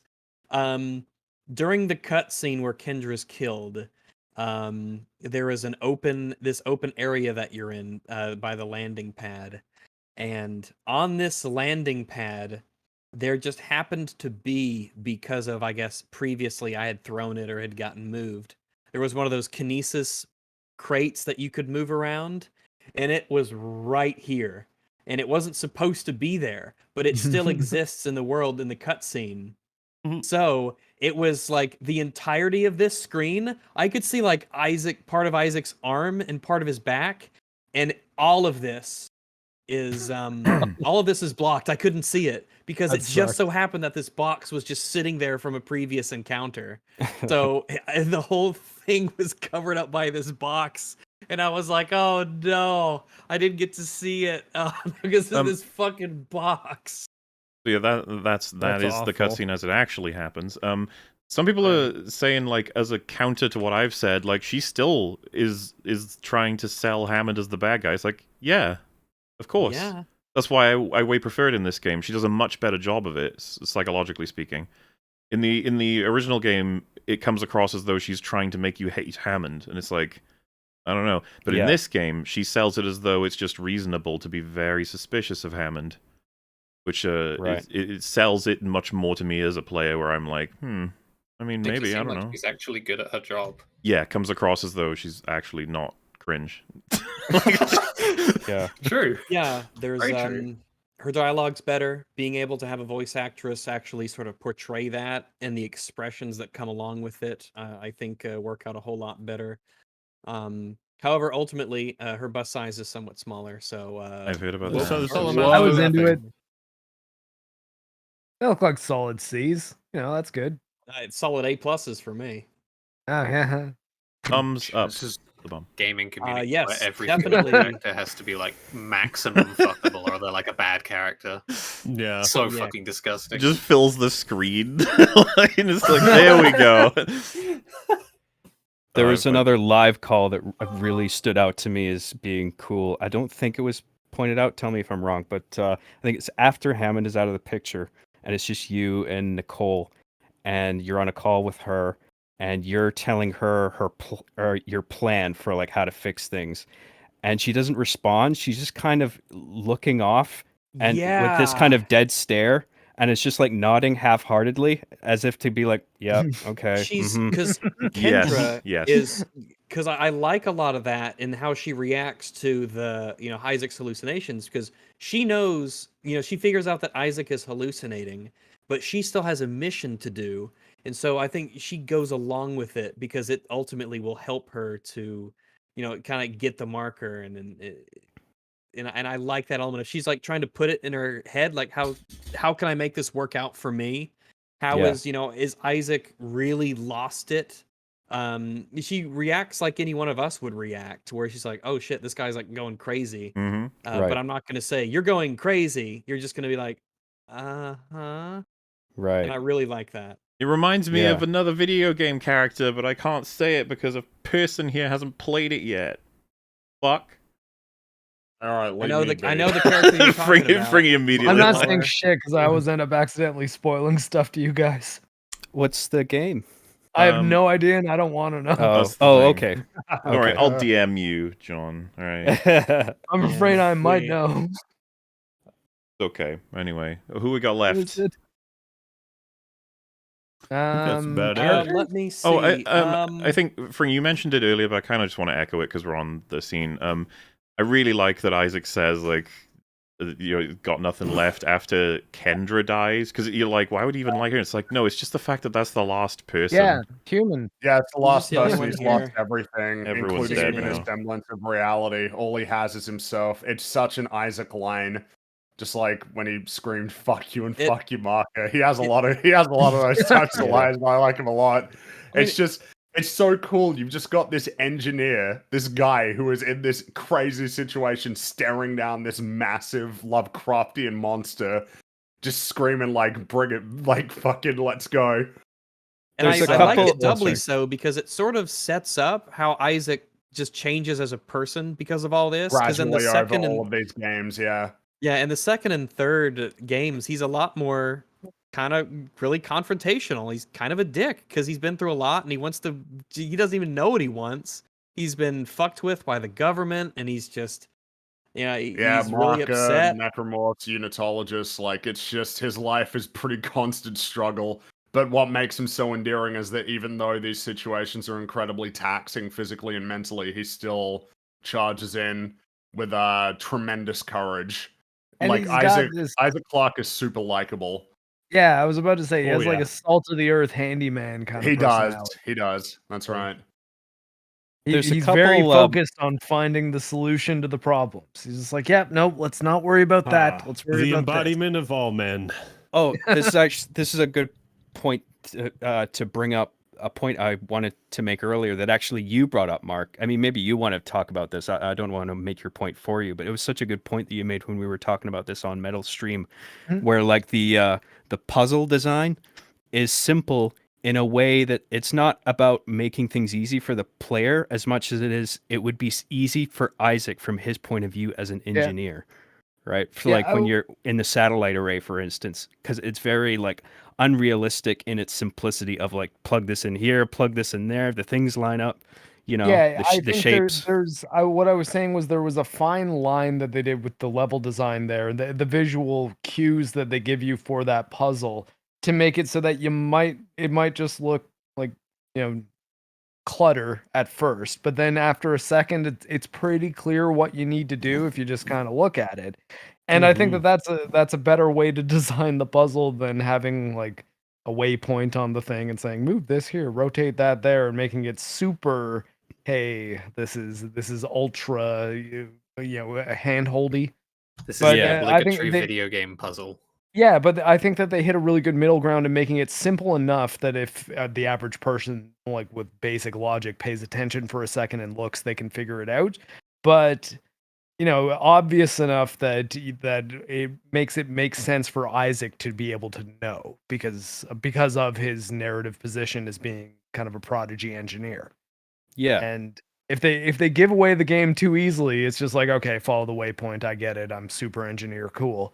And if they make it too difficult, then the player doesn't get that feeling of like, oh, okay, I understand. But I think they hit a good balance. Like those shapes, those L shapes, line shapes that are on those things, it tells you how to plug them in. You can sort of think of that as like they're not actually there, but Isaac is kind of like projecting them onto it in his mind, where it's just like, oh, that goes there, because I know what I'm doing. I just want to say, as an engineer, this puzzle is fucking over so many people because they're so familiar with the original. They're like, I can't make it one big ring. Help! And it's it's so funny. The solution is like, did you read the instruction? And you're like, why would I need to do that? I know how to do this. Like, I don't need to read the instructions. This puzzle frustrated me a little bit because because what I did was I was like, okay, I know what I need to do. So let's pull up all the pieces and then I arrange them. In the air in front of me, and I was like, okay, so that goes there. I was like, okay, and then I figured it out in my head, and then I'd constantly like grab the wrong piece. They'd be at different like distances, and then I'd be like, oh fuck, now I gotta go over here. You're grabbing the wrong thing. Yeah, but I did like the puzzle. It was a neat little puzzle. It was fun to do it in 0G, except for some of the kinesis. Since I think we're pretty much done with characters. I don't know if it makes sense to do puzzles, but why not? Because I kind of forgot to do it as part of gameplay. But I was also going to bring up bosses as well. We'll bounce between the both of them. The boss you fight in Hydroponics, man, I wish he had more health. Yeah, He died really quickly for me. I was like, oh, there he goes. You sort of ran him over. And I was on hard mode too. I killed him so quickly, I was kind of sad. That's the kind of place where I think there's a balancing issue for sure. Like when you run into a boss and you steamroll it without particularly trying on the hardest available non-permadeath difficulty. Yeah, that's not great. Yeah, well, to be fair, we've also like played the game a bunch. All I did was shoot at him with my plasma cutter. I didn't do anything complicated. Yeah, it's sheer amount of damage. The difficulty or the skill doesn't have anything to do with it. It really is just that it seems that some of these enemies just take so few hits. In that way, the old 0G mechanics in the original make the Leviathan boss fight a bit more challenging because you had the clunky design in order to avoid the big tail whip move. I feel like he had more health too, though. I don't know. Yeah. This one because I had the contact beam with me throughout the whole thing, and that was my big if I need a lot of damage out right now, that's the button that's the button I press. And I don't think I'll use it in hard. They made the second boss fight way better. Absolutely. Yes, easily. Yes. Yeah. But I just I was using the contact beam not on bosses, but on just every once in a while on some enemies if I just needed them to die. The little things on the walls, with the tentacles, the alt fire for the contact beam really fucks them up. And that's really what I used it for the most part. I thought it would be my boss killer, but I just never needed it to actually kill bosses or even brutes. So I was like, oh, I feel like this is just overkill, and I probably won't use it for hard mode. Just a couple of questions about the Leviathan. First, why do they call it the Leviathan? It's big. I get it. Yeah, it's really big, but... So the cross can read you a poem at the end of the fight. Yeah, that was a bit weird, but it's fine. Second, where did it come from? Because it crashes into the hull of the Ishimura. No, it does after you eject it. First off, you're doing that thing again with the R's. I was about to ask that. Secondly, it only gets on. It's on the hull of the Ishimura. After you eject it into space after the first fight, it's able to grab on because it's got tentacles and stuff. I remember the way this thing arrived was it crashed into the hull. They thought it was an asteroid. Is that not the case? As far as they might have. Oh, I think they might have at the beginning when the shutters are down and there's an obstruction on the communications relay. I think they might think there's something about it, but as far as I know, in this game.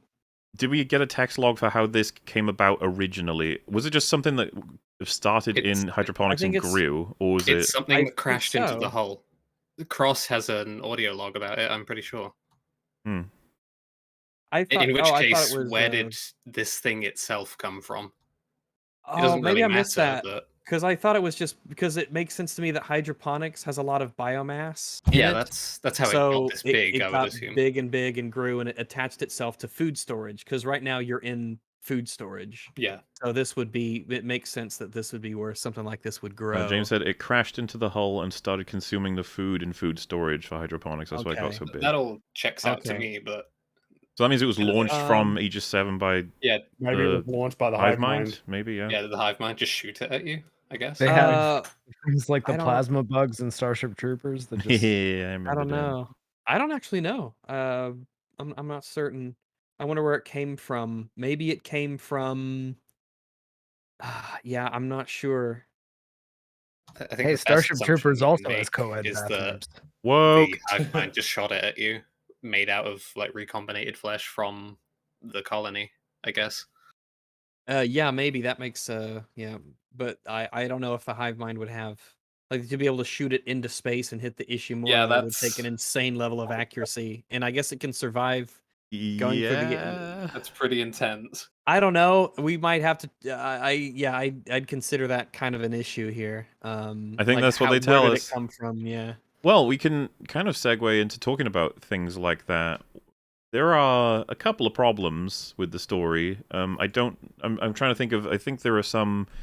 A lot of them are the same problems as they were in the original game. Some of them I think are new. I'm just gonna have to rely on everyone's memories. The USM Valor, the ship that was waiting, the military ship that was waiting there, that knew about the threat, that was on standby, that had a text log for with instructions based on the threat, and they all get overwhelmed by one necromorph. And I want to back you up there. It is one attack necromorph. It is not anything else. There's nothing else to it. There's no, because they tell us in this. I can't remember if it was in the original, but it's definitely in this one, that the necromorphs all have like purpose. Like some of them are converters, some of them like like the gaseous ones.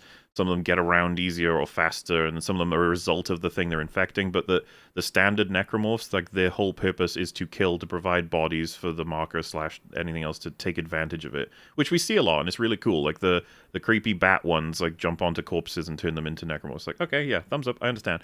Yeah, you're telling me one standard necromorph being Chen. Not only did he kill, because you find the resulting sort of mess, you find that that one crash lands and then kills all 3 Marines that are presumably opening up that shuttle, right? So they can see him. It's really hard to envision how this happens. It's a big issue with the story. Someone in my chat said that they thought it was dead, and they brought the necromorph and the shuttle or the escape pod to the morgue where it came out and killed the doctors there or something. That's what someone said. So what I don't know. We find the shuttle. What we see in the game is the pod is sort of sitting there, and there are 3 dead soldiers around it with a bunch of blood like splattered everywhere. Yeah, they're all chopped up. How on earth did this happen? They know. It's hard to believe. It's a problem that needs to be fixed, in order to make it not be a problem, especially when, we learn the purpose of the ship is to go there knowing that there might be an infection like this. They should be doubly prepared. And even if they were just normal soldiers, like, come on, look what Isaac's doing, man. Like, normal soldiers just should be able to kill one necromorph without... Yeah, and I do think that kind of presents a problem, to be honest with you. It's like, look, I love Isaac, and I think he's a badass, and I can even believe he can do as much as he can do, but if he can do as much as he can do, the military who have been prepped for this, they should be better. Like, come on. Yes, the reason that you can excuse the outbreaks is because it's this multi-leveled issue of these outbreaks happen in non-combat locations where there aren't a lot of soldiers and weapons.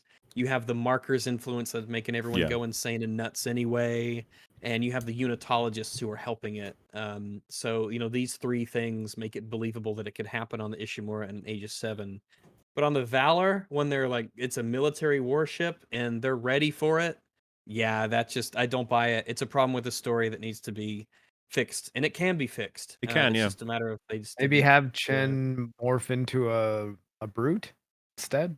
No, I think it needs to be that. Can we just make it so the marker fucks everyone up on the Valor? Yeah, as they get close, the marker influences them. Or you could have when you kill the Leviathan, or during the Leviathan remnant fight, when it's on the outside, the Valor is approaching, and like the Leviathan attacks the Valor. Here it is, by the way, as that's happening. So. Because someone just said, that medical theory, right? It just looks like the shuttle crash lands here, or rather they, I guess, accept it into their ship, and it sort of... I think the implication with this is that it crashes into a wall and then breaks open, and then it kills the 3 Marines that were here. Yeah, I don't believe it. I just don't. I don't either. I mean, they'd look in, and even if it was like a super fucking scary monster, they wouldn't open it up. Well, even if it jumps out immediately, 3 Marines versus 1 necromorph, only one of them needs to shoot it properly. Yeah, and plus all the other Marines are building. Yeah, it's hard. It's very hard for me to believe. What they're meant to be doing. This isn't. Yeah, Hammond, people who are just going to like ignore that to mass. Best to just Hammond is able to kill necromorphs. Remember? Yeah, he is. So. Yeah. Best to just ignore that is just so much of a shame when everything else is so strong. That's what I mean. I don't see why they couldn't have fixed this up. The problem in the original too. Yeah. It's well, no, but I mean, you just figure if they had so much care with all the other aspects of the story, it's like, you guys probably could have tightened this up. Well, and someone just said, what if they didn't know to shoot the limbs? Funnily enough, it's a bit of a meme to shoot the limbs and stuff. If you just shoot the body, they do still die. Yeah, that's true. It's not like you have to shoot them in the limbs. It's just in the, more efficient. The anime, though, the Dead Space Downfall, the sort of side story that takes place on the Ishimura right before the fall of it, they do sort of explain that the security force aiming pistols to center of mass is the reason why the Ishimura kind of gets overwhelmed, because they don't really understand how to kill them, and it's actually it's the group of people in that. in that movie that kind of figure out, hey, yeah, knocking off their limbs, that's what we got to do. Because getting a lot of necromorphs at once and on a ship that's not designed for military, like I can believe a lot of different. This is the thing. I could have believed this better if they hadn't shown me more. If they had left it more vague, I could be like, I can imagine how this may have happened, maybe. But it was still always like, just Chen, huh? Like he just. All right. Yeah, it's really hard to defend, isn't it? It's like, well, I mean, maybe he best not think about it. Best not think Necromorph about has it. plus 16 to army killing, according to chat. That makes sense. I guess maybe Chen was a super ultra necromorph. Necromorphs don't even have chins. No, they don't. You're right. This one did. Hey, Special. I'm about to show the part of this that was really amusing. That the equivalent has happened for a lot of people. Earlier in the game, I actually got a brute stuck on one of the electric pads, basically indefinitely. He was stuck on there. Nice. He got zapped like 30 times in a row, and he just sat there until I think I got him out by being so close to him. It baited a particular animation that got him out. But here. And by the way, it felt like it did no damage to him. I had to kill him myself then later on. But this one, he steps on it once, and a lot of people stasis him so he keeps getting hit by it. But instead, I was smarter, you see, and decided to throw something at him. And it just insta-killed him. I was like, oh, wait, what? This is the weakest brute in the history of Dead Space. It's like a hands down. So he, there is he trapped him on the trap, so he just gave up. Yeah, it looked like. I'd be very interested in what's going on under the hood in terms of some of the the health and damage that's happening to necromorphs, because the final brute that you fight on Aegis 7, all I did was stasis him and then throw a little explodey sack at his side, and he died just from that, which surprised me. So yeah, and I was doing a little bit of experimenting with the first brute, where I was like lighting him on fire and using different weapons and stuff. And it's really weird. I think the brute isn't very well designed in terms of the way the damage works with it, because depending on what you do and what you shoot at him, you could use a whole bunch of flame ammo and contact beam ammo and it'll still be alive. Or you could just apparently do one thing and it dies, and it seems really inconsistent with sort of how it behaves. Because this brute fight for me on the Valor, he crossed over onto the that shocky pad. I stasised him while he was on the pad, and then I only shot him one time, and he just died. And I'm like, oh, okay. Yeah. It was a super inconsequential fight, really, when I was expecting it to be a proper boss fight. So I don't know what's going on with the numbers and how it takes damage, or how that. It's very strange. I can understand, in this case, your footage mauler, the lightning bringing down his HP to such a level that it shouldn't takes do one that, more though. little thing to finish him off. Oh, okay, I'm not sure, but I figured the brutes were completely invulnerable at the front side, so I wouldn't have thought shooting a limb at him from the front. Yeah, to explain that, I picked up the limb for whatever was gonna come next. I heard him, I saw him get lit up, and I thought to myself, I didn't even say it, maybe imply it on stream, but I wasn't expecting that to do anything. I was just throwing it because I had it, and then I was gonna use something else. I've got it, yeah.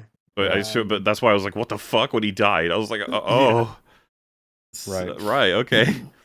Yeah, and I think original, it's you could kill them from the front. You could take off both their arms from the front. Yeah, because if you aim it right. Their weak points were a little bit low. They're their middle shoulder on each side. They weren't sort of semi-hidden along the top of the shoulders, and they had some other weak spots behind them.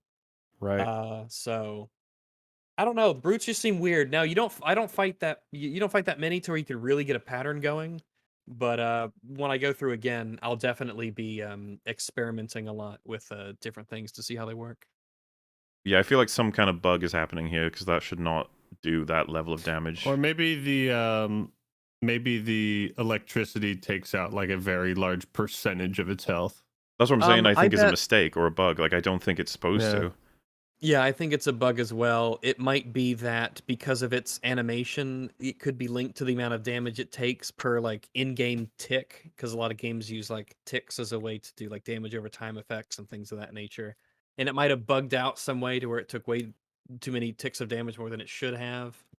I'm not sure, but the brutes in this just did not seem to be an issue, because no, not really. Only the first one was any kind of challenge, and it wasn't even a challenge. It was just I'll stasis you, and I'll move around you, and the first one was almost a challenge. And then I walked him over to the staircase that has the save point on it, I think, and it's just he can't do anything. You run him around it, and then you can get to his back like easily, and he's just doomed. No, he can't turn quite well enough. It's too slow. You're just circling around a big thing, and that once you hit the dreaded high ground, he's done for. Because you can just Yeah, I feel like something was up with the brutes in this. They're just not that intimidating. I feel like they die too easy. I will say, I think they need to have some built-in stasis resistance or something. I think both well, funnily enough, I'm pretty sure stasis doesn't apply to them as well as it does everything else. They get out of it a little bit quicker. Not quite as well. They can turn around better. Yeah, stasis is what I've noticed. I was gonna say, I think they're too easy in the original and in the remake. Yeah. Stasis, get behind him, blast him in the back. Stasis, get behind him. And in the original, you don't ever have to get behind them. You just have to shoot their arms off. It's definitely more of a. It's almost like a point of fun for me when the one that kills Hammond, right? The like boosted brute. He comes at you, you just stasis, stand behind, just go, and then a second he like looks like the blue is going off from stasis, apply stasis again. It's just like, yeah, this is supposed to be kind of an engaging boss fight where he runs at you and you dodge and you try and shoot the back and then pick things up, throws it, like all making use of the Dead Space mechanics, but ultimately it's like, why would I do any of that? I'm just gonna freeze him and shoot. It's kind of just one of the, like, this game shines when you have necromorphs in the varying arenas to fight, whether they're small hallways or larger and rooms. Credit to the different kinds of necromorphs that keep making me think about how I'm going to take them down, and the environment's changing and little pieces of things on the floor. I feel like I could play these missions again and again and have different results because I'm picking up different things or reacting different ways. Brutes, on the other hand, like, I'm not even sure brutes benefit from being a part of a group of them because they mostly start to cross paths. That happened once in Aegis 7 that almost made it easier because like they can't get past the brute to get to you, and you can just freeze the brute and then you freeze all of them. And it's just like, But, I think, funnily enough, thinking about it now and talking about it now, the brute might actually be the one they need to do the most work with out of all of them, and you wouldn't have thought that would be the case. Yeah, I would agree. I think the brute needs to have fewer but maybe more distinct weak points on each arm that you have to get behind. Like if you had to take off both arms instead of just stasising him once and just shooting weak spots a few times and having him die, I'd make him stasis resistant, where he's just like so big the stasis doesn't have as much of an effect on him, or something like that to just make him more difficult. And maybe just sort of have him be his own dedicated thing. You have an arena to fight him in a few times, or maybe he it ambushes you and knocks you into some sort of a place to fight it in. But how it's implemented, pretty weak. On the note of these sorts of things, I feel like it's suitable. Should we talk about the final boss, Mr. the Hive Mind? Mr. Hive Mind. Mr. He's fine. How do you know it's not a Mrs.? It's fine. Fine. Final boss. It sort of gets into a minor weird thing that like I noticed, but I guess Mahler didn't. Maybe I don't know. Maybe it's just my copy, but I don't know. So the way that Isaac sort of behaves in this game is really, really good, except for one thing that I don't like. Oh no, two. There's two things I don't like. Minor one first. It's purely cosmetic. In Zero Gravity, you can lift off from the ground and start floating. That's cool. In Dead Space 2 and 3, though, maybe it was in 2. I think it was in 2. It was in 3. When you're like sprinting forward and then you lift off, your character like really naturally just sort of pushes off the ground and you go into the air. It looks very smooth to the point where I think they specifically made it with that in mind. And that's not present in this game. If you're sprinting forward or moving forward and you begin to rise up in Zero Gravity, the animation looks not great for it, to where it almost looks weird. And it's kind of strange that they didn't make an animation like the old Dead Space games have, where if you're sprinting forward and you press Z to lift off, Isaac very naturally just sort of like runs and just steps up and he's in space now. It looks really neat. But minor thing. But the other thing that I was having a problem with, I had a problem with this boss, not because of the boss or anything. And I'd say problem in many quotes, but it was because there seems to be like the game wants you to, it like auto sprints for you. I noticed this when I was in Zero Gravity. when I was fighting the Leviathan Remnant in space is when I first really noticed it. But there would be times where I want to go forward, and I'd press shift to sprint, but I would like already have been sprinting for some reason, and then I'd cancel the sprint by pressing shift. And I have no idea why, and there's no option to toggle this off in the settings. But it happens also when you're on the ground, where I would be wanting to like start sprinting back and forth to avoid the tentacles from hitting you. And I would just like cancel apparently an automatic sprint. Or just by pressing W, I would be in a sprint. And I never liked that. I don't know what it is. I don't know if it was my specific game and if that was a weird bug or some sort of a control issue. But it was kind of frustrating in this fight when I want to be constantly moving and starting and stopping with the tentacles, and I just like, oh, I press shift. Of course I'll be sprinting. Nope, you were already sprinting. Now you're not shift anymore. Now you're slow, and the tentacle hit you. And I'm like, why the fuck is this a thing? No, if shift is held down, I want to be sprinting. If it's not held down, then I don't want to be sprinting. But I don't know. I guess the devs have other plans. No, I experienced the same thing a few times, not just the final boss. I don't know if it was, in my case, if it was like the game auto sprinting and me canceling the sprint, or just That's my sprint didn't, yes, or if it just didn't register at all. That's what I figured it was in my case. Yeah, because in every video game, it works away, and this game's like, no, you want to sprint, even though you're not pressing the shift key. You're just going to be sprinting. And hold crouch are evil. It's definitely it's just annoying. I don't know why it does that, but it got annoying in a couple fights. By the way, where I wanted to be sprinting and it just doesn't. I need people to appreciate this. Go watch Fringy dealing with this fucking part of the game with clown sticks. Now look at what I'm doing, right? Oh my god, I did the same thing. It was I'm not particularly good with mouse and keyboard, but look at the precision of how I can move the cursor to be matching with this target. Like it's you can't fucking do that on clown sticks. Clown sticks are so horrid for shooting. It was so bad. It's just I felt so bad for Friggy. It was so painful because I had to do the whole boss again. But I was playing on PC with the just because of the setup that I needed to do to make it stream properly. Because my computer would be chugging along on this one, streaming and playing it at the same time, and I was using the clown sticks, and then I died. And let me clarify. When I say you cannot do it on clown sticks, I don't mean you can't complete the game. That would be a retarded fucking thing to say, because of course you can. I've done it. What I mean is you can't do what mouse can do with the clown stick. Yeah. Oh god. Clown sticks.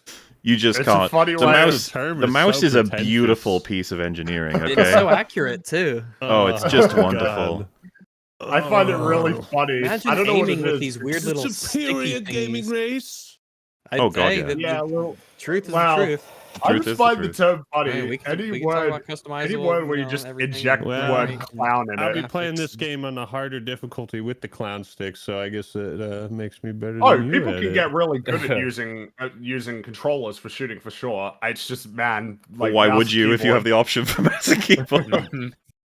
I mean, I can make an argument for sticks with gyro being better than just sticks. I prefer controller for this game. It just feels right. Ugh. Sorry. I mean, you can at least reconfigure the whole layout, but like I remember, I was happy with keyboard and mouse until the Leviathan fight, where you have to press E to fire, and in doing that, you have to take your index finger off of the D key, which is strafe right. No, you don't. You just move your other finger to it, and you use your middle finger to press E, obviously. And then well, in the heat of that moment where I wasn't expecting to do that, it felt a little awkward at the time, where I was just like, you know what? Actually, I wish I was playing with the controller in this instance, but I mean, it was remedied. It could have been remedied. How many people use the middle finger for the interact? No. Specifically in the instance in the Leviathan Remnant fight, if you want to be strafing to the right in 0G and pressing E to aim the lasers. Oh well, yeah, I guess that's then all, you that's move. all you Then you move your middle finger from W to E, because you don't need W. Yeah. Then you just press it, and then when you go back, you just go back with A and E. It's What just is your middle finger? Sure. I would almost. What I was gonna say is I would almost prefer if I just did not have the ability to fire my normal weapon in that sequence, and I could just still fire the cannons with left mouse. right? Um, Because I mean uh, that's what you're doing. It's you're firing the cannons with E, and your left mouse still fires your actual I gun. don't think so. I don't agree. I think that there could be a reason here. If you want to really expend the ammo to kill the nodes super fast, you could do both. I thought that was the reason that they made it that way. Yeah. Yeah, Oh, so if really? you want to, You can could break use open the both shield with the ADS, and then you can use your own weapon on the. You Oh, obviously you right. have That to in makes the end sense. of the last one because they break all the cannons. Yeah, Yeah. so I wouldn't be surprised if, like, for either The for speed speed runners, runs yeah. or just so that you could just to get it over with faster. Because if you want to expend the ammo and just get to I the think stages faster, you have that option.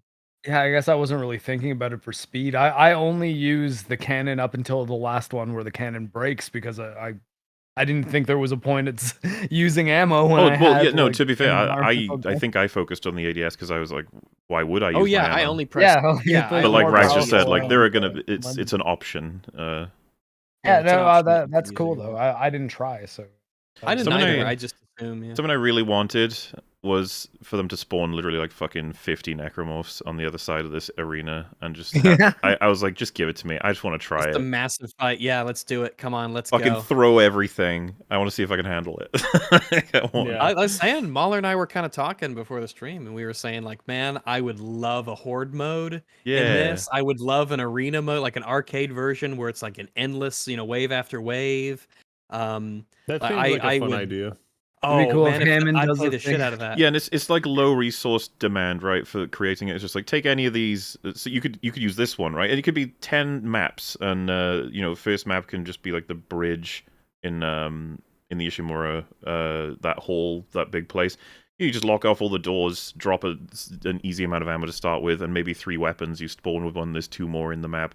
Try and balance it so that it can be of a particular difficulty, or make multiple difficulties if you have the time. And yeah, you just have to pass up to, let's say, round 10, but you can go on endless if you want, or you unlock endless when you beat the first 10 or something like that. And then you get a skin, maybe, at the end of beating all 10 of them. That's something that shouldn't take too much resources and be really cool to have, I think, as just bonus stuff.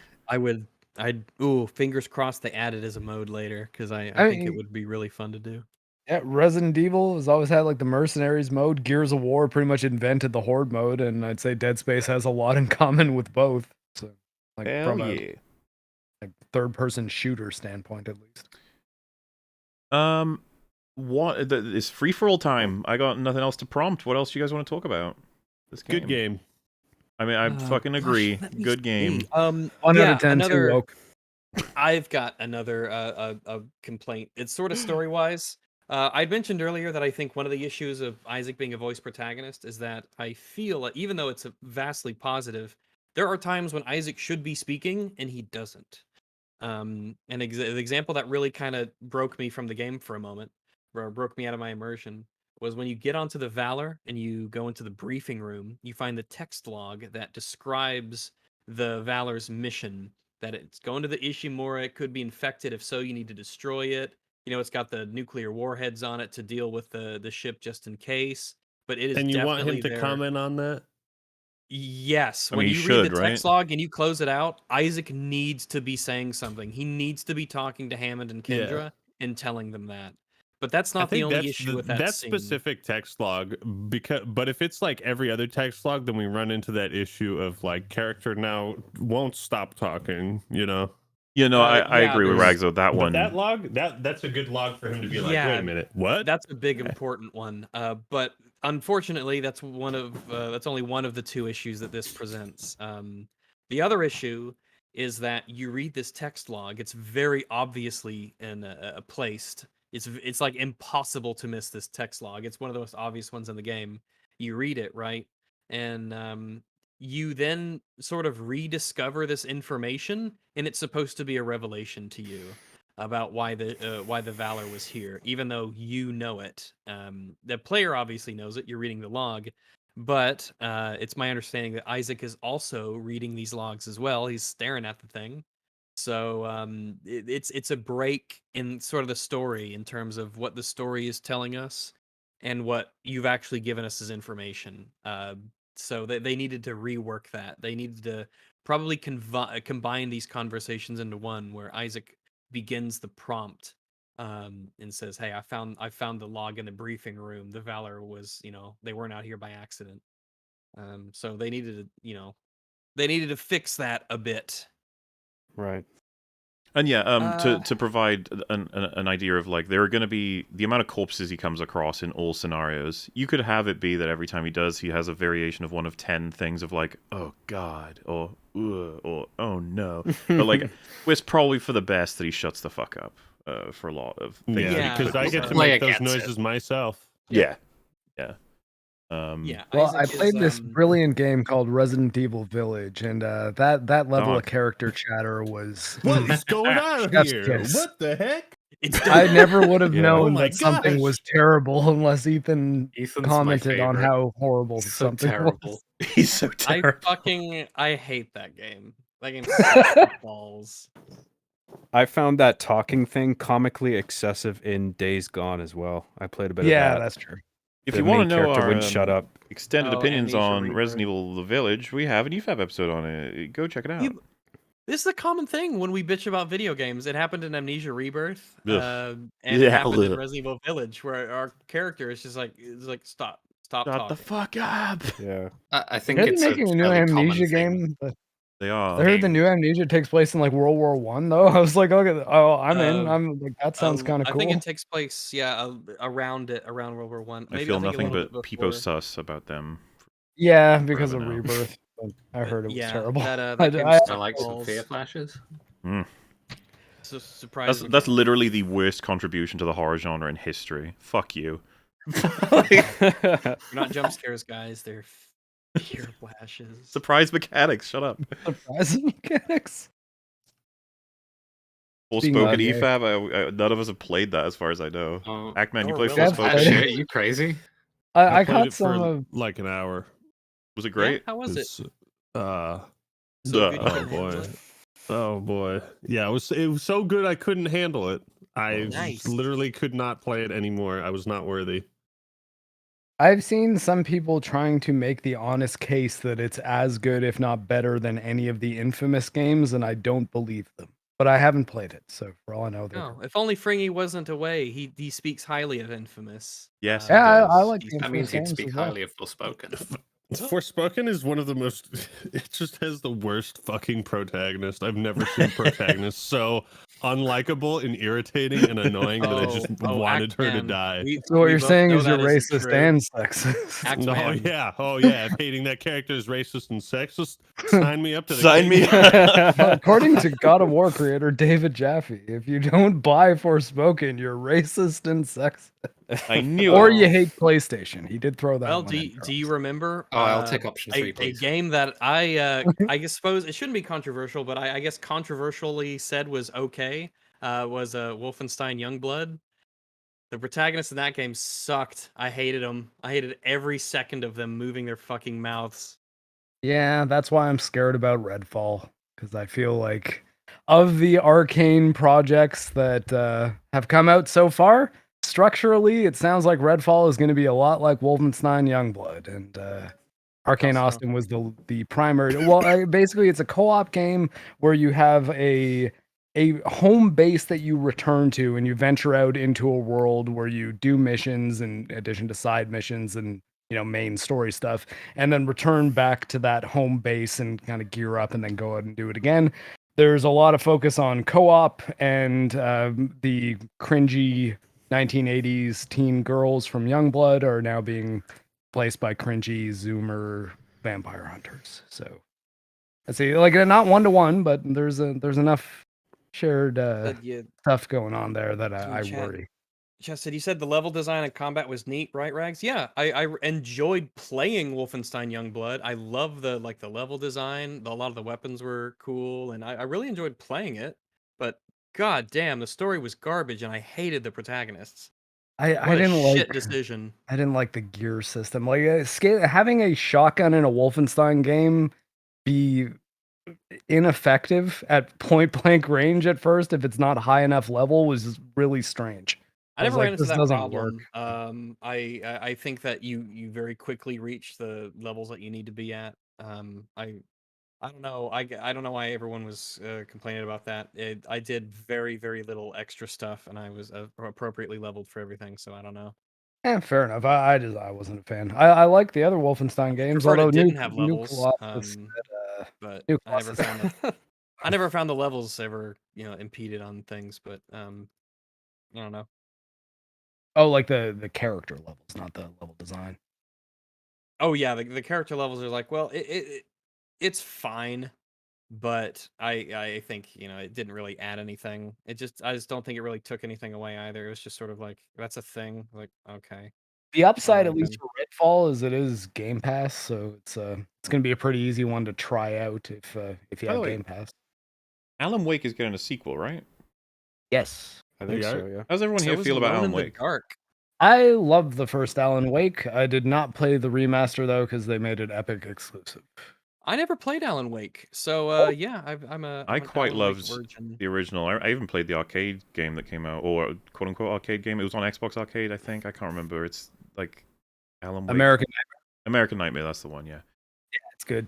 Yeah, I really enjoyed that game mechanically, but I wonder if I still would if I played it today. I don't know. I played it the month before Control came out on Steam, and they both really hold up well. I played the first one and I got bored of it and I stopped. And, well, you know what? It's maybe bored of you. Yeah. I don't think maybe I didn't give it a fair shot. I should pick it up again. Well, obviously, if they're releasing a sequel, which does anyone know a date on that? Or I don't think there is a firm date yet. Oh, okay. I don't think they've announced. Have they announced a year on it? Or maybe I think it is supposed to be this year at some point. But it says 2023 on AlanWake.com. So initial release date was that's the original. There's Alan Wake 2. Yeah, in 2023. So who knows? I wonder if that would me cave and install the Epic Store. Worth mentioning that apparently, if you play this game on New Game Plus, you can collect pieces of Marca something. There's 12 of them, and if you do, it changes up the dialogue. And does it give you a secret ending? I can't confirm. People in chat will. Yeah. Does anyone know what it is? I'll have to. No, I don't want to know. Oh well, I was going to say because we could talk about it, but I mean, fair enough if you don't want to know. Well, I guess we'd have to. I mean, how many of us have completed New Game Plus? Well, no, but that's the thing, right? I'm assuming it's pretty straightforward to explain. Then we could talk about it, but if you don't want to, no problem. Well, I'd rather just because that's actually spoilers for me. The secret ending that I'd. It's fine, Rags. We'll keep it nice and secret for you. Hooray! But just to be clear, you have to beat New Game Plus and collect all the markers along the way, and then you get the ending. Apparently, that's all I know. Yeah. Obviously, you can search it up if you want to just get. I'm going to be playing New Game Plus more so just to be testing out all the other weapons because I only did Plasma Cutter. Am I having a Biden moment, or did we not talk about the ship being like fully traversable and backtrackable? Oh shit, we haven't talked about. Oh my god! Oh my god! Oh my god! I can't believe it. That's like one of the best things they've done in this whole game. So in the original in the original Dead Space, it's a very linear game. You don't really have any exploration options, which it is a thing. But in this game, they completely changed that. The Ishimura tram system is a working tram system. As you go to new areas, you essentially unlock the ability to take the tram back at any point in the game. And you use this to revisit areas, to get rooms, and unlock unlockable zones and cabinets and different parts closets. of the ship is a big thing. You know, you can actually freely move between areas that it used to be you always had to use the tram to get around. Sometimes you can walk. You can walk from the bridge to the crew quarters. You can walk down to like engineering. Great. You can zero G from a couple of places. That's right. The meaningful, the big thing here is that with the sort of addition of side missions and incentives to revisit areas to unlock things, because there's a little bit of a Metroidvania thing going here. As you go through the game, you will essentially upgrade your ship clearance from levels 1 to master. And getting the master override is a side quest that you do by gathering rigs from all over the ship. And then you could go back and unlock things that you previously couldn't. So you can use the tram system to go to like mining and engineering, or hydroponics, or medic, or bridge. Those kind of places, and it works really well. I think amazing. in a way, it just you use the tram to be a tram. It's really nice. Listen, okay. Really Ishimura went from being a sort of game world that I really like to something I can happily say I love the Ishimura now. It has a real sense of place about it through that change. Someone said 1 to someone said nope, 1 to 3. No, 1 to master. 1 2 3 1 to 3 clearance. master. Yeah. Correct. It feels a little bit smaller now overall, but in a good way. Because they do in like a sense that it's connected. Yeah, I see what you mean. Like, because you can explore so much of it and it seems so connected, you almost feel like you get a better understanding of it and it becomes more familiar, which almost leads to it feeling smaller. So I can understand in a sense. I think what John's referring to is more so the notion that when you go through the tram, you can almost imagine that there's so much of the ship that you're not seeing. Well, actually, both have a loading screen. Yeah, the ship is like a mile long. Both of you guys made great points there. Yeah, I agree with both you guys.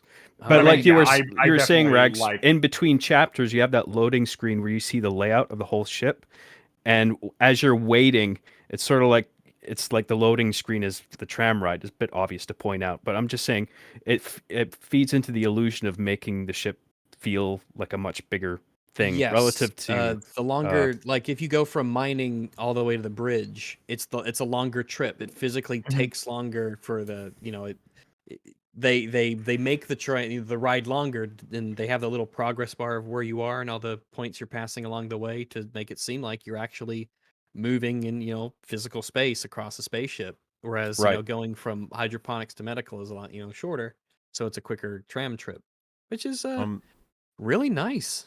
I think we can safely say this was a universally positive change. Would anyone make the argument that the old system was better?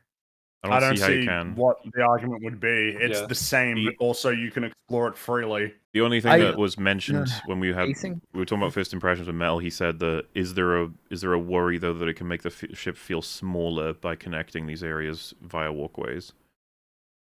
In a way, yes, I understand that. I think it's going to be subjective as to how it makes you feel. I think it's also massively offset by the removal of loading screens and what that does for immersion, because more of the game time is spent in an uninterrupted way without having breaks between chapters. Now. I mean, the ship is as big as it can always be a lot bigger. There's so much stuff we're not going to. These are all mission-based locations. There's a casino. You could see the ads for like all the like the spa and the counseling center. There's all sorts of places on like that you see the posters for, and you just don't go to those places. Theoretically, there's plenty of the ship you haven't seen. In fact, there is a lot of the ship you haven't seen. But on the note of loading screens, by the way, I have a question. Did any of us here, because I know I did, encounter the tram stopping and hearing like big cracking noises? Yeah. So that was like first goddamn time, game. Yeah, first time that happened, I was like, "Oh my god, what's gonna happen?" And then it's chill, and it's like, "Oh, nice." It happened again. It was the exact same thing later, and I was like, "Wait, is this for when they actually have more to load and that they didn't manage to do it in time?" Oh, interesting. It only happened once for me. Happened twice for me, which is why I was like, Interesting. It's a good stopgap, but I wouldn't even have thought of. I sort of just thought that it might be another sort of intensity director thing where they're like, "Hey, we haven't given them a thing in a little while yet, but they're short on resources, so let's just give them a little scare." They're using the tram. Could be. I thought it was a scripted thing, just sort of meant to spook you a little bit. But Mahler, that's a really good hypothesis. Loading screen. But yeah, I didn't even recognize it as a loading screen. If Mahler's right, and I bet he is. I wouldn't have even thought that was an addition to the loading screen if it needed extra time. That's what would you expect? Right? It's a fucking movie game. Sometimes the man behind the curtain's doing some cool shit. It's a remake, and it turned a couple of things where you had control into more scripted sequences, so it's a movie game. Fucking movie game. Like when he threw that stasis on Isaac and he couldn't move, I was like, great, movie time. The introduction to the Infector, you used to have full control in that, and then they turned it into a cutscene. Fucking worthless. I like that cutscene. This was a cutscene. I personally think there's some value to be had in having the player have control there, but I think it's not really a significant loss at all. I mean, do you really? Because I mean, technically you're in control, but you just watch it happen anyway behind glass, and then it breaks through. So it's like, yeah, technically you have control, but it's meaningless control. Okay, I got the killer argument for how they made it a movie game. The Weezers, it's now a cutscene to get rid of them when it used to you kill them. Movie game.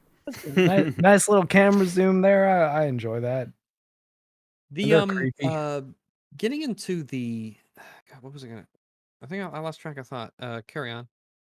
Weezer's a pretty good band too. Yeah, that's a good thought. Yeah. I mean, yeah, Cross is, like those were her previous crew members, and she really was invested in like she was really sad to see this weird shit happen to him, and it really is traumatized her a bit. And she's really glad that they're essentially at peace now. And yeah, instead of shooting them, you inject them with something which allows you to, it weakens the Leviathan. Yeah, it's connected to the Leviathan. So by injecting them, you also hurt the Leviathan as well. Good stuff. Yep. One thing I will say, I kind of want more. I want more, and this is part of why I think the normal person thing to say is give us Dead Space 4. I kind of want Dead Space 2 with this version as well. I want the story to continue now. And it's like, well, it does. You can go play Dead Space 2. And I'm like, I kind of want their continuity. I kind of want their... Yeah, exactly. Yep. All the little flourishes that they can do to sort of, I want to see what they do to Ellie. Yeah, I'm curious to see what changes they'll make in all kinds of ways, because I want a horde mode. I don't actually like every change, but I still trust these guys that they're making changes they believe to be important and faithful. Like yes, their changes are generally very positive. So yeah, it seems it was done with a real sensitivity for the source material. Yeah, they really seem to be big fans of Dead Space. Yeah. Oh, I have a complaint. Good. So the minimap. I'm so glad that we have a minimap. It's really useful because you go through the floors, you look for rooms that you have missed, or rooms whose clearance at the time you didn't have, but now you do, and you're going to backtrack. But boy, oh boy, I think this game would have benefited a lot if I could ping a room and I could set a waypoint there, and my tracker would take me there. Because there was a couple times. They're like, oh, I gotta go to the bridge, floor 4, to find this one room. I'm like, oh, okay, how do I get to floor 4? I gotta go here and go there, and it's not always intuitive, sort of how the floor connections line up. I had to Google the location of one of the places because it's the floor 6 of medical. It's not connected to the other floors through any place on the actual map itself, really. You have to like go into the 0G section and go up this elevator shaft. Hey, Rags, I think I found the part. I'm literally like trying to figure it out. Yes, I think right now. I had a big stretch where I was just like looking, where is it? How do you get there? And I was going through all the floors. I was trying to line up the little connectors where the one floor becomes another. And I was just like, fuck it. How do I do it? And boy, it was auto-filled in Google. Google knew exactly what I was looking for because a lot of people were also trying to figure out how you get to floor 6 in medical. Well, what's good about the map is it does that alignment automatically, right? It lines up stairwells and elevator paths. Sort of. It does it. So it sort of does it. The one that's causing problems for everybody is the one where you're walking through the area and then it breaks and a bunch of stuff is in the way, so you have to 0G up and through like gaps and stuff, and the map does not really tell you that. So when you go back there late game, you have to remember all of that. And like, luckily, obviously, I'm streaming, so my chat can be like, "Oh, you need to go there," and I'm like, "Oh, someone in chat suggested you need to go to the coolant pipes area or something." And I looked on the map and I just selected a bunch of rooms until it said coolant, and I was like, "Oh, that's the one I got to go to." Because on the map, because the coolant room, it just looks like a long room that just ends. There's no connectors there. The map doesn't show you that there's actually a 0G section, and you have to fly up it. It's just I wouldn't call it intuitive. No, it's not. But that's why everyone at Google was asking the same question. They're like, how the fuck do you get there? I have an interesting point to add because I don't think you can do this, but I know that in Dead Space 2, you can set your tracker to give you a save point or a shop or a workbench, and I don't think you can do that in this game. Can you? Like, or was it? I don't think so. You can set it to your side objectives or a main objective. Yeah, which I think is kind of a missed opportunity on their behalf. I don't know why. it can't be implemented. That you can maybe they did try it and it was like fucking up too much and they didn't have time to complete it. I think the only thing that I could assume is that they did it for gameplay, like challenge balance reasons, more so than like player convenience or like quality of life. Because I don't think there's any reason why functionally I wouldn't want to know where the nearest save point is if I want to save my game. Other than we want you to be scared that maybe there's not a save point around that corner. We want you to kind of try to remember, hey, what was in this room, you know? I think it might be because they felt there were enough of these scattered around that you were never really that far from any at any given point, and just looking at your map, it'd be easy enough. But it would be nice to have those. Are they marked on the map even? Because yeah, they are. Yeah, save points and everything's marked on the map. Yeah. Oh yeah, see, maybe that's how I'd find benches when I need them, or stores and stasis refills and stuff. It's a really good mini map. It's just missing that very key component. Very often, the mini map kind of sucked ass. You thought the mini map sucked? Yeah, it was like this weird 3D thing that was really hard to look at. So the old one, right? I never used it in the original. I can't even remember the old one. I can't remember the old one either. Using it though. I don't. The thing is, I know Dead Space one 1 so well. I don't feel like I don't think I ever needed it. Because there hasn't ever been really is a lot more linear than Dead Space Remake. Yeah, you've never had the reason to use the map and really backtrack. So now that you do, I was actually using the map a decent amount to make sure that did I get every room? Yeah, did I, and it helped a lot in making sure that I explored pretty much everywhere. What a great min-maxing, baby! Hell yeah! What a great ship the Ishimura is, or Ishimura.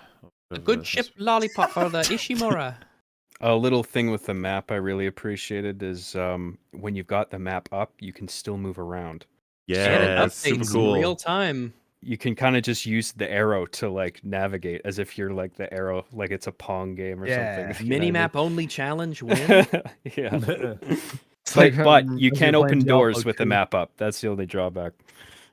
Dude, I'm clearly traveling. Majority of Diablo 2, I would play with the like transparent map over the full game, and after a while, you kind of just think, "Am I that little triangle, or am I the druid guy?" Look how many fucking gremlin things they said I have to be at this part. Jesus Christ!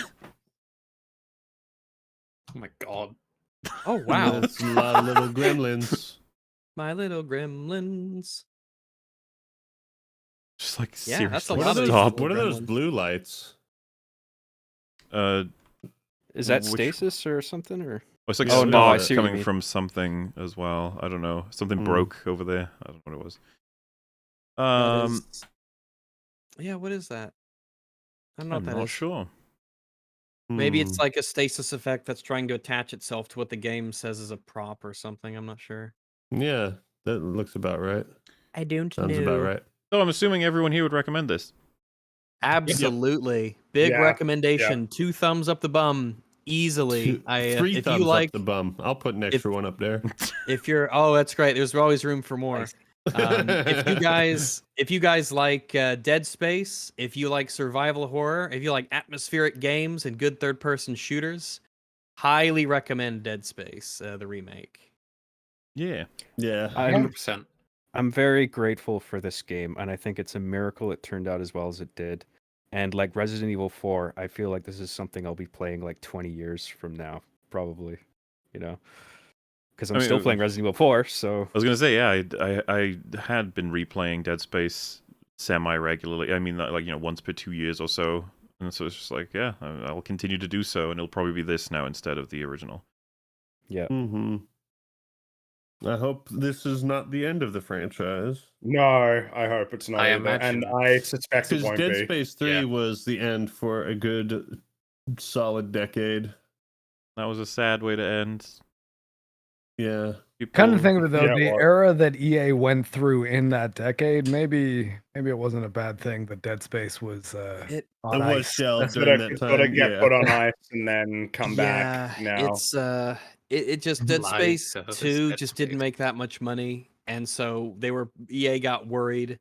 I think they had a lot of changes made to 3. 3 just didn't make enough money, and so they just is like, now it's not worth it to make another Dead Space game. We're gonna do other things with the money, and it's a shame, especially because Dead Space 2 is so well received. Even to this day, it's such a highly regarded game.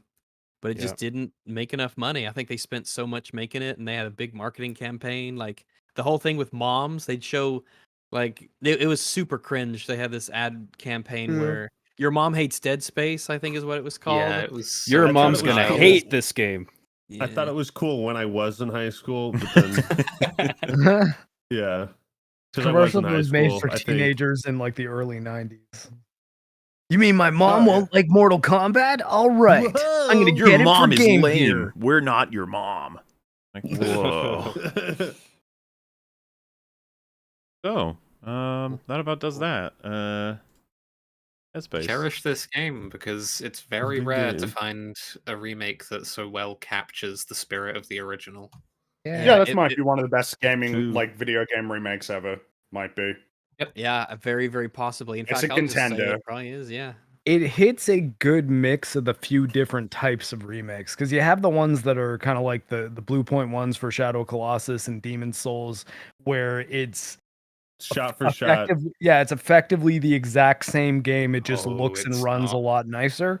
And sorry, which one isn't? Both of them. Blue Point have this really bad habit of making very notable changes in terms of art direction and visual design and aesthetics. Art direction and layout, aesthetics, gameplay. Layout and gameplay are basically a shot-for-shot remake. Yeah, I know at least for Demon's Souls, they made a point of having things even be equal frame timing, although extrapolated out to 60, because obviously Demon's Souls ran it. Well, it tried to run at 30 most of the time. So, I just wanted to, like, I was going to read out just a couple of examples of. There was a recent review of the game, 5 out of 10 from a certain Sterling, and you know, what? Oh, which game? Do you know Jim Dead Space Remake? 5? Well, it's woke, of course. What? No, it would be the opposite. It would be that it's fascist or something. So I just want to read that. I'm going to read out a couple of quotes from the review. Okay, this is one. Quite why the remake felt the need to completely redesign protagonist Isaac Clarke is thoroughly baffling to me. He never looked particularly striking to begin with, but this new one is just a guy. To redesign Isaac is one thing, to be so unstunning about it is paradoxically stunning. Wow, sorry, Gunner. So if anyone doesn't know, that's Gunner right. What the fuck does that mean? Do not tell him. Well, I guess, what the fuck does that mean? I don't even know what it means. It's word salad. Does he just want Isaac to be the Giga Chad? But it gets better. It gets better. Someone let them know. And now you got, apparently they just copy, it says edit. Apparently they copied the face of the voice actor, so they didn't even design it. Oh my god. That can't actually. No, that's got to be a meme. Insane. That has to be a meme. This is not a meme. That has to be a meme. Hey, whenever you put the actor in the game, you are just copying. Is that what that means? They didn't even design it. What losers. Oh man. Sterling defend Last of Us super hard. Yep. I mean, that's all. I guess but there are a bunch of. This is just retarded. What do you mean? Like they do this all the time. There's a person's face. What do you mean? But also, you know that there's work that goes by into other it. people. It was designed by God. It is designed. You still got to take the data. You still got to take the data and then translate it into like an in-game asset. It's not like your job is done once you scan the face. I mean, let's be honest. Isaac Clarke looks very handsome. That's a handsome. Yeah, of course. He looks fine. He looks like a handsome guy. He's a normal person. God damn it! It really fell off. Isn't it weird how Everyman Engineer looks like just kind of a guy? I don't know. Yeah. I feel like he should look cooler, you know? I've been seeing a bunch of people say he looks like Adam Sandler. I don't see it. I don't get it. What? I don't see it at all. There are Like Adam elements of Adam Sandler in there. Adam Sandler's goofy in a lot of movies, but even Adam Sandler's a pretty good-looking dude. He looks fine, yeah. Adam Sandler was an engineer. It reeks of incredible cope. He made a statement that was just stupid as fuck. He got corrected for it, and he's doubling down on it. It's okay to walk back a statement. You're allowed to say, whoops, got that one wrong. It's like all the people who are like, they're just making Nicole ugly now. It's part of the... And they're like, it's two sides of the same coin, isn't it? It's just the voice equally... actress, and she's really attractive. You are insane in multiple layers. brain rotted by unrealistic media expectations for beauty. No, we must continue the culture wars in all aspects of our life. Oh yeah, you're we right. must look for it. We must look for opportunities to fight this culture war whenever we can. The evil Die on every backstabbing hill. bitch's boobs aren't as big. I think Nicole looks fine, and I like it. Dude, when you put it like that. The evil backstabbing bitch. They made her boobs smaller. And we're just sitting here talking about why the writing for her is so much better, and why the nuances of her expressions because of the mocap work is really nice and appreciated. And Wait, his hand is big, whatever. Super Chat just came and said you should check out the archive version wherein he calls Isaac out for being a generic white man. It's been stealth deleted. Come on, man. Okay. Oh my What? Generic white man. What the fuck? Prodigy engineer. Yo, Sorry. hey, any one of you guys out there who has like a link to that, send it to me on Discord. I would legitimately like to. I would like to see. Oh my that god, specifically. is Rag Most generic white dudes don't have a mother who's in a I'm religious just cult. curious. I just I'm call I love the idea That's that not a you very get rid of it because generic you're like, white guy. you look like a generic white man. Then like, Gutter Right is like, What is Gutter okay, Right I'm meant to say sorry. that? I'm sorry. Yeah, I I'm didn't mean sorry. to. I didn't mean How to does be one so look like an generic. atypical white man? Isn't that What kind is of it- fucked?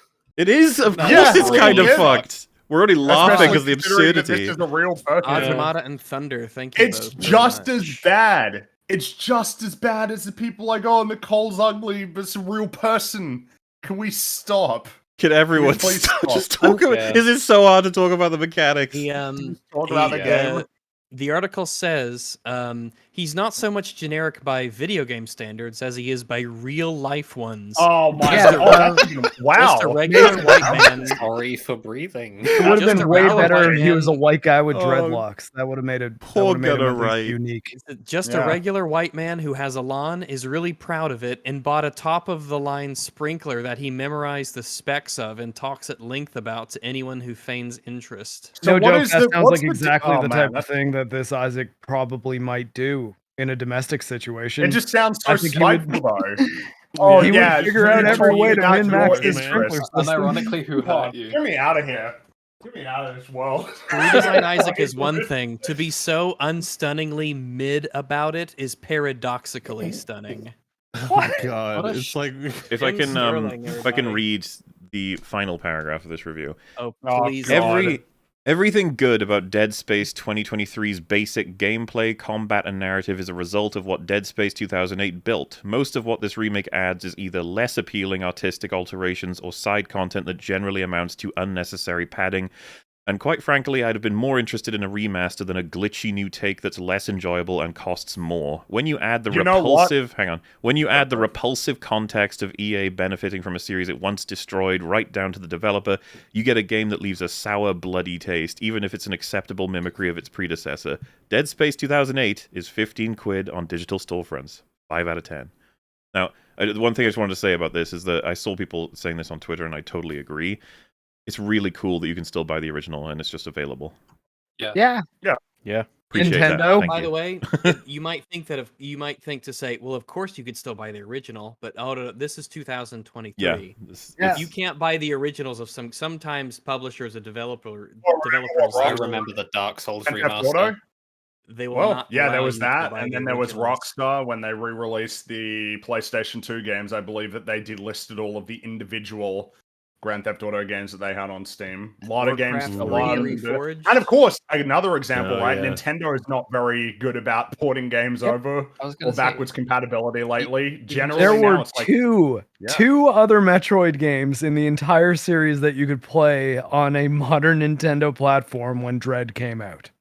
You could play the original Metroid or Super Metroid on that's both. right on the on the and also you Nintendo need a Nintendo Online Switch stuff. Online. You need the online service to do that You too, had to yeah. subscribe to Nintendo Flix. So the fact that and fundamentally, I think that a problem I have here is so EA is always going to exist as a company. I want them to do better by way of like the games that they're making and the practices that they have. I don't know that eternally punishing EA forever is like a good way to encourage EA to become a better company. The way to encourage EA to be a better company is to look at the single player games that they're making that don't have microtransactions, that are fully featured, complete on launch, and to throw money behind those projects rather than FIFA 26 and like whatever the next Battlefield if it turns out to be another disaster. I don't know. I want to encourage like more stuff like this. I think it's worthwhile to encourage more like this. Or should Dead Space be left to what? To just rot away forever because of what happened 10 years ago?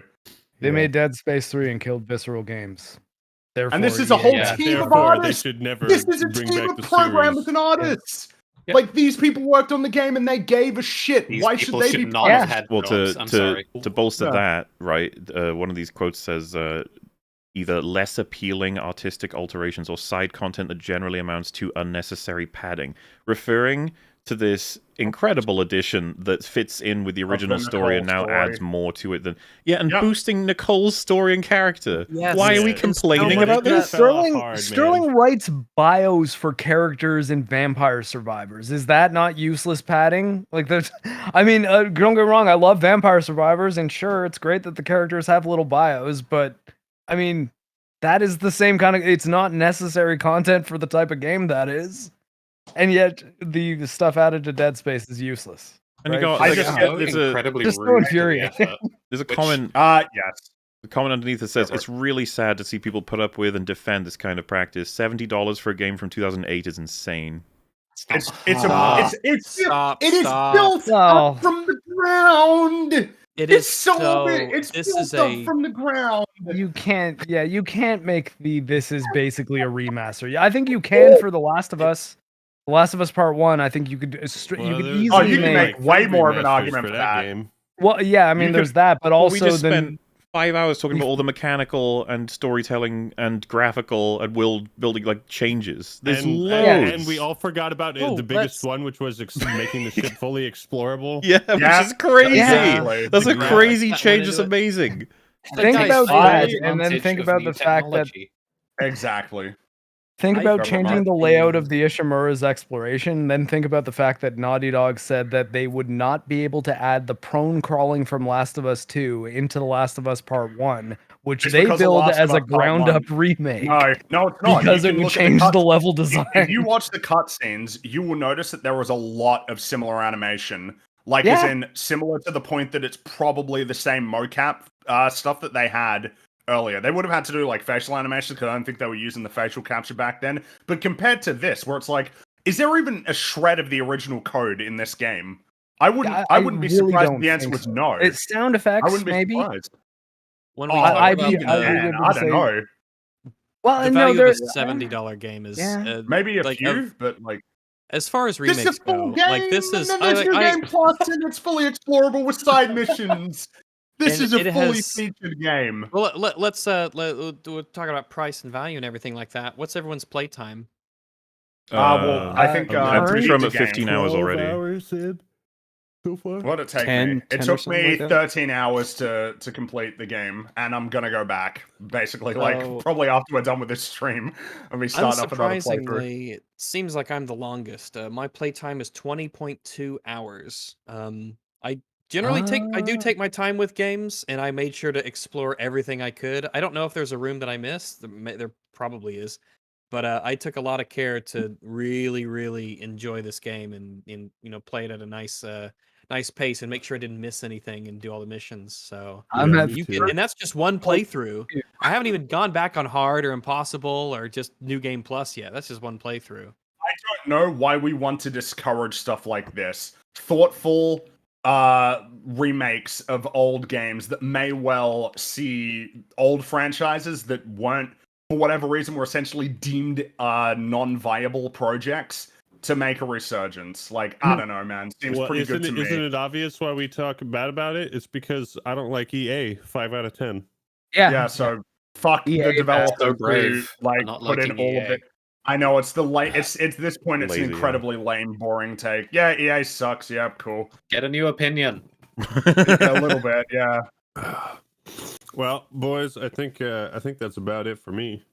Well, Yeah, fair enough. I think we did Thanks a for hanging pretty out, decent dude. job of going over the whole situation. Good job, Oh, yeah. game, and Yeah. go check it out if you found We've this to be established something some you might be game. interested in. Woke nonsense. That Yeah. too, of course, yes. And yeah, super thank you to Ackman for joining us as well as everyone else, of course. I have got another recording engagement, so I'm going to have to go now as well, unfortunately. I gotcha. Yeah, I gotcha. I got a birthday party to go to. Oh, don't we all have respect? Well, I was going to say, before you go, Ackman, you can go first for this, because if you do have to go now, but do you want to tell people where they can find you and what you're up to? Oh. Yeah, just search the Ackman. You'll find me. What do you do, and why should anyone care? Why should anyone care? Yeah, I do video game reviews. I've been on EFAP before. Your audience knows me, I think. Yeah, I think they do. Yeah, they were happy to see you. Yeah, thanks for joining us. I have a Dead Space 1 review. I never reviewed the second game for whatever reason. I have this problem with reviewing sequels. I usually just get tired of the game, and then I'm like, okay, on to the next thing. But I do all sorts of video game reviews and commentary on all sorts of gaming topics. I stream on Twitch, and then I have like smaller videos on my second channel. So yeah, Ackman TV and the Acting Mail. If anyone was curious, you have been, when you joined us last time for EFAP, it was Halo related, right? It was for the show. I think I kept. Yeah, it might have been for the show, and then I think before that it was after Game of Thrones season 8 had just come out, and I was like in panic mode. Well, hey, obviously we'll have you on whenever you want to. If talking games / there'll be a Halo season 2. Don't you worry. There'll be a Halo season 2 long before there's another video game. There might be a season 3 before the next video game by this. Yeah. The only Master Chief will be John Halo. He'll be the only one. Yeah, John Halo is the robot John Halo. Yeah. It could be years. It could be a decade. It could be a while at this point. It looks like Halo's seriously in trouble. But yeah. You can link in description. You can find him doing his thing on multiple platforms. Thank you for joining us, sir. You are now allowed to leave. I'm allowed How to. gracious. You may leave. Yeah. Thanks for having me on, and enjoy the rest of your night, fellas. It's good to hear you. Good hearing from you, man. Take care. Bye. John, what are you up to? Where are you going? What's happening? Oh, I'm John Graham on YouTube. I like to write stories. I make machinima. I think I'm one of the few people still doing that. You are. Nobody does it anymore. I'm quite happy doing it. Sometimes I do like review type stuff. I did a Dead Space stream the other night, so I want to do more of that. It was fun. I heard you had trouble with launching it. It was happening apparently. Oh God! I mean, it wasn't a problem with the game. It's just streaming in general. Streaming, it's like coding, a million fucking things. Yeah, like I literally like 2 hours configuring Streamlabs and bit rates and fucking everything. It felt like it took forever to get it started, and then I had like every time I would Alt Tab, it stopped the audio playing, but I was also capturing footage so I could use it in a video later. So that was a headache because like I need to Alt Tab out to get to Super Chat. It was a lot of fucking figuring out, but eventually it got I kind of smoothed it all out, and it was a fun time. So I got to the point that I'm using 2 PCs and a capture card. That's a good idea. I probably should have had a second computer out. I should get my laptop next time. Though, and honestly, if I'm playing a first-person shooter, that drives me up the wall. But it does make the stream and the game run better. Mm-hmm. But it look better at 60, I guess. Right. And thank you very much for having me. I love survival horror shit, and it was cool to talk about this in particular. So, thanks. Well, love to have you. I think you're climbing the ladder in terms of like person with most EFAP time and appearances. You're in the top 5 probably going to be at some point. You'll be coming for Metal's crown, which is going to be difficult to collect. I will warn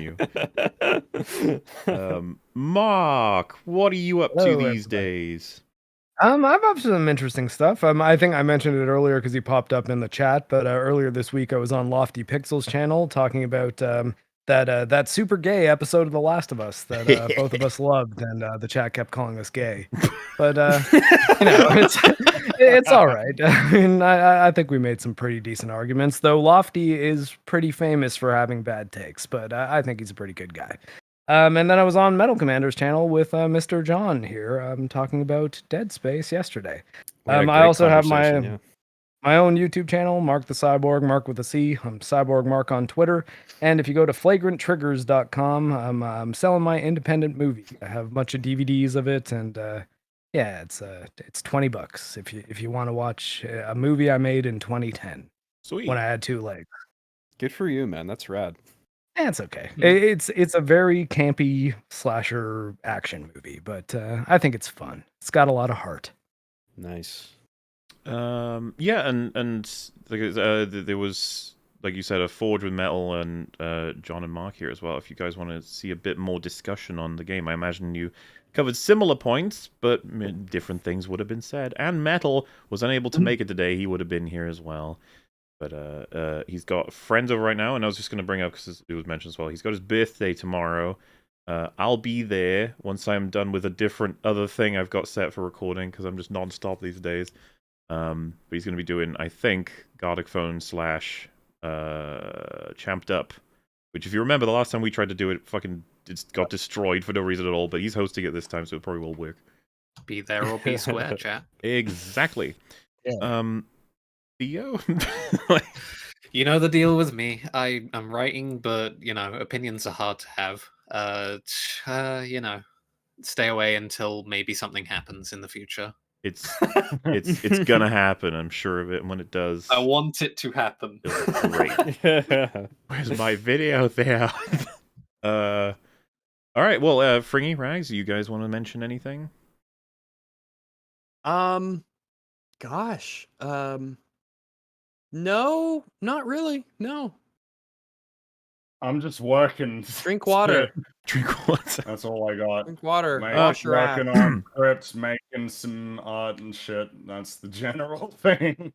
I'm yeah, doing the same thing. I'm cooking up them Last of Us videos weekly. The episode 3 came out just before this stream went live, so if you want to see what we thought of that episode and have a totally non-contentious discussion with other viewers in the respective sections for commentary, I'm sure you can do that.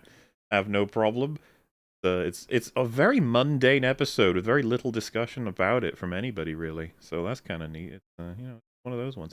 That's Prepare out. to be called gay. I'm editing those myself, but when there's going to be a bit of crossover with Mando Season 3 when that comes out, and I'm going to have to make sure to get Mr. Fringy's help with being able to get all of them out as minis. But in the meantime, I am, of course, just working on a video, but it's going to be a while.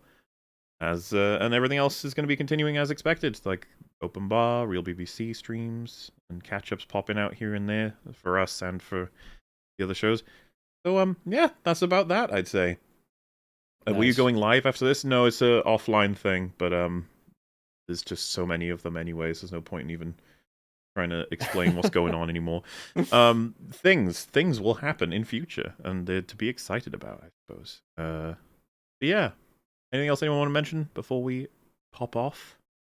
And and remember, like, just say there's things about this game we haven't even really gone into, like Benjamin Mathias and fleshing out like the unitology aspect of it, and some things like that. But there's just again, really, reward the good. A lot of work went into this game. Please do buy it if it seems like it's your kind of game. It's really fun to play, and I'll leave you with that.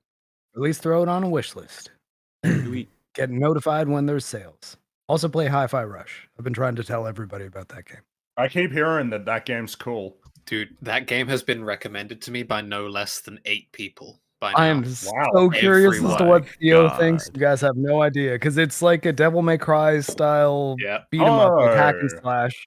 But it's also rhythm based, so you're kind of playing music with every action you perform in the game, like be it the attacks you do. Fascinated by the and it's really good. And I mean, honestly, it could be the kind of thing that I've just got my perspective on it, and Theo's gonna tear it apart. And if it's anything like Elden Ring, it'll be like, well, you weigh those concerns more, but also you're not wrong. I like the game more than you do, but you're correct, and that sucks. I have a lot of faith that I will like the game a lot when I play it, because basically everyone who's recommended it to me has opinions that I trust quite highly. So I think the Resident Evil 4 creative team is behind it. Well, Shinji Mikami. It's the Evil Within team. Oh, okay, right. What a weird pivot, by the way. Yeah, it seems to me like it was probably the kind of thing that a group of people at the studio were just kicking around in the background as like an alpha, and then Ghostwire Tokyo didn't do fantastic, so maybe they're like, we could give us some budget to get the music together, and we could have this game ready within a year. And yeah, it's cheap on Steam. It's $30 US, and it's on Game Pass. So if you don't want to buy it, there you go. If you're on Game Pass, give it a shot. I will mention, depending on whatever the hell's going on, next week we might finally put out that there's an EFAP episode that's waiting to just be released. It was one of the ones we went live with, but got fucked for getting it got torn up and re-edited to add on like catch up and stuff. That one might go out, and if it does, then what me, Rags, and Fringy will be doing instead is sorting out like a catch up or possibly streaming something else. I don't know, but point being is next week might not be a new live episode, so to speak, because again we're still really far ahead, but you'll be getting Last of Us coverage no matter what, so don't panic. We're alive and well. We're just doing lots of other things. Okay, now on that note, thanks for watching, everybody. Thanks for keeping us company. Thank you for the kind donations and the additions and discussions. Thank you, of course, to all the guests that stayed in for the night. We appreciate it, but it's time to go to bed. Or, well, do whatever the hell you want, really.